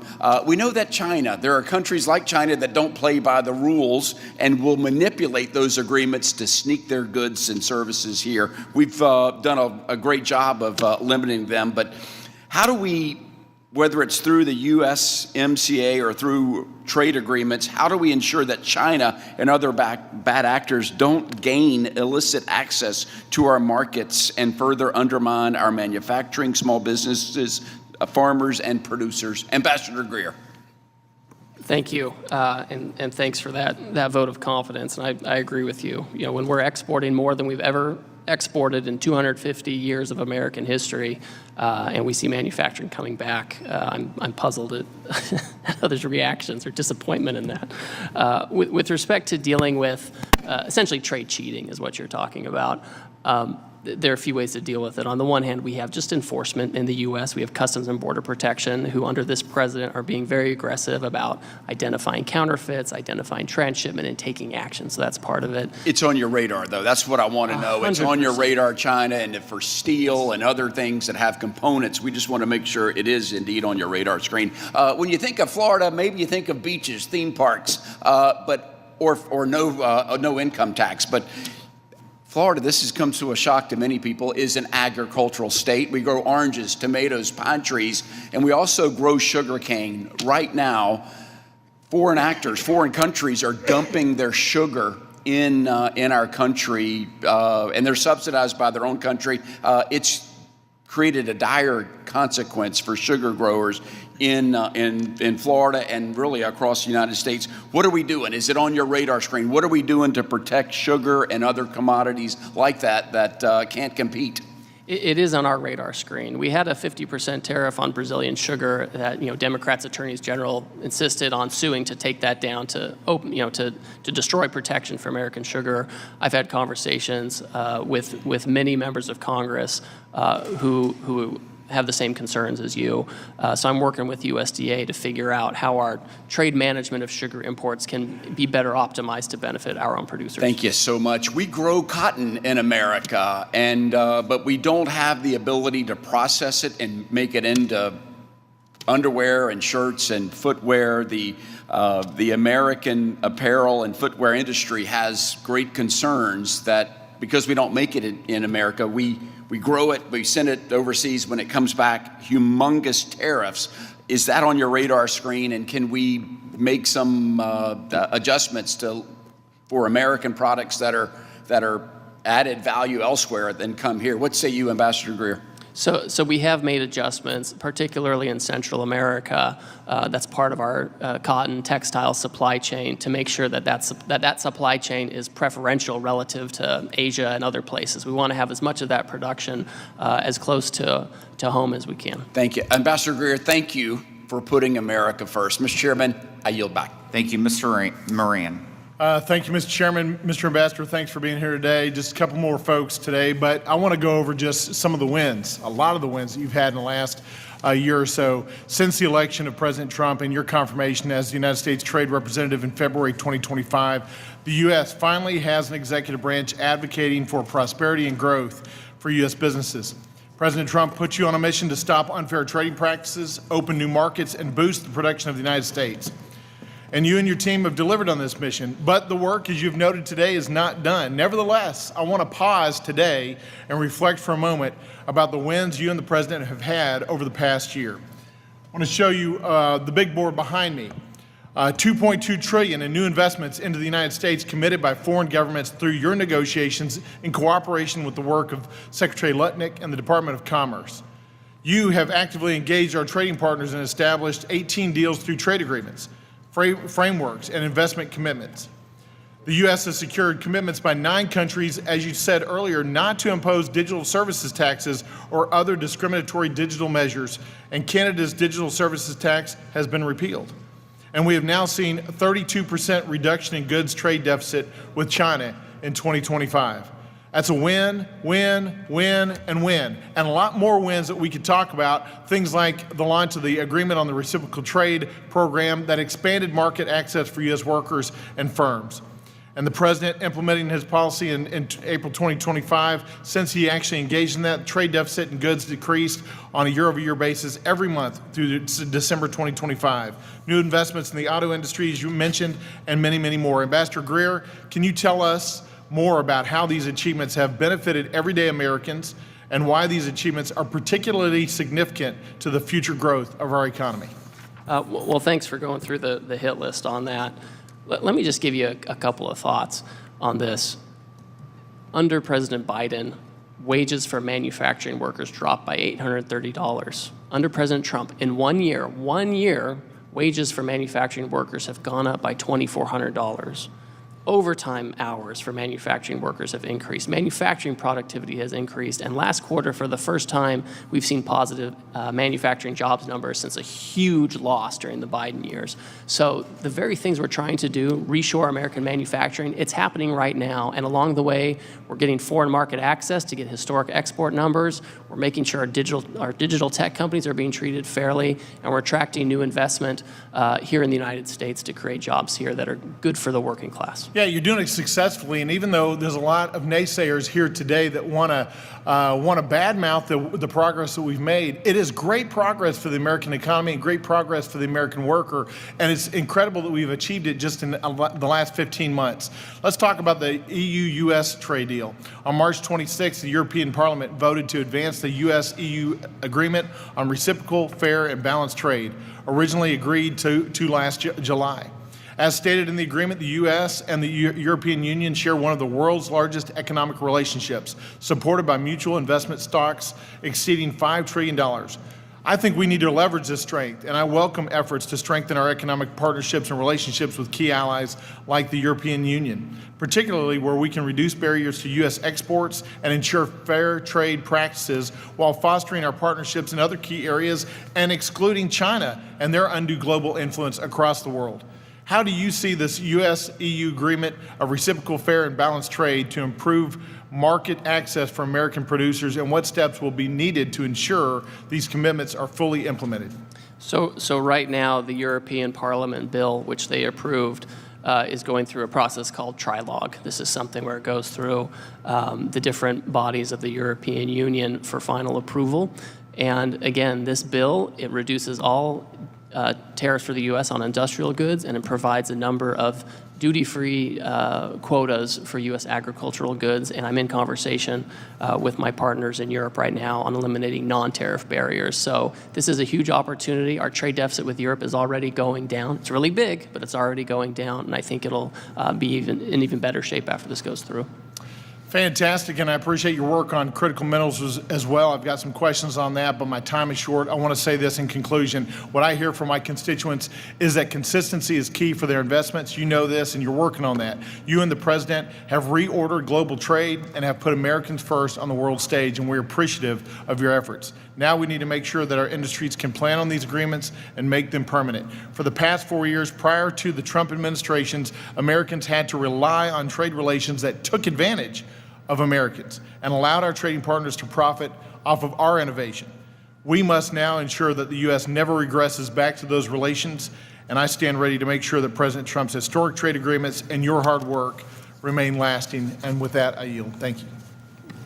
Mr. Swazi. Thank you, Mr. Chairman. Ambassador Greer, good to see you. Thanks so much for your public service. We appreciate you being here today with us. You were here a year ago on April 9th of 2025, and I remember you were sitting here in this exact same spot, and I was sitting here, and in the midst of this, the President undid the Liberation Day policies as you were sitting here. It was actually a kind of an awkward moment. I thought it was okay. Yeah, okay. Anyway, so, you know, tariffs can be used very effectively, as you know, especially when combating our strategic adversaries like the Chinese Communist Party. They can be used to protect specific industries, and I support the idea of doing that. I don't like how we've treated some of our friends in the international arena, the same as we've treated our strategic adversaries. I don't like the fact that Congress has not been involved in the process. This committee should be more involved in the trade policy of the United States of America, and as evidenced by the rulings of the Supreme Court, they would agree with that statement as well. And I don't like how the fact that the trade policy and the conduct of this administration has caused instability and volatility in our markets, which have discouraged investment, and they've also caused an increase in prices. So let me just say, have you ever heard the expression that businesses crave predictability? Sure, we've heard about that. So I've talked to a lot of businesses, I'm sure you have as well, that talk about the fact that they're not sure whether to invest or not because of the instability, the volatility, the way the policy changes in this administration from month to month, even year to year. Would you agree that there's been some instability and volatility caused by the trade policy of this country? We've certainly raised tariffs because before we had very low tariffs, so we had wild imports from China. We don't want that. But So we have been would you on say a that the process. policy of this administration has caused instability and volatility?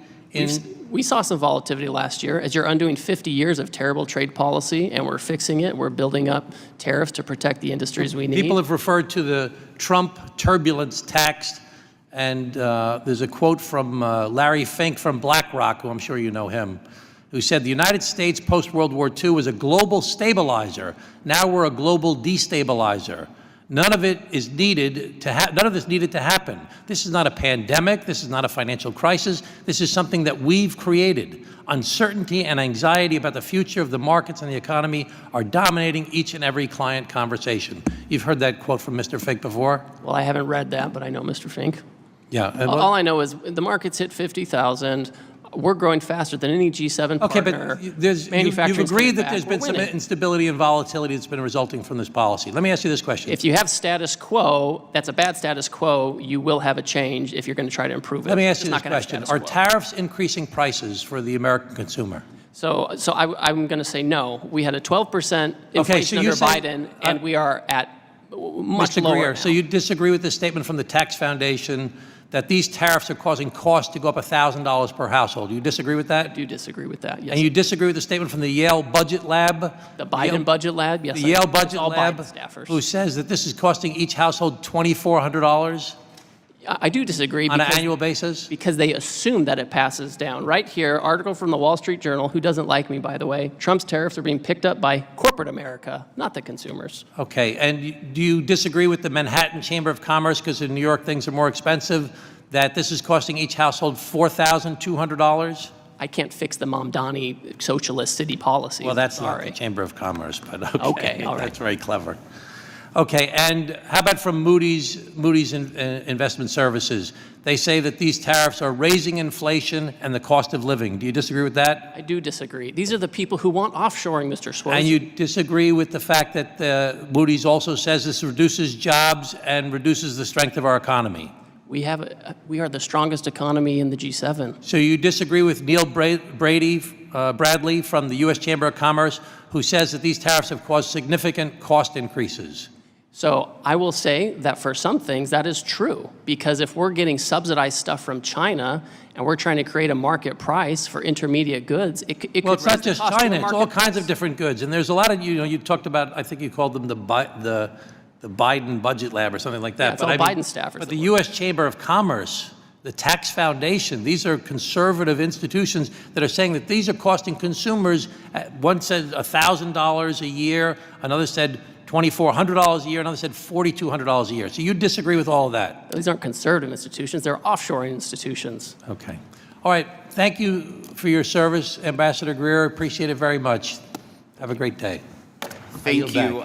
Thank you, Ambassador Greer, for appearing before us today. I'm just reminded of my very first line in my opening statement. I said, since last April's Liberation Day, the sky has not fallen on the economy as the so-called experts and naysayers predicted.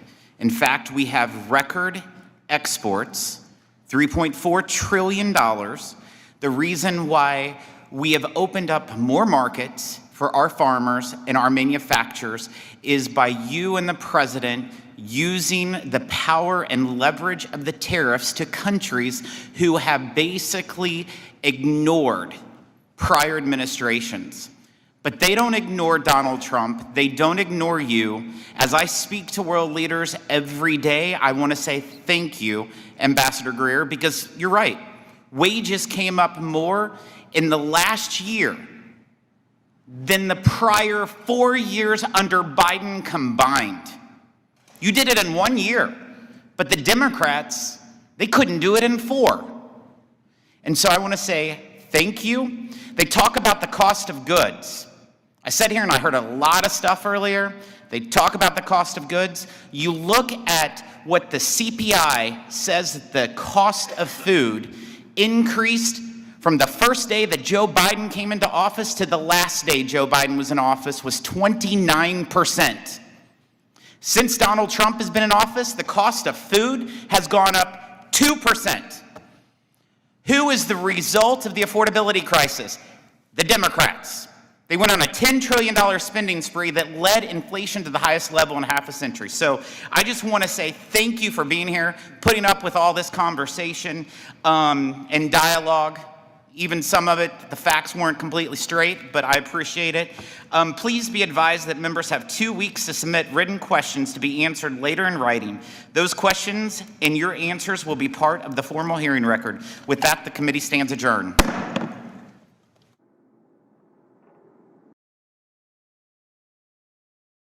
Defend this country. Each and every one of them deserves our thanks, and I encourage everyone listening to go out there and shake the hand of a federal agent or police officer and say thank you for doing their job. Thank you for training endlessly to make sure they meet the mission requirements. And for me, as the director of the FBI, I want to thank our headquarters components for working diligently with our prosecutors and make sure that the American public knows it's not just federal agents that do this work. It's our intelligence analysts, our support staff, our laboratories, our fixed-wing assets, our critical incident response groups, our hostage rescue teams.